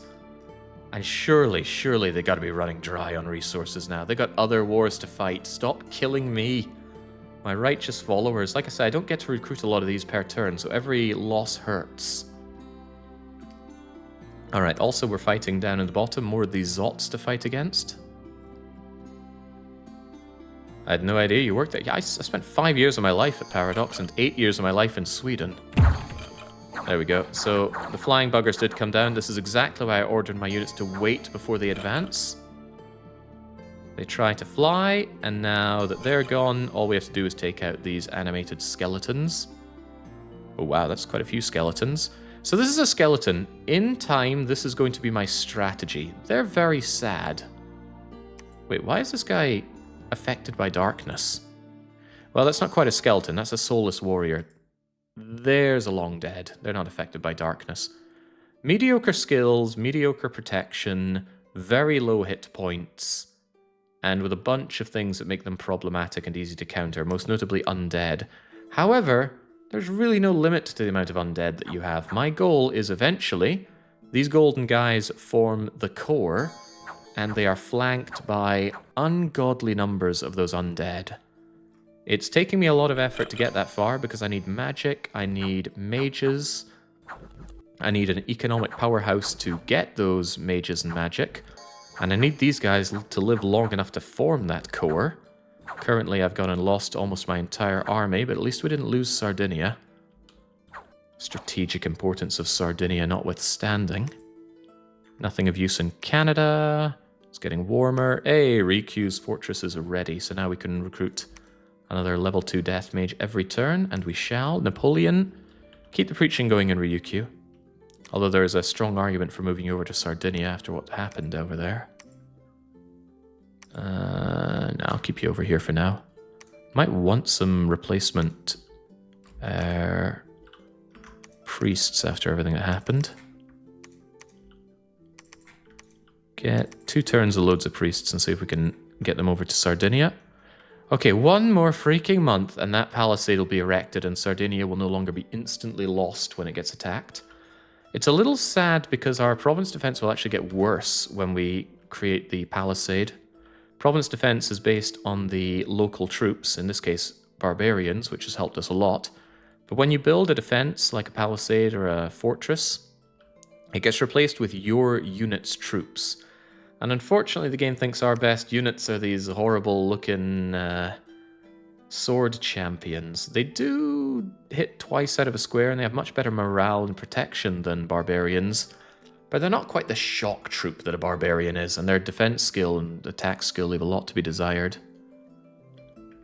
Bulls are getting counter-invaded. Yes! Holding out in Sardinia until it became an absolute McDonald's slurry has paid off. Looks like Camdonia have another problem there. I really want to sign a non-aggression pact with Parbote. I said I wouldn't do non-aggression pacts this run, and I'm going to stick to that. But if I just signed a non-aggression pact with Parbote, we could 2-time Camdonia. And then they take them on this side, I take them on this side, slaughter them. I don't even care if I don't claim their capital. I just want those bull-headed menaces gone, because they're so strong. Anyway, Linfa and Clubber Seal have congregated in Diego Garcia. Linfa casts the army over to Clubber Seal. Clubber Seal gets a modest bit of guarding and legs it over to Sardinia. Linfa retreats back to Övanhamn to collect more units for me. Makeo, VF Mikey, Shorty Thurmond all relocate to Sardinia to try and get some friendly dominion there. Mr. Moreno actually gets weaker in hostile dominion. Hurts his maximum hit points, and that's pretty bad considering the maximum hit points kept him alive in that previous encounter. Fino Paolo has let me down consistently. Please go and find some magical sites in the Gates of Madness. Caleb, as I'm told it's pronounced, is actually doing great work underground. I know he had that retreat, and that didn't work out well for us. But he has managed to secure quite a lot of land underground, and it's not insignificant income. The resources are insignificant until we get a palisade built. For now, it's good. Will you work well in the realm of silence? Cynocephilian warriors, I recall, being considerably better than the Ungabunga cavemen that we fought earlier. Hunters and warriors. I think the hunters are ranged. Oh well, with regeneration we should be alright. So I'm going to sweep around the back, claim all of this, get my fort, and just defend this. Don't know what with, but with something. Not with pale ones, although there is a strong argument to be said about recruiting pale ones for the sake of sieging. I won't do it right now. My treasury has needs elsewhere. It's going to be built in 1 month, huh? I will probably send Jin Lennon down there. Maybe even Jin Lennon with Brelix. Brelix will feel right at home down there. One of them to erect a laboratory, the other to site search, and the other one to then site search further. Don't know what kind of nature gems we'll get down there, but we're bound to find something. Mr. Moreno, please preach, don't patrol. So many corpses. 154 unburied corpses. You know what? You're a reanimator priest. What I could do is reanimate a bunch of soulless off of those corpses. Not the worst thing you could do, actually. Give me those soulless. I need warm bodies here, and in the absence of warm bodies, I will take cold bodies.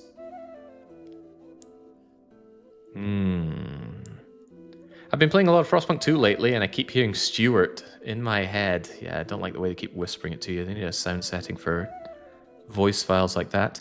Anyway, yeah, Dominions is overwhelming. I do have a tutorial... Well, tutorial is the wrong word, but there's a write-up on the game that makes it a lot easier to get into. It's on my public Google Drive, which I don't think I've posted anywhere on Twitch. Probably for the better. We would get scraped hard. But if you are interested, I'm sure someone can link it up to you. Maybe even me. Not much else to concern ourselves with. I have to hope that they don't launch another attack on Sardinia. Because just one unlucky engagement and Sardinia is having a bad time. All of you need to be bodyguards on Mr. Moreno. And I'm going to move Mr. Moreno forward. Because I don't want you getting caught out again the way you did before. Those centaurs could have killed you. Anyway, get some Solus on your side and let's see where this goes. Dominions is a very rewarding game. They for once did not attack Sardinia. We're working our way through enchantment and we had a couple of fights. One in the old whalebones. No guarantee we get through this, but honestly, Tritons are terrible. Well, I say that. Tritons clad in amber are actually quite good. Wait, why do they have protection 4? Oh, they're not actually clad in amber armor. These ones are. These ones are quite a bit better. But these ones have no real protection. That's quite funny. Alright, how do we do? How do we do? Our Bardish Shamblers. The main reason I'm taking the Bardish Shamblers over the dual-wielding Shamblers, the Bardish Shamblers have extra protection. Just as well, they're facing those bronze tridents, which do hit and they do pierce through armor. But how does this engagement go? Looks kind of similar. Is that poisonous skin doing any effect on you? I don't think so. You're getting repelled. There's a thought the Bardish is length 4, so the Bardish repels tridents. Okay, nice envelopment. Those amber guards are going to get harassed from the back. What are you guys doing? Kill them! Complete indirect control during these fights. Alright, they eventually got the message and sandwiched them, kind of. What a weird way of moving around.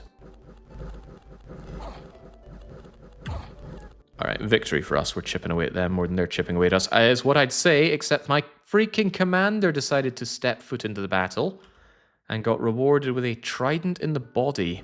And you are flanked. There's a very high chance you die and we rout. A very high chance. You just got shanked again. Uh-oh. Uh-oh. This guy needs to live. Okay, thank God for that. What an idiot. Stay behind troops is clearly wolf whistling for them to actually just go and... Is it wolf whistling? There's a term for it. Anyway, he clearly anticipated that as go into the front lines and get yourself murked. We're actually routing here. Not routing as hard as they are, but not happy to see some of my units try and run away. Hopefully they get off the map before we do. Good, good.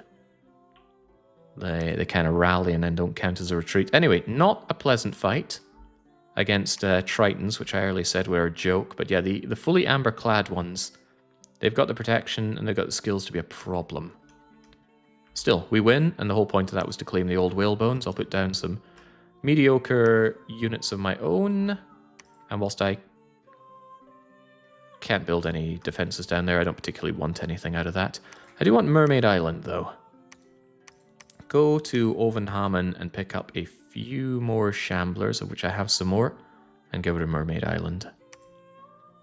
Stay behind troops, but if your units are behind the line, well, now we're in front of them, aren't we? Yeah, maybe I should have just told him to hold, but if you have him hold for too long, then he can end up isolated from his units, and then he gets flanked and destroyed. We saw that almost happen to Mr. Moreno. Thankfully, Mr. Moreno was just too damn good. Right, numbers not on our side here. Did you just shoot this? They shot the mushroom. The giant fungus took a chest wound. Okay, well, good. Yeah, this is what I thought. They got a lot of projectiles going in here. They got javelins, bites, stone spears, stone daggers, and there we go, short bows as well. But we laugh off of those because the small damage that will cause gets regenerated. Our big shields help us in battle. And these guys do not have the defense skill to stand up to our swords. These guys are actually getting quite a bit of experience from their subterranean adventures, and they have entirely been subterranean fighters. These guys never saw battle above ground. On the other hand, these guys... Oh, they get mashed away over there. These guys have perfect dark vision, so we can see them just as well. No, better than they can see us. They've only got 50% dark vision. We have 100. Brutal fight for you. Weakened and down to 1 health. And these guys also know how to go berserk, so they are not going to flee. Easier to kill when they're berserk, but easier for them to kill us. No, don't chase that one guy down. Save your brethren. No. Oh dear, these guys are in trouble.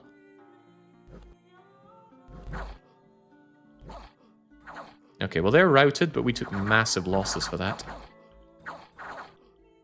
But I did expect that. These guys are a bit of a pain to fight. Considerable attrition on that. Giant Palisade done. Giant Palisade done. Finally, Sardinia is defended. Mr. Moreno. Hey, you've got all those soulless, and we still have a lot of corpses that are unburied. Continue reanimating the soulless. They could be handy. So yeah, terrible, terrible units. But they can siege a little bit, and they make up numbers. And people don't usually care that they're dying in battle. So you guys reanimate, you guys preach. Clubber Seal, you hand your units over to Mr. Moreno. Including your bodyguards? Including your bodyguards. Clubber Seal, get back with a view to getting more.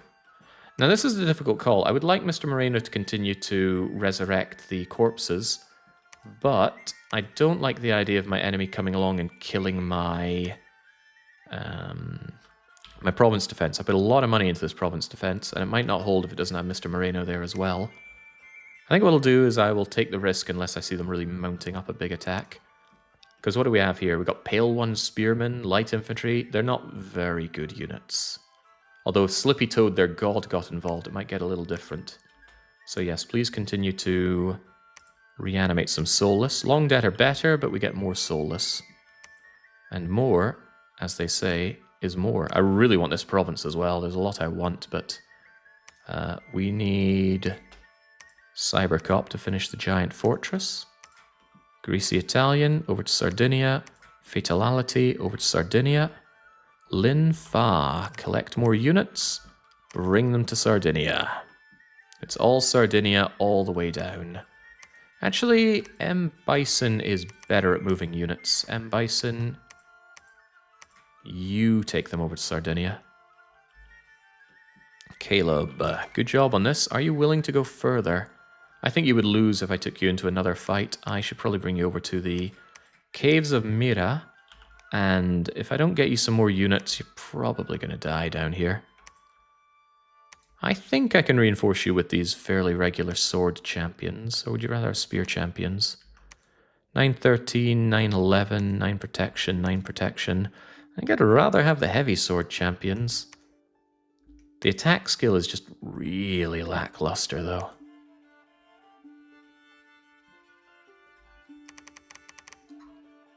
At least these guys don't die quite as easily. Higher resource cost. No dark vision on any of them, though. That's a big problem underground. The dark vision is only on my sacreds, and my sacreds can only be made on the capital. Don't tell me I'm making pale ones or even bardish champions here. Not satisfied with this at all. I have essentially locked off my enemies from expanding here. There's nothing saying I need this, so maybe just ignore Olm and make your way over to the Cavern Realm instead. Zabulba, continue the Giant Fortress. Olm has good income. I do want it, but I don't want to take... I would probably lose if I sent in Caleb into Olm.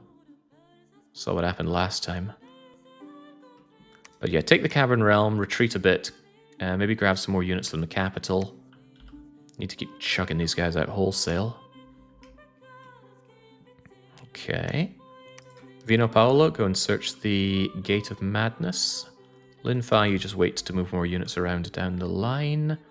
And our research does pick up the pace. We'll have Enchantment 5 before too long. Beyond that, it is Alteration 5 for Mother Oak. Beyond Alteration 5... Well, I do want Soul Vortex, but that's not a big concern currently. Or we're getting vulnerability on that. That's pretty cool. I want Gift of Health as usual, but Gift of Health is a staggering enchantment 7. Probably worth it though. Go enchantment 7 before you go for the other stuff. Research speed should continue to ramp up, especially if I'm able to get a laboratory on Sardinia, because I'd really like to get some death mages over there. In fact, I should really be recruiting here. Clearly, we're not able to make everything work for us. What about barbarians, right? They're low resource, low recruitment cost, low gold cost, and they make great assault troops. The problem is they're low morale, but consider this. Under Mr. Moreno's guidance, they get a staggering +3. Yeah. Wouldn't be +3 because I don't get the good unit layout. But yeah, they would get a boost in their morale under Mr. Moreno. They're also pretty strong. I would never normally be hiring barbarians, but it might be worth it.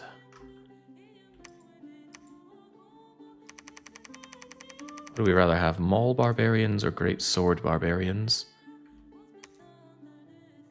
Probably the great sword. I want that extra defense skill on them. Although it is cheaper to make the Maul ones, I think it's worth the extra resource cost to get these barbarians going. So it makes a whole bunch of those. Yeah, there'll be a separate group, but that's alright. Mr. Moreno can handle a few different groups. Uninspiring barbarian chief commander. Yeah, I don't think so.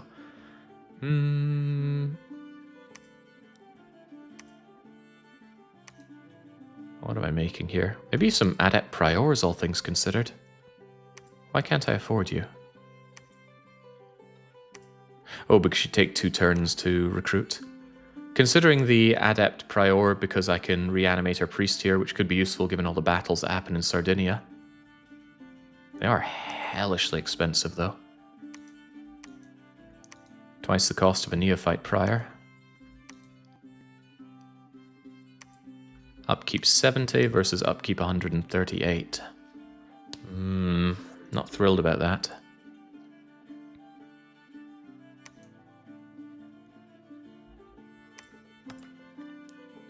Also, I'd probably want a mage over here. Yeah, if I send you over here and then you erect a laboratory, I'll get one of these guys to aid with the reanimation, and then I need to keep clobbering out more of those death mages. Death mages are researchers, but they're also there in times of combat. And I need both. Okay. This is cool. I really like this because the game is not unfolding the way I'd anticipated. I actually thought I'd just batten down the hatches, get my research done, and then punch out. I did not expect this massive bloodbath over Sardinia, and I did not expect to be beaten over to the Vasa by Per Baote.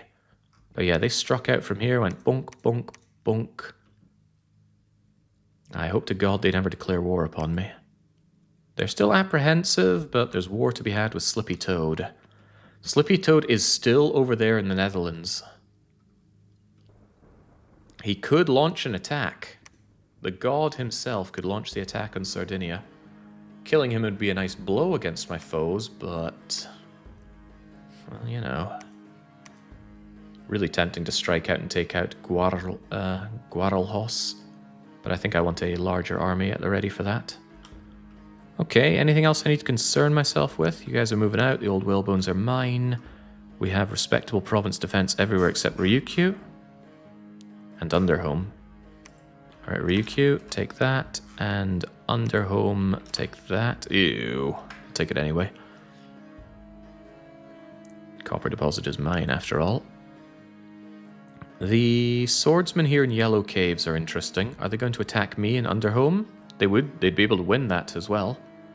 However, is it more likely that they're going to fight Per Baote?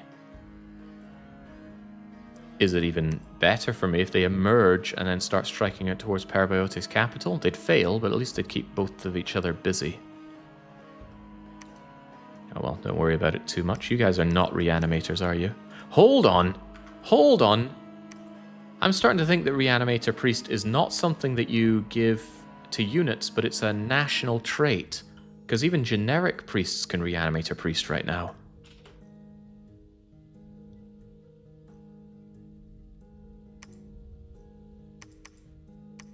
Wow, is that better than preaching my dominion? That's a lot of soulless to pop out here. Really turns me off of getting adept priors, turns me on to getting a lot more generic priests. I had no idea, but now I have an idea. Okay, generic priests just got a lot, and I mean a lot better for us. They're cheaper than ours, they're not as good as ours, they don't have the protection, but who cares when you can spam them out for essentially no cost. Actually, 85 is quite expensive, but still. They get down here, they raise up, they preach. Very handy. Cool. Yeah, exactly. Explains why it was only listed there. I need to pay more attention. Here we go. Priests moderate can reanimate the dead. I assumed that meant some of our priests could reanimate the dead, and I was confused why I didn't see it listed here. But now I see that's actually a national effect, not a per unit effect. Does the corpse pile get exhausted? Yes and no, Real Decoy. Let's take our VF Mikey here, for example.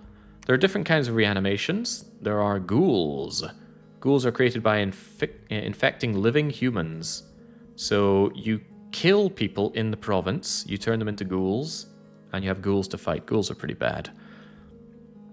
Soulless are risen from unburied corpses. So when there's a big fight or something else that causes a lot of people to die, corpses remain in the province for a few months, so you can raise them into the soulless. Alternatively, there are long dead warriors. Long dead are pretty, well, as undead go, they're pretty good, but you get far fewer of them. But you can always do it. There are always skeletons in the ground to raise up. So it's a question of, do you want to kill people? Do you want to take the corpses en masse? Or do you want to not harm the province in any way, but get a fairly small payout? And since we have all the corpses, we're taking the soulless.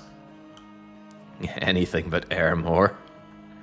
We are a death nation after all, a death nation without death scales. Alright, we're working on enchantment. Vino Paolo has found the enchanted pyre. Bring us in that one fire gem that we don't need. Please stop letting me down. You have not been finding me any death gems. That's tragic.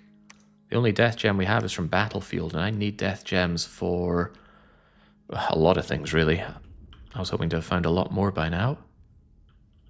Hold the phone. I've got a lot of people that are free right now. Get over to Sardinia wherever possible, please. Do not get caught out in the Rockies. Greasy Italian, Sardinia, Amber, Sardinia, Vortevesk, Sardinia, Darthair, Sardinia, Germid, Sardinia, Mr. Moreno, you guessed it, Sardinia. Brelix, not Sardinia. Brelix, you construct me a laboratory. Jin Lennon, you go and explore the area for holy sites. Zabulba continue with the giant fort, and Caleb, I didn't recruit anybody here, so make do with what little you have. And I know it's quite little, and I know some of them are injured. Battle fright, chest wound, no bonus, but that's okay. Get to work. Okay, a lot of back and forthing going on here, and that's ideal. That means they're constantly spending resources, but ultimately nobody's gaining anything. I would love this province. Look at that income, look at that farmland. I want it badly. Corpses are now down to 44, so there's not that many to reanimate anymore. So we'll reanimate the last of what's there. End up with a big old soulless army. Look at that. They might be garbage, but at least they add, and they're really good for sieging down because they do not need to eat. Soulless Warrior. And Soulless Warrior. Why do we have different flavors of them? Look at that. That looks like a soulless heavy infantry guy. He's got protection 17. Beats the heck out of these guys. Who's getting me the different ones, or is it chance-based? I do not know. Anyway, we're going to finish getting the last of these corpses, and then it's difficult because I want to patrol this place with Mr. Moreno. Whoops, I came away from reanimating, which is Shift A. What? You, Shift A? What? Reanimate. Oh, right, I had caps lock on. Shift A. Reanimate. Give me the last of the soulless here. Meridian is here to erect the laboratory. Treasury's holding surprisingly strong.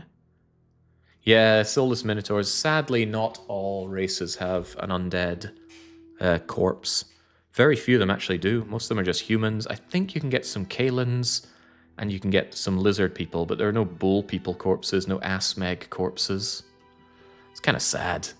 You'd think they would have added that in Dom 6 here, because you have abilities that turn enemies into soulless for you, but you can turn a giant into just some lumbering human. Turn a jellyfish into a human for you. It makes no sense. Okay, bring all them over here. Beyond that, it's Long Dead raising, holding Sardinia. I want Guaralhos and I want Yoto. With this kind of undead army, sieging is not out of the question anymore. They're not great at it, but... well, actually, they're not bad either, are they?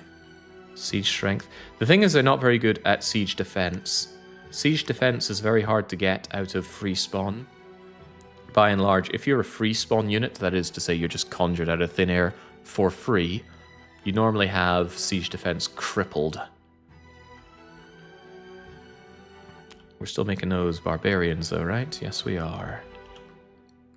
And you can have a squad of barbarians.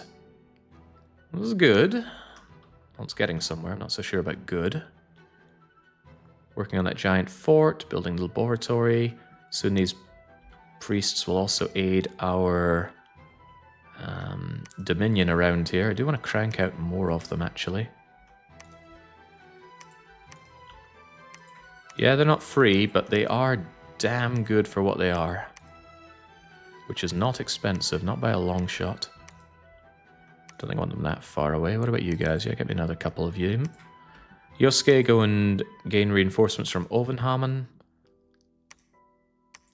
Bison is bringing in reinforcements to Sardinia. Linfa could move down a few more units to Deception Island.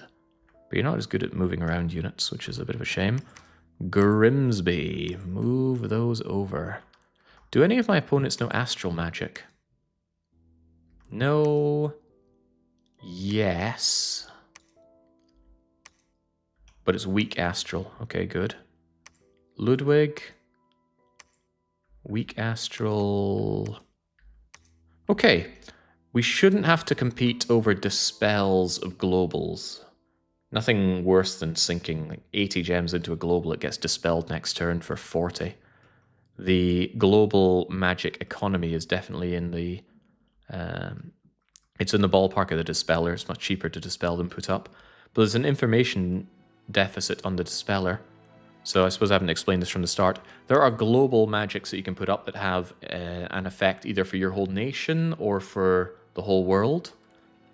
And they are usually very expensive and very high in magical path. But they can be dispelled for astral pearls from an astral mage. The problem is you don't know how many gems they invested into that spell, because you can overinvest to make it stronger.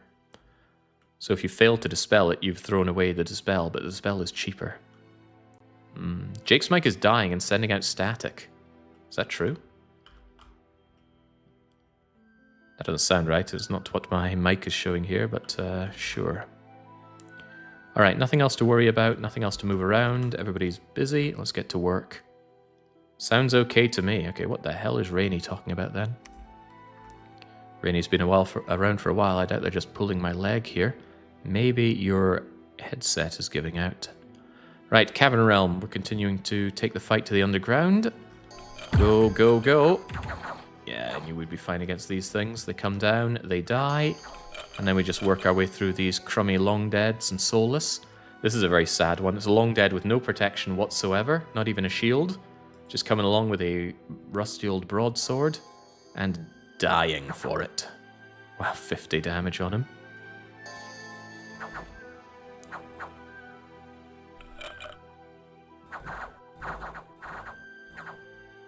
Good job, my units. That's what you're there to do. Secure me the land. And Utterdark has just got bad omens and misfortune. Well, that's okay. This province is ours.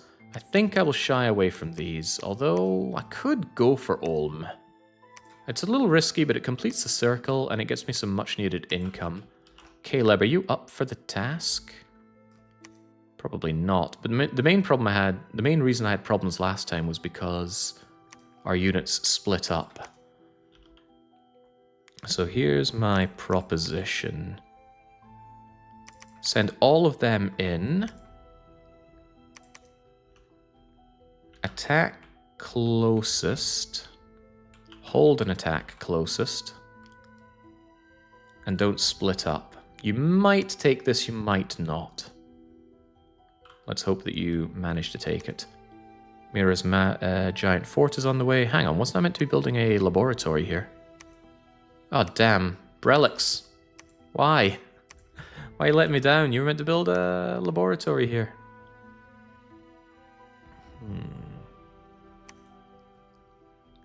Yeah, the sooner I have this lab up, the sooner I have more research capability going on.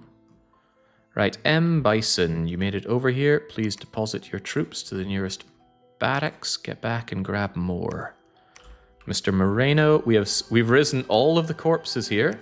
So we're no longer looking to reanimate soulless. The Dominion looks strong, so here's what we're going to do. You guys are all going to get me long dead warriors. Mr. Moreno is going to take the undead that we have, take the main units that we have, take the additional barbarians that we have. Disgusting soulless. Mindless and non-mindless units cannot be mixed, but these guys are all fairly mindless. Huge amount of undisciplined undead units here. Right. What do I do with this? Do I move out? Wait, vine men and fire ants? There's a problem on the strategic level. Right, you get researching, start pinging me out more mages here, despite the very high costs. Mr. Moreno. What do we do? Really like to just carve around and take this. I'm starting to think that actually bringing in the undead units is a bad idea. They're not going to aid me in these battles. I'd rather have them around for if there's something truly big that has to go on here, potentially for sieging. So it's just a good place to deposit these units. I can use them later on. Like I said, they're garbage, right? Militia would kill these guys. But you'd have to bring 100 militia to kill these guys, and then these guys are tying up 100 militia. In the meantime, I'm quite keen to go on a rampage around here. Grab... am I, though?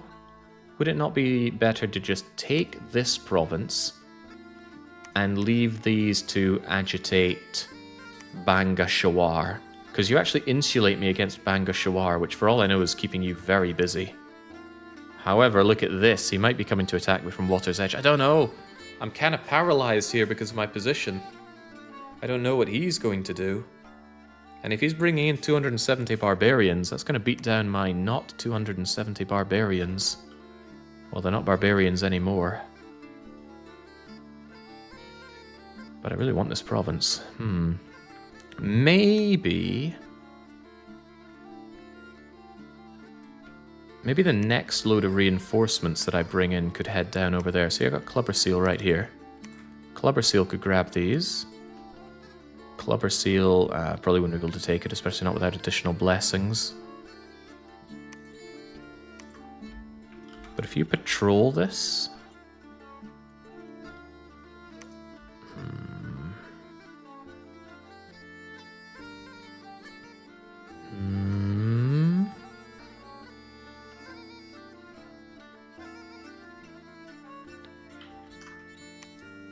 If they don't attack me, then I'm just wasting my time keeping the defenses up in Sardinia. But if they do attack me, then I repel a massive amount without much cost. I don't think he's mounting up on my adjacency just for the hell of it, so I should probably hold the line here. Let's not get those soulless warriors involved. Can always make more of them, sure, but... Spear, spear, spear, spear, yeah, I see it.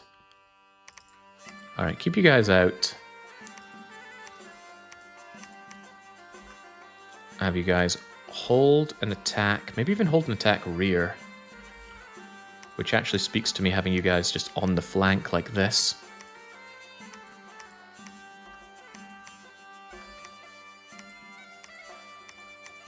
So you're over there, you Divine Bless. Those guys hold an attack around the rear. Maybe not even hold, just attack rear. Because the Divine Blessing will take care of them, no matter the range. So you're on the patrol. If they come out and attack us, I should be able to manage that. M. Bison heads away, the Giant Fortress is being made, Long Dead are being made, research is being done. Still want this province, but let's not sacrifice what we have over it.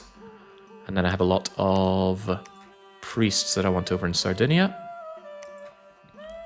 As long as I don't take a dangerous route over to it, all is well. Vino Paolo, get to doing that searching that you keep letting me down on. To Sardinia, to Sardinia. Clubber Seal, yeah, Clubber Seal's picked up the units, but I think we'll make some more first. Although there's no good reason to do that, just bring in everything. Yosuke, you're here to pick up the additional bar dishes. The attack rear order really didn't work out, just make one solid line and take Mermaid Island. And when I say stay behind troops, oops.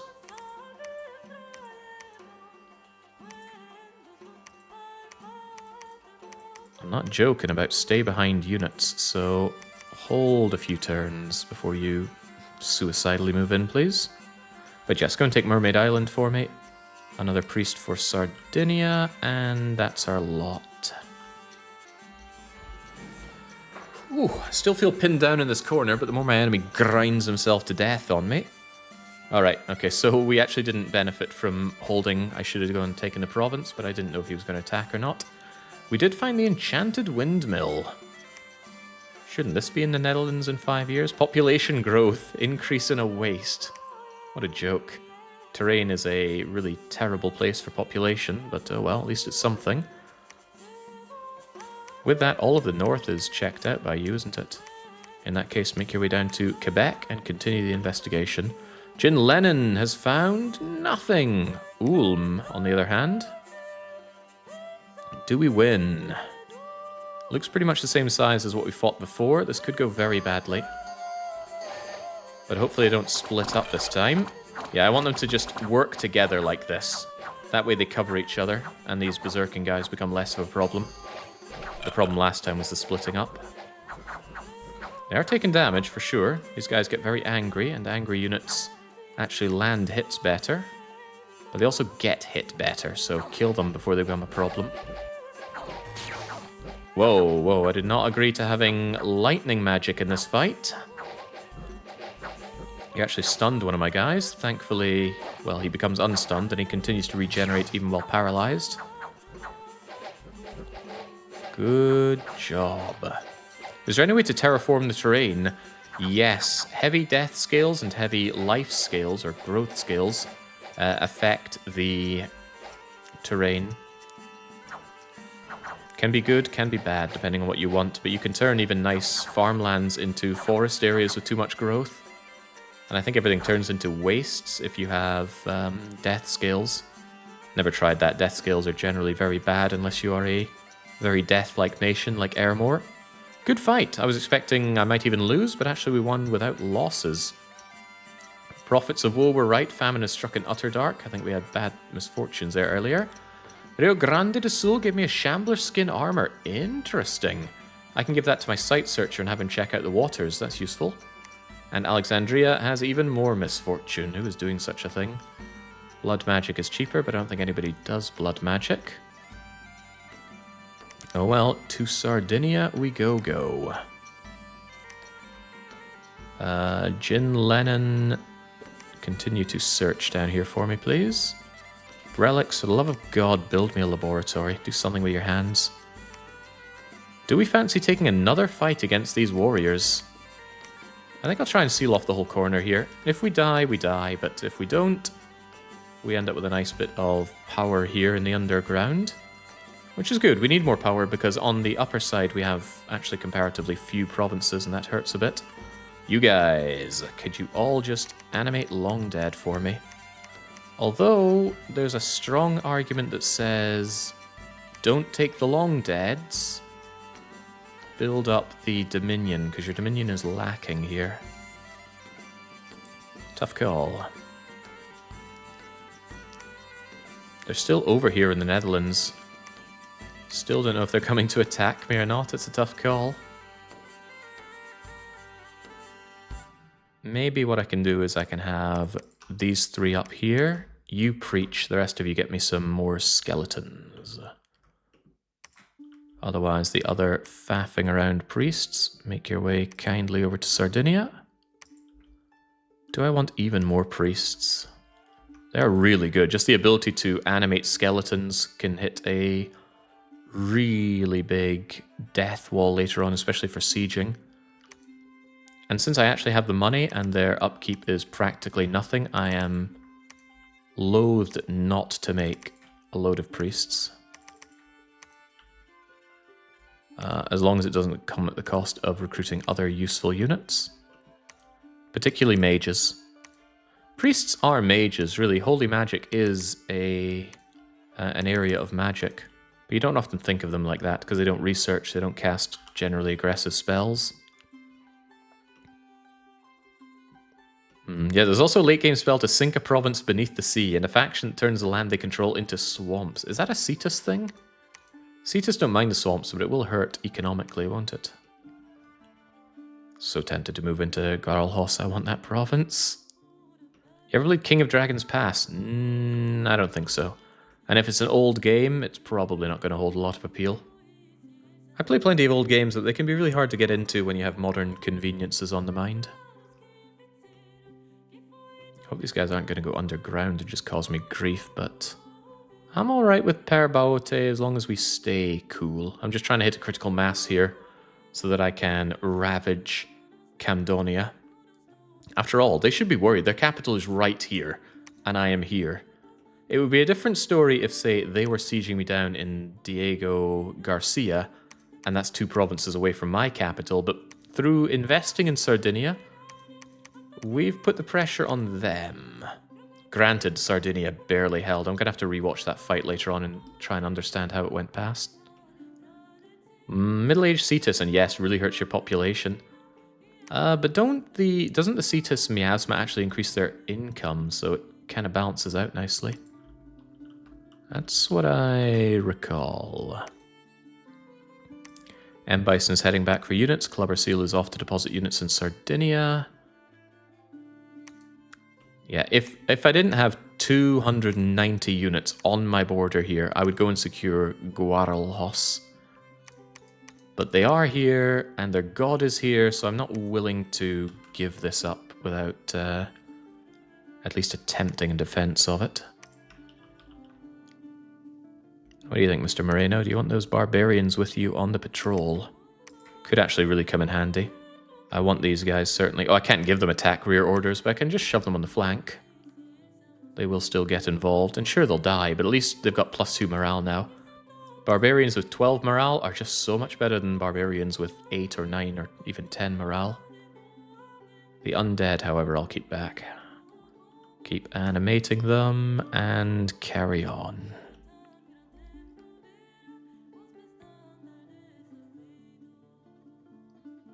Still no battle in Sardinia, but a famous hero. Enchantment is done up to 5. Excellent.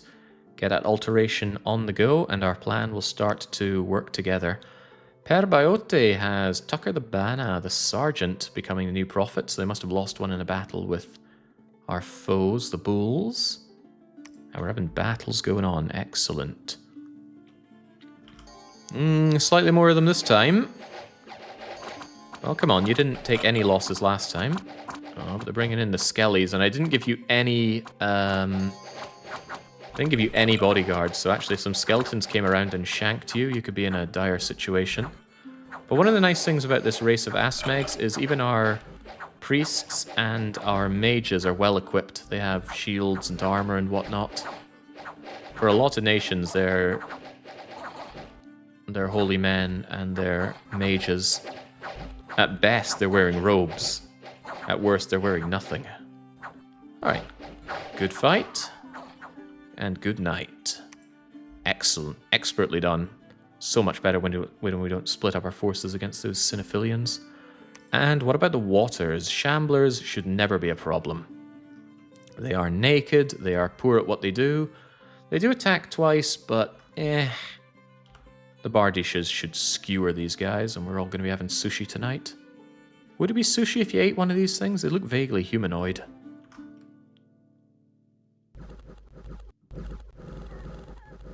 Splat, splat, splat, and then these guys are even worse. Very naked. Coral Spear, it does poison damage if it hurts us, which it might not. And our hit point pool is enough to handle that poison. Look at this guy. He took 11 points of poison damage. I think that's 1, 2, 3... It's like maybe 13 or 14 poison damage. He'll survive as long as he doesn't get attacked yet further. Of course he might. Hey Jake, you still working at Paradox? I haven't worked at Paradox in half a decade or more. What year is it any? 2024? I left Paradox in 2019. It's been a long time. I've actually been away from Paradox longer than I ever worked at Paradox, so they've had more than enough time to correct whatever damage I've done. Okay, 5 losses in these guys that I didn't even plan to keep around for the long term is fine. I just wanted the water provinces. Blood magic rituals continue to be cheaper. We discovered a spy from Candonia and put them to sword. Over in Sardinia, what are you playing at? Giant fortress, and... Wow, Caleb Goldman is actually a hero. And not a dafty this time, you're tough. Well, he is tough, he survived that shanking. Still a bit frightened, but the extra hit points will probably do him some good in the face of further shanking. What are we looking at defense-wise? Where's Province Defense? There it is, 11, 11. Okay, right, so we've secured ourselves a nice little base underground. We've also got it completely erected here. I am lacking a... oh, now this is actually a problem. Since I don't have a laboratory, I can't get my good mages.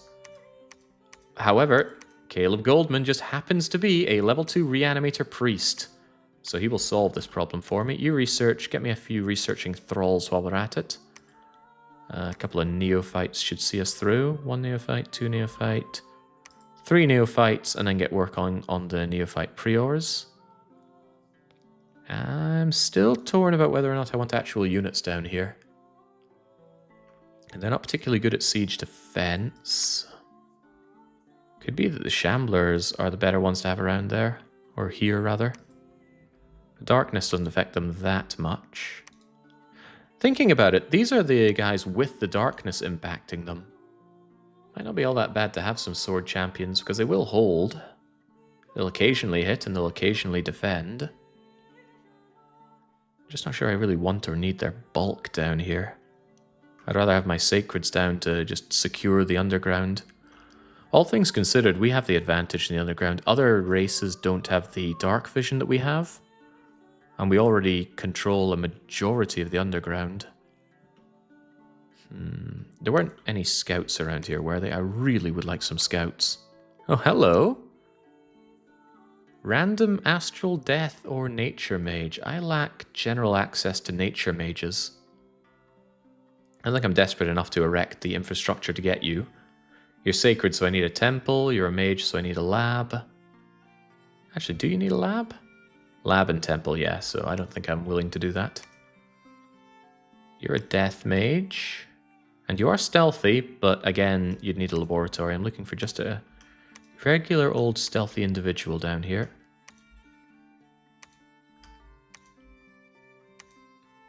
Hello, Bakemono, Chief of the Utter Dark. He's only 40 stealth, but that's good enough for me. He's the first independent stealthy unit we found, so let me get a bunch of them. Their upkeep's a little unpleasant, but yeah, a bunch of them. And I'm going to place them around on various thrones so I can keep an eye on what my enemies are doing. Jin Lennon, you will continue to search. Searching's going to take some time, so help him out, Brelix. Zabulba, you don't have much to do, so just wait around down there. Clubber Seal. Hand over your units to Mr. Moreno. He knows what to do with them, probably. And then head back for reinforcements. And we still have a lot of them on the border. What the heck are they planning? We're at a bit of a stalemate here, really. I'm not sure if he's willing to attack me. I'm certainly not willing to go out and attack him and leave Sardinia to be taken. I invested so much into province defense here. It costs more every incremental bit of province defense you do. So you can very quickly bankrupt yourself on these, making it all the worse when they get cleared out, which is why I want to keep patrolling here. But our preaching is going okay. Our dominion now exists here, albeit weakly, and everybody else is busy reanimating the dead. And I'll make sure they do exactly that. There we go. Preaching, reanimating, researching, defending. The place is built up. How's the defense here? Even if they do beat us down here, we have province defense 150? That doesn't sound right. I feel like we'd have more. We've got 444 siege attack, that's for sure. I can agree with that siege defense, actually. Alright, other priests, get over to Sardinia. Vina Paolo, continue to site search. Don't worry about the stalemate, though. I have been actively working towards breaking the stalemate from day one. My strategy, if you care to remember, is to get hordes of skeletons. What am I going to do with Yosuke? Without any water to go into, there's not really a lot for you to do.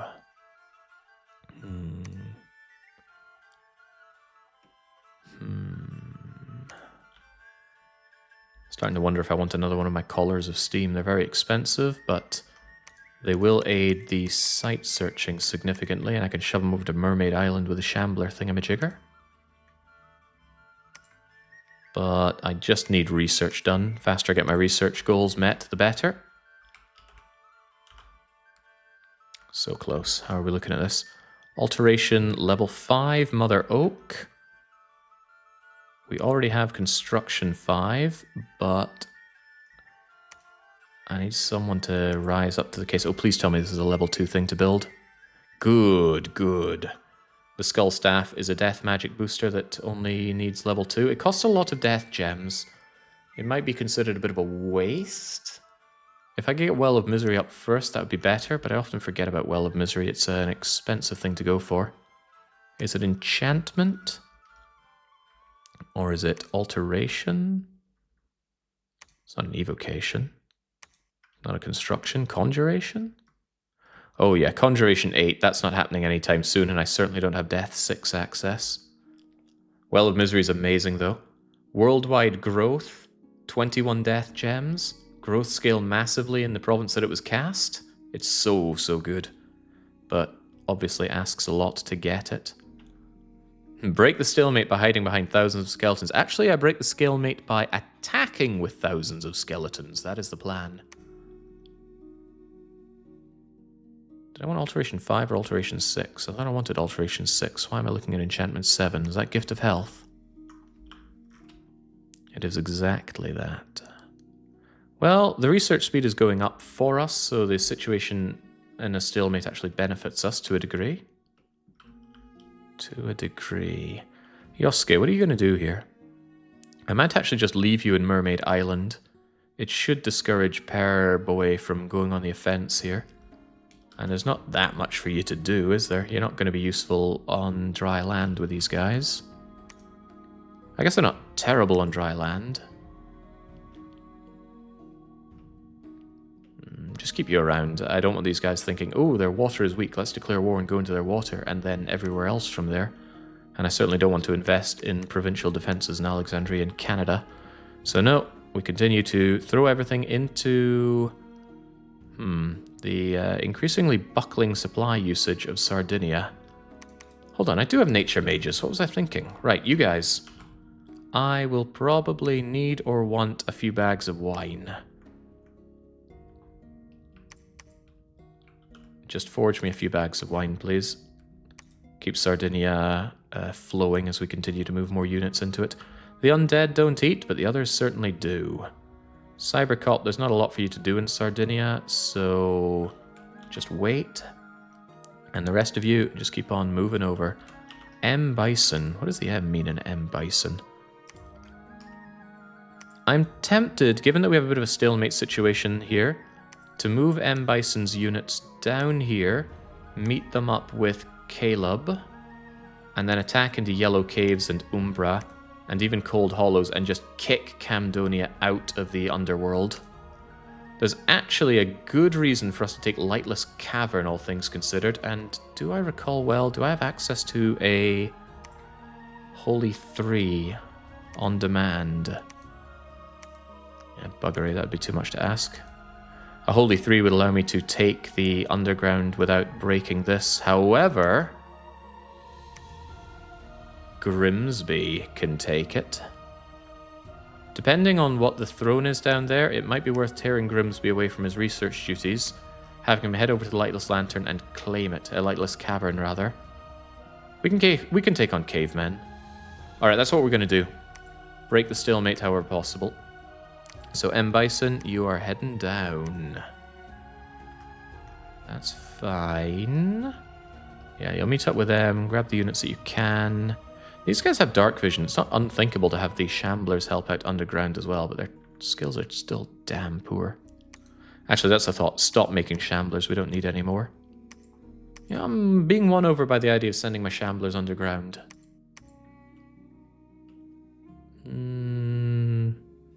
I think they're more useful just to have there rather than dossing around in the water where they do nothing.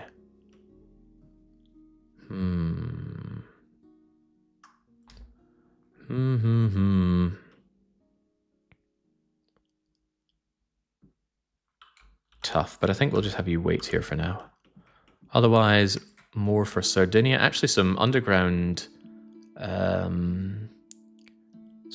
temples would not be amiss, would they?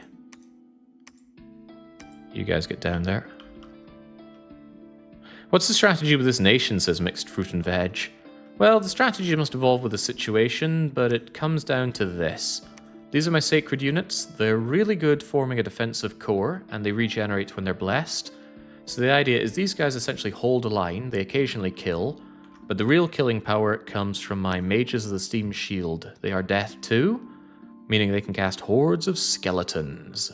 But the strategy gets a little better than that. We haven't gotten this far, obviously, but my dream is to give each of these guys a skull staff, have them cast Soul Vortex, have them be surrounded by righteous followers. They drain the life power of the righteous followers in order to fuel yet more hordes of skeletons.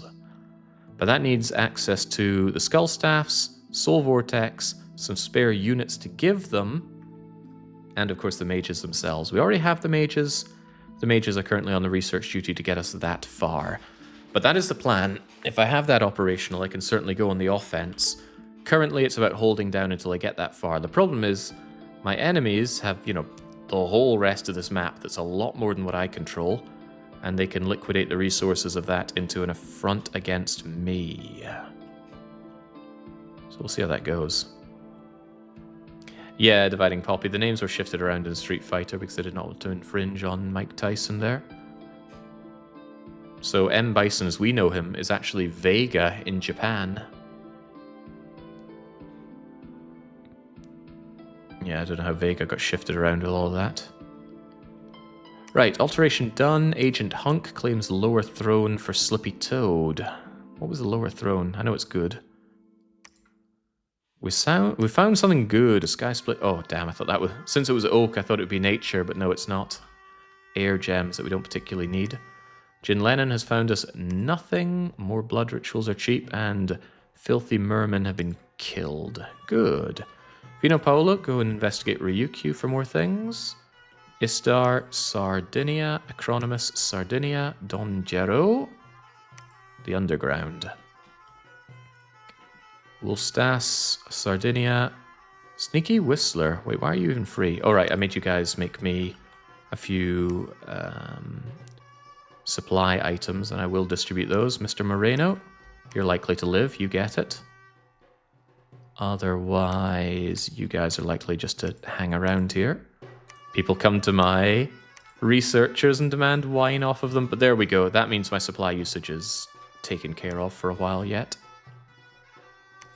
Get underground Porcolini de Cinco Kiel. Same with you, Guan Yu. Jin Lennon, continue with the searching. Pajama Sam, tell me about the Iron Caverns throne. Brelix, you get site searching. a bunch of you that we've brought in. Please continue to get me long dead warriors, because the province now has 3 candles. 3 candles are more than 1 candle. This is okay, still... I'm almost at the point where I could assault the Netherlands in 10 years, but if the assault goes badly, it leaves me very much open to having Sardinia crushed. And again, their god is there. Barbarians, Fire Ants, Turtle Warriors, the Pale One. I would really like to have more mages set up for this. Does that mean I move my mages over? I think I do. The mages would contribute very largely to any fight that goes on, because I have Horde of Skeletons. So 1, 2, 3, 4, 5, 6, 7, 8, 9, 10. Horde of Skeletons raises 5 skeletons. That's 50 skeletons. In a normal fight, they could expect to cast that 3, maybe 4 times. So 200 skeletons. And that's a very small contingent of mages and a frankly small contingent of skeletons. Alright, might be able to make something of this yet. Anybody back here for moving units over? Looks like we're still in transit, huh?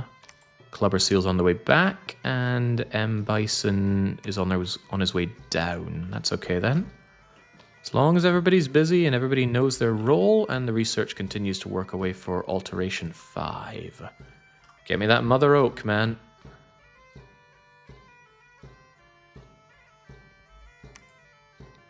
Trickery and Death, the Mirror Throne. Don't like all my foes getting these thrones. You don't win from thrones in this fight, but it does strengthen their sacred troops and their nation as a whole.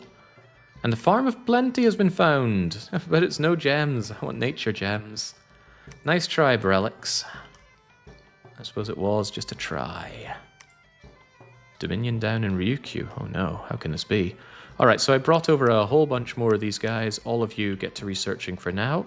You are, funnily enough, Reanimator Priests. I don't think you being a Death Mage makes you any better at it. But yeah, I do want all of you continuing to research for now. We brought in yet more of these guys. Defend, defend, defend, defend, defend.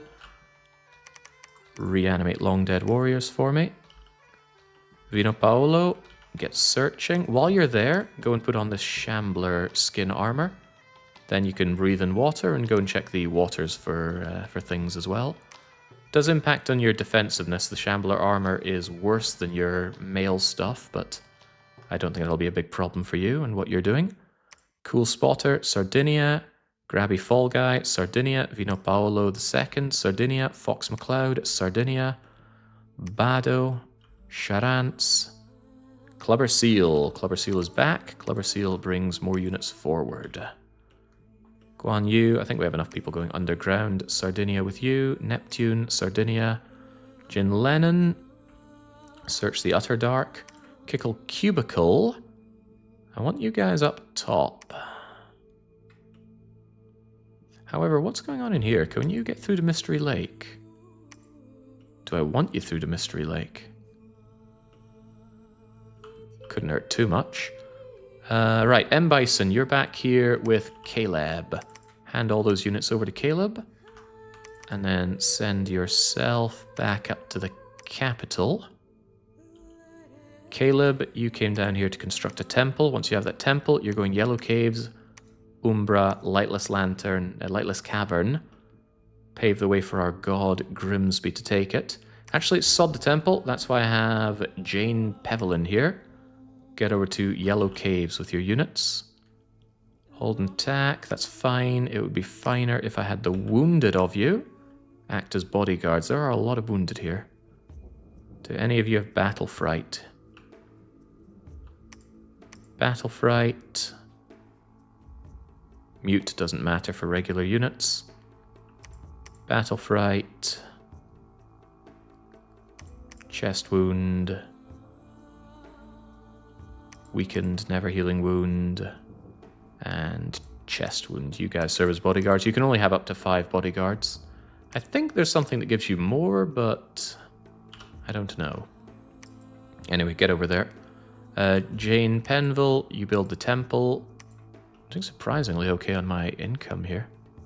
Surprised it's holding so well. Do any of these guys have relatively free priests? Maybe I should have sent a few more priests down here, but I think I'm sending a few more. Yes, all of you are going underground, that's fine. Can spread out underground rather nicely with that. Even erect a skeleton army underground. What's going on underground in the Crystal Fields? You mean this one? So the Crystal Fields is the throne province, and it's very heavily protected by Spring Hawks, which come down and hit you with armor negating electric damage, so I don't want to deal with those.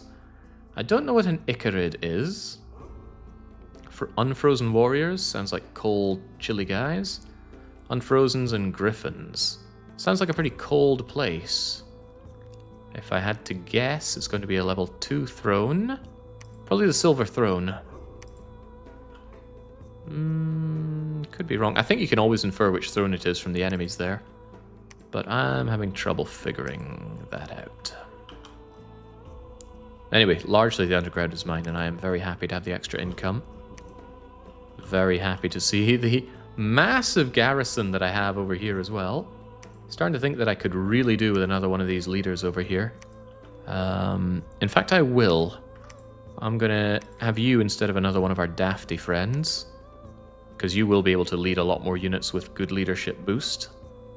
And then I'll get back to having yet more mages.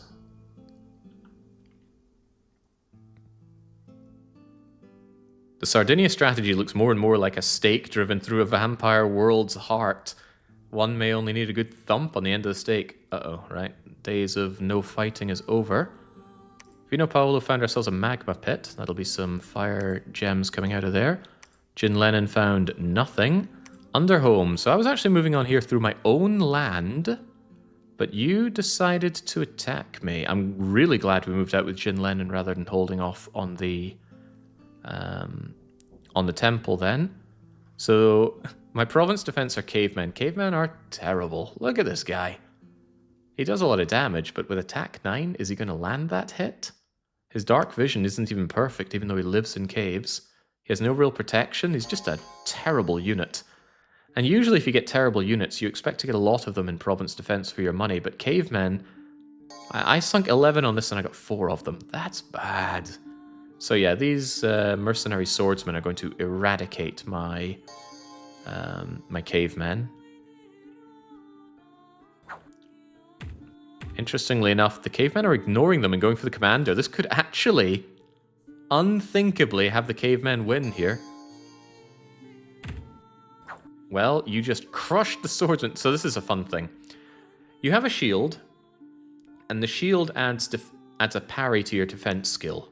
So if an attack hits an enemy, but thanks to the extra defense skill you get from the shield, it hits the shield instead, the shield gives you that extra protection. But if a hit is hard enough, the shield will get damaged and then broken completely. That can permanently destroy magic shields that you make in your laboratories and whatnot. So yeah, caveman hit the swordsman on the shield and leg with a great club. Despite the big protection roll with the shield, it still did a bunch of damage. Damaged the shield, went through and hurt the guy. And any more of that, this guy either dies or routs. And then it doesn't really matter the carnage that's going on here. Yeah, he's dead. These mercenaries are done and dusted. Wait, that doesn't seem right. It says Sir Guffey is still alive. Oh, damn, that was actually just a swordsman. Right, Sir Guffey is back here. I take it all back. This is the commander. And he's already crippled. Okay, well. I'm not taking anything back about these cavemen being awful. The cripple won't be able to make it out, will he? Oh, the commander isn't crippled, his unit is, but I don't think we need to worry about one single Sir Guffrey swordsman. If he can even make it out. He's getting chased down. Okay, he made it out. The big commander was set as a repeat recruitment. That's okay. I will know to undo him. Right, Realm of Silence has a well-known count revealing himself as a vampire. He's probably going to take that. Vampires can easily take provinces. Yeah, with all these vampires with life draining, reforming flesh. This is just a gone province. Unless we somehow snipe the commander. Yeah, because these soulless guys... Well, not soulless, they're vampires. So they are invulnerable. Benign weapons barely hurt them. They regenerate. The real way to kill these guys is magic and fire. But yeah, when you have this event happen, I usually just say, okay, that province is gone. So that's okay, no Realm of Silence for me. Killing spies, killing spies. Hang on, hang on. Why is Banga Shawar spying on me? I'll miss that Wind Spire, but that's a fight I need to take with a dedicated army. Wait, was I building a temple there? I hope not. No, I had no other units there. Alright, a bit of a shame, but that's fine. Jin Lennon, you search and find nothing. Rory Shirts and Nether, go and check out Underhome. Caleb, go over to Yellow Caves. Here's an interesting one. Camdonia is actually besieging Perbaote. But can Perbaote get out there? Look at that, Perbaote is also besieging them in the Caves of Madness. It's good that they stay busy, it gives me an excellent opportunity to seize the Lightless Cavern for myself. And I will probably fort up the Lightless Cavern, because I know the enemy loves to attack for thrones. Again, assuming it's a throne worth keeping, but it usually is. Alright, can't complain too much about your performance there. Let's keep the temples flowing. Relics, keep the site searching going. And as we know, we do not want these guys on repeat recruitment. We want our Mage of the Steam Shields back. Income going down. Treasury surprisingly staying afloat, all things considered. Can it be determined whose dominion exists in a province, or is it just assumed it's either mine or someone else's? Hard to say. Look at this. It just says enemy dominion. I don't think you get to know whose it is. It just says enemy pretender. You can make a good guess. After all, it's very close to Camdonia. It's probably Camdonia's nasty influence. And since that's quite strong, we know that Camdonia have order, sloth, a bit of heat, growth. They got misfortune. That's bad for them and bad for me if I get stuck in it. Whereas we know what we're about, right? A little order, a little productivity, quite a bit of cold, a little growth, and a little bit of magic. Neutral on the luck. Alright, so we got our Mr. Moreno take 2, which is Anne Takamaki. Whole point of view is to put some more units under your control. Do I have any reinforcements in here? Not this turn. How will we do this then? I think we'll move over the barbarians over to you, since they really bulk up the numbers.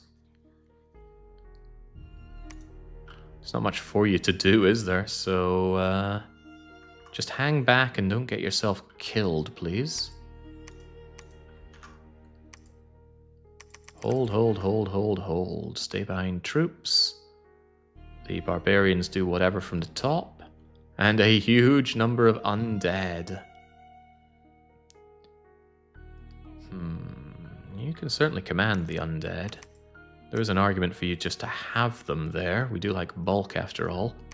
But I like the idea of bringing you the undead in for other operations. Damn, that's a lot of them. There's actually a terrifying number of these. At what point do I turn around and say I have too many undead? Probably the point where I can't command them all. Who can command undead? Fortunately, my Mages of the Steam Shield can command a huge amount of undead. So when I'm on the warpath, these guys will be in charge of commanding the zombies. I suppose they are zombies, aren't they? Speaking of which, Anne, I want you to join on the patrol. Actually, it's finally happened. They're not threatening me. Their armies are not on the border, at least not in numbers that I need to worry about. I'm finally taking Guarahos. Freaking Brazilians. Not going to bring the barbarians into this. I shouldn't need barbarians, so just move on here. Get the Divine Blessing and go on the attack. Should be fine, but just in case it's not. Do it like so. I'll try and remember to move you around later. I don't want them to come around and flank and hurt Mr. Moreno. Yeah, that one ant staring me down. Okay, Vino Paolo, you continue to find nothing, but do continue your site searching. It is important. And would you look at this? There's quite a lot of them, but it's fairly benign units. I don't see why we couldn't take this, except that it's heavily insulated by my enemies and my frenemy. Perbaote, my frenemy, we're not at war. We just have this tingling bit of tension between us.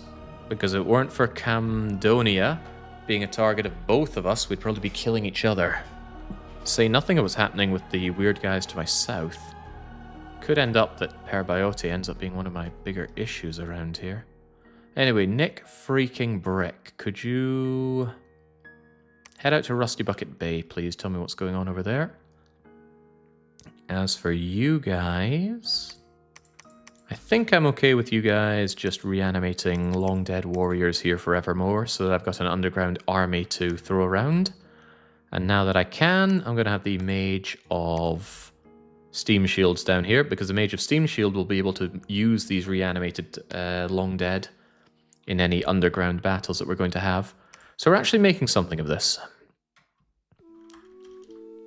I've got more priests that aren't doing anything particularly special, and you know what that means? That means they reanimate, reanimate, reanimate. You as well, reanimate. Yeah, Sardinian's skeleton army is poised and ready to crush the Netherlands in 10 years. And that was the throne of bureaucracy, right? It's either that or the lower throne, and it's probably the throne of bureaucracy. I'm okay spending 200 gold to get order +1. A dominion spread is a nice bonus on top.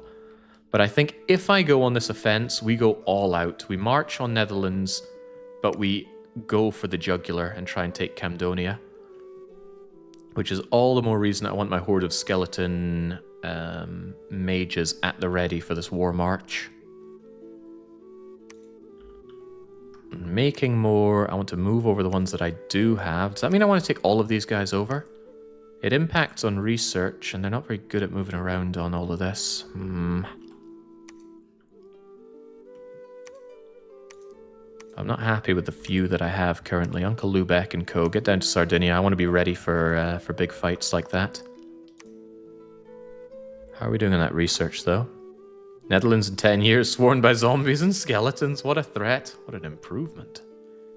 That's unfair. I've never actually spent any amount of time in the Netherlands, but I've met plenty of Dutch people. Working on Gift of Health, wasn't the whole point of me to finally cast Mother Oak? Let's get... Wait, what do you mean not enough magic gems? No!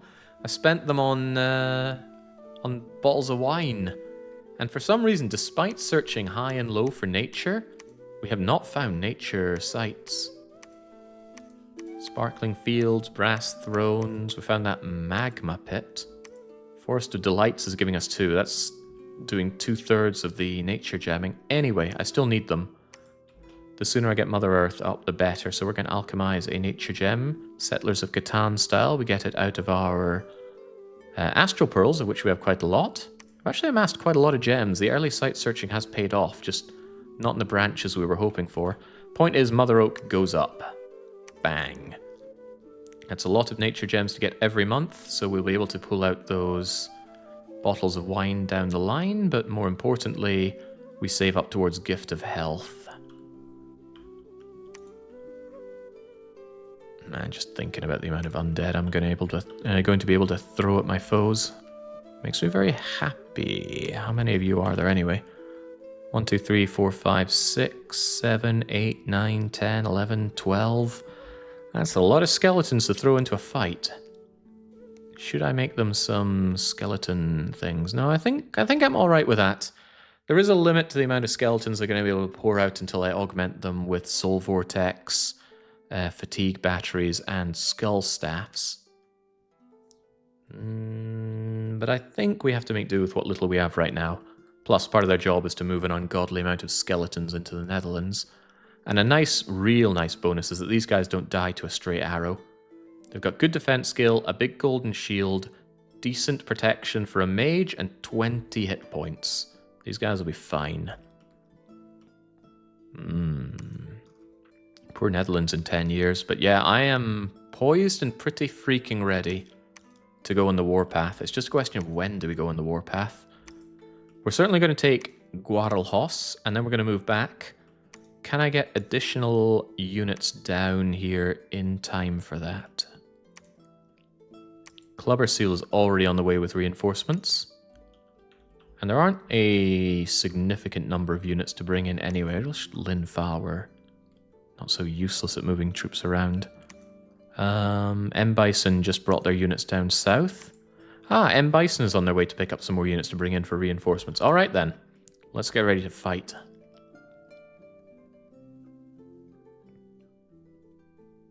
Mother Oak is up. Mother Oak stands at the heart of the world, yeah, on my capital no less. Nothing good in the deep, dark, cold caverns, and we take that fight. Now, my report said there were very few units here. And the report was correct. Weird to see fire ants. But weak poison is something that can be regenerated away. Yeah, there's no real threat here. Get stuck in. 3 brave knights charge in. 3 brave knights.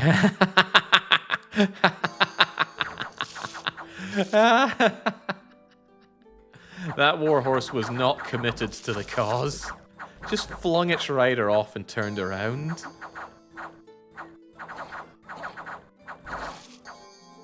Alright. I know, it gets looking a bit vanilla when all we do is run around with a mono unit, but that's about to change. No losses for us as expected. What about the Yellow Caves? This is our subterranean advancement. Yeah, I don't think I need to worry about Bakemono shows down here. Slicey slicey. Away they all go. And Ryukyu has drained itself. A superstitious lord has rooted out witches, wizards, mongrels, strangers, and half-wits. They've been put to the pyre and magic has decreased. A substantial portion of the populace has been lost. In Ryukyu. That was substantial. That was 10% of the population you went out and rooted out. Was this one person or... one superstitious lord? Jings. Well, maybe I shouldn't tell him about all the mages I have researching death magic over there. Don't think he'd appreciate. Alright, Vino Paolo, continue the searching. M. Bison. Collect these units, pay them in bison dollars, and head on down to Sardinia. Guaro, use that money to defend yourself. I don't think my foe can afford a good offense. That should be sufficient. Get yourself over to Sardinia, and we prepare for our offense. Get one more death mage over here. Continue with the reanimation. Any of you free? We're still preaching, because our Dominion is still a little weak around here.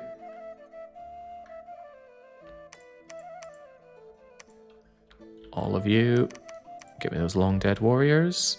Uncle Lubeck, just research for now. Same with you, Anne from the inn. My god of Grimsby. Well, his name is Grimsby. Deposit those nature gems. Be grateful that you've got the global enchantment up. Not happy with him going exploring without any armor whatsoever. So could I dedicate one of you fools to just make him something to keep him alive? Nothing wrong with a ringmail of enchanted armor. Direwolf pelt, ranger cloak.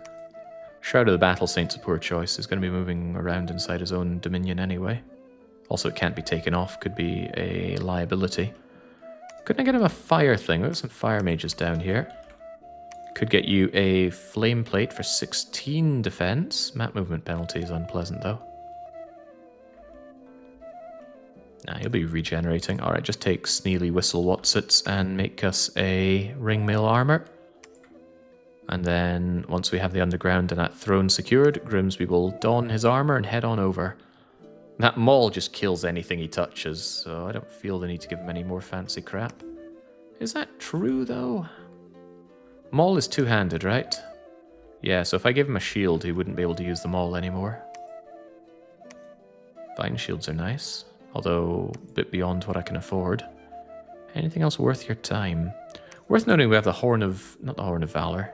There's a Wind Horn that I was thinking of. But I don't have spare Wind Mages. There's a Wind Horn that can bring down walls pretty easily, but you know what else brings down walls pretty easily? My Army of Skeletons. He doesn't need any Pokemon items or the similar either. So what about boots? Boots of the Messenger for massive map movement. Also, nice reinvigoration. I don't want to spend nature gems on that. But it could be very handy down the line. I'm going to make you a Boot of the Messenger. Bump your map movement up to crazy amounts, and you'll be able to leg it over to the throne, take it faster, and get back to your job faster as well. Otherwise, get some scouts out to scout over the upper areas. Jin Lennon, keep on searching. There's a deposit there, but there could be other stuff. McCaskey, investigate more. Caleb, take Umbra. And let's reinforce this with some Bakemono shows. And then the lightless cavern shall be mine. Macau. Where's Macau? There's Mystery Lake.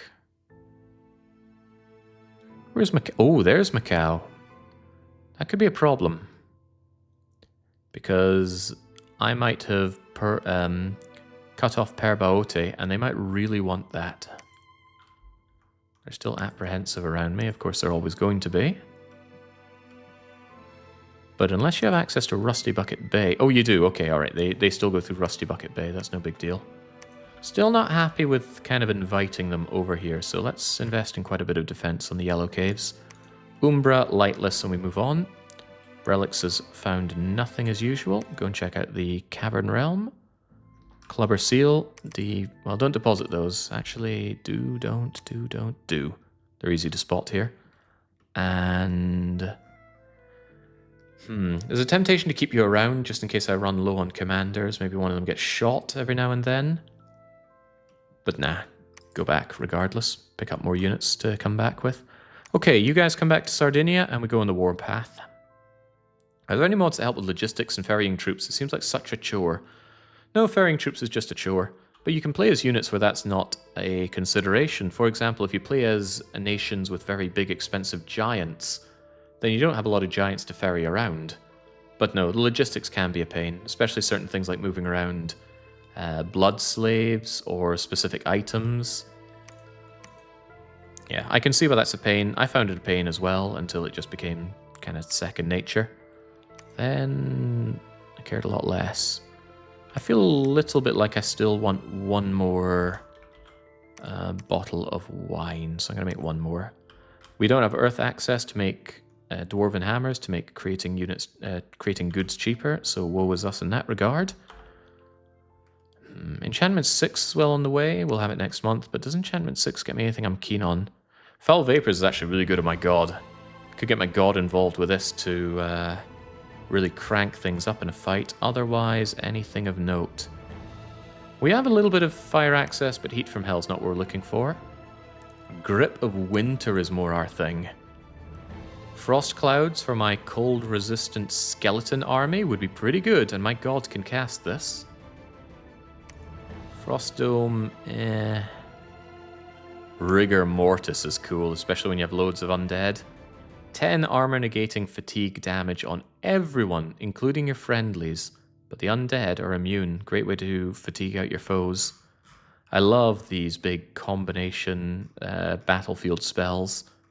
The wonderful thing is Quagmire, Curse of Stones, Rigor Mortis, Poison Clouds, Foul Vapors, and then couple that with either Heat from Hell or Grip of Winter and you've won a fight.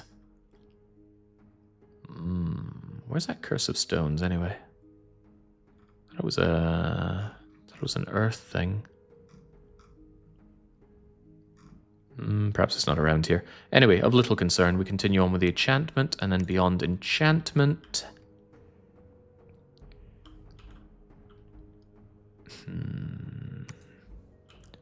I would really like Soul Vortex to be a choice for me, so of course we'll go Alteration 6, and then I largely have everything I need. So we'll work on Conjuration beyond that so I can get things like Draconians. Alright, let's keep it moving. Do you know what's on the throne in the Crystal Fields? Now, I don't know the thrones until I take the provinces. I would need spies or something to check out what they are, and we don't have access to spies, just normal scouts. 2 magical sites, 2 different tar pits. Wonderful, if only I had a good use for fire gems. I don't. Malastир is checked out, so go and check out the Ryokan Hiei.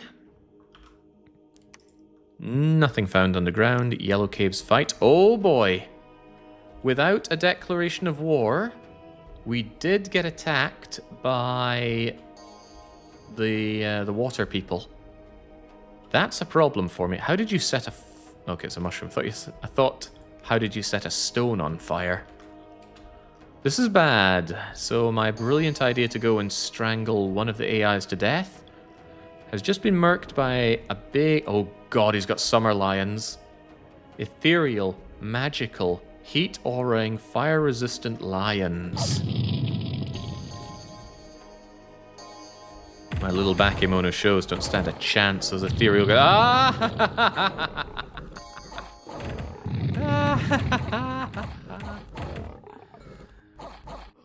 Love falling fires. Well now. This could have been avoided if I had arranged a non-aggression pact, but as I said, we are avoiding that. They've got Itchitids which are not fire resistant, but their other units are fire resistant, even though they don't appear like they should be. Of course, they can still be set on fire. Well, this is a problem. Those summer lions are the big problem. I don't have a counter to this. Magical weapons of their own. Heat damage to set me on fire. Decent damage. Hard for me to hit. Good attack skill. Hard for me to block, even with my massive defense skills. Zero protection is quite nice. If I do hit them, they just... easy to kill. But hitting them, 75% of my attacks are negated by their ethereal. Can you dispel the ghosts? Yes. Did they have ghosts? I don't see ghosts. Summer lions aren't ghosts, they're ethereal. That's different from being a ghost. If they were undead, we could dispel them with priests, of which we have quite a lot now. Natural counter would be the winter lion. Now we're thinking. Okay, their flyers once again come in. Their flyers once again didn't get dispatched. And their arbalisters are removed from the equation. Not a problem. Not arbalisters, those were sappers.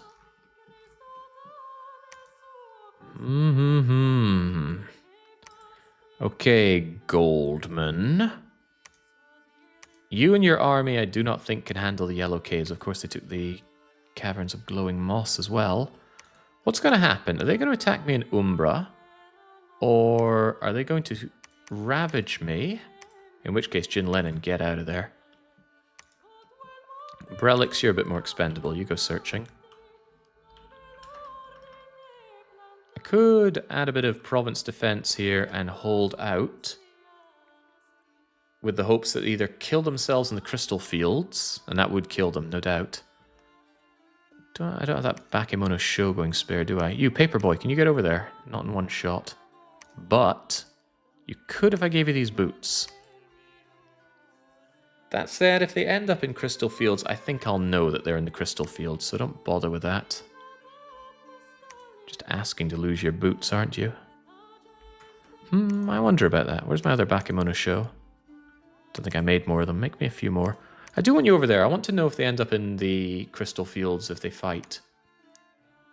It'll be clear to me if they do, but I will want the intel because let's say... No, I have a bit of information. I just think this is a waste of using those boots of the messenger I just made just to get you over to crystal fields. I don't win this fight, though. I don't win a fight against that army without dedicating quite a bit to it. It's not a very strong army, though, so it's not about to take down the caves of Mira. So I don't need to worry about losing all of this. What do I worry about is if they start raiding me, I don't have a counter to it. I think they might go for the Lightless Cavern rather than fighting me in Umbra. But if they do fight me, odds are pretty good I'm dead. I think I'll hold out for now. I will not put Paperboy over like that. Paperboy can go over to Crystal Fields, though. You get out of here. No point investing more in this. They're just going to die anyway. What do you do, Goldman? There's not a lot for you to do. Just preach. These temples are now at risk, but erect them anyway. Mr. Moreno is back in Sardinia, back and ready for a grand attack. Alright, so the priests are not going to be coming with me. The priests should just continue to reanimate long dead for me here. The priests cannot command... Wait, hang on, why do they have undead leadership? Do priests always get that, or is that a benefit from Reanimator Priest? I simply do not know. Anyway, more long dead warriors for me over there. The real thing we're going to do is we're going to take all of our undead mages, as well as Antaka Watsits and Mr. Moreno, and get them equipped. Mr. Moreno, you get the main army. The barbarians get sent over to Antaka Watsits, and our vast number of undead get assigned over to our similarly vast number of death mages. That's a lot of them. I surely don't have any area effects that are going to make this backfire against me. Okay, what do we do with such numbers? Very liable to be banished away. Do I want frontlining with my main ones? I think I do. So yeah, we shatter our way through the Netherlands in 10 years. What's our attack? We do 1,063 siege damage. Good chance we pop that in one turn. Maybe. Maybe. Right, got to think about where people are going. There are a lot of zombies, there are barbarians, long deads, long deads, long deads, long deads. Hold the long deads at the back. Yeah, even those long deads. Segregate you two. Get our vast number of undead mages. I wonder if I could actually just have you box formation here to hold a center. That way these guys can go and do the flanking. Maybe not so much the barbarians, get the long deads out front. But then the long deads that I raise don't really help. Another way to look at it is to have the righteous followers, but I really want these guys just being a defensive line. I'm not fighting flyers either. Alright, well, while I consider that, consider this. It's death for you unless... Hang on, fire? No, and you'll get the grand blessing from the idiot anyway. Okay, never mind. In that case, it is simply Horde of Skeletons. Cast that just as many times as you can. And beyond that, cast additional spells, and that's a very, very simple script to give them. They will just continue to add more and more skeletons into the fight. Not bad. Of course, the skeletons they raise up are unlikely to do much in a fight that already has so many skeletons going on here. And the skeletons are sadly undisciplined. Yeah, undisciplined, mindless. Yeah, no way to script these undead, they just charge in. But I'm unsure how best to position everything.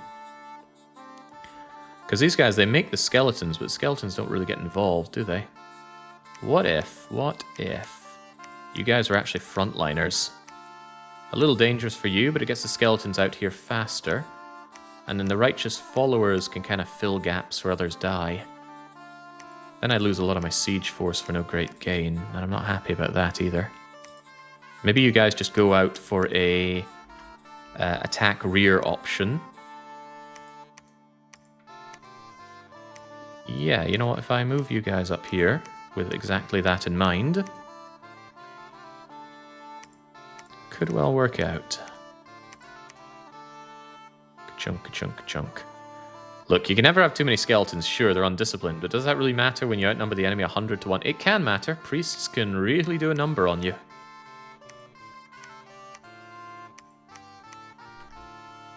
Alright, alright.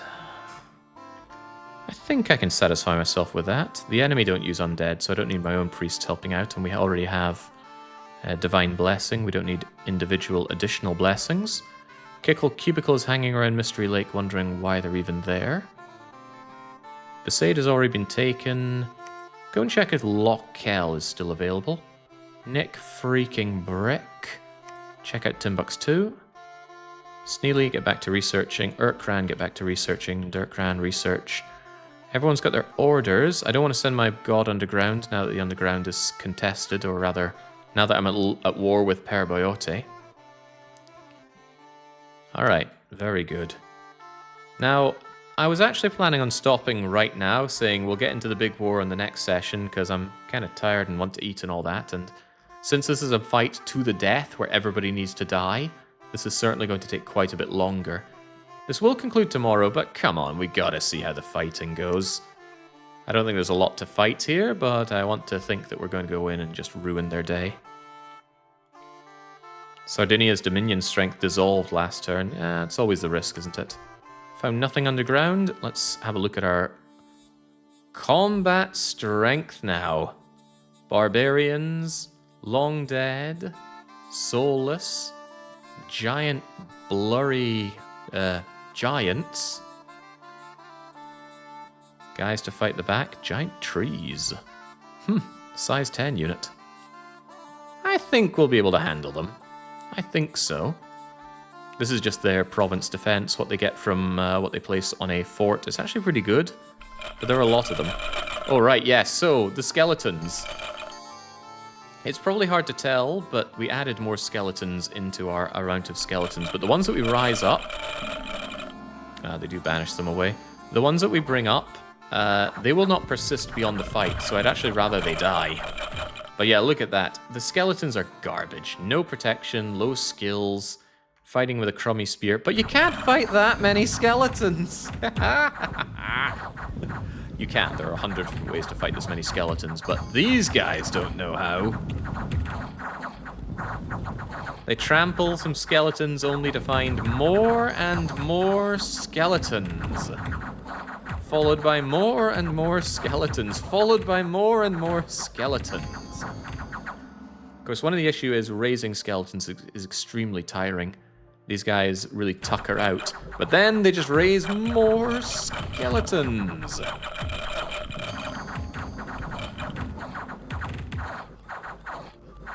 And before you know it, you turn around and your entire back line is covered in more skeletons.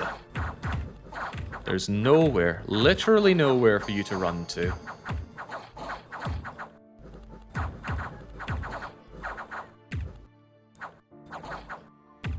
Downsides of skeletons, they're easy to counter with very cheap priests. You can banish them away. Aforementioned, they're terrible. They die to any good area effect hit. Fires from above. Lightning strike's not so good since it's targeted. But one thing that doesn't work is poison. They are extremely poison resistant. It's unlikely you get through that, and even if you do, you're killing 2 or 3 skeletons out of thousands. Yeah, more skeletons. And this is only the beginning. My intention is to have so many skeletons that the battlefield is just full. And no, this is not full enough of skeletons. And this was just a small battle against their provincial defense, but huzzah. The walls are critically damaged. Skeletons also do not require supplies. If they did, supply usage would be scary. As it stands now, my endless bottles of wine are able to take care of all of our needs here. Skeleton, Netherlands in 10 years will be popped. The throne of bureaucracy will be mine. And then Camdonia is only 2 provinces away. However, look at that. The fight might not be so over because Part01 are on my case. Counters to skeletons, fire. They are cold resistant, but they are not fire resistant. I didn't keep in track of how many units I was bringing over here, but I think we lost about 10% of our skeleton might. But we don't worry about that, because what are we doing right here? I believe you'll find we are erecting a lot of skeletons. And this actually speaks towards erecting even more priests to get even more skeletons for the skeleton army. Well, there's an argument that just says put priests on constant recruit. And it's a good argument because skeletons don't cost anything. They don't cost you money, they don't cost you resources, they are just an awesome reanimator, priest, or death nation-centric strategy to use. So yes, the undead crisis is in full swing. So we've broken the deadlock. We were held down in Sardinia, they were eyeing us up from the Netherlands in 10 years, but we beat back their units, grinded them down, And now the bone grinding begins. But like I say, I want to pace myself on this one. We will do the major warring in the next session tomorrow, which I think I was planning for the long play, but sod it, right? 7 Days to Die is still going to be there in a day or two. So until I am back to conclude this war for the ascension of Grimsby, God of Despair, so cheers and cheerio.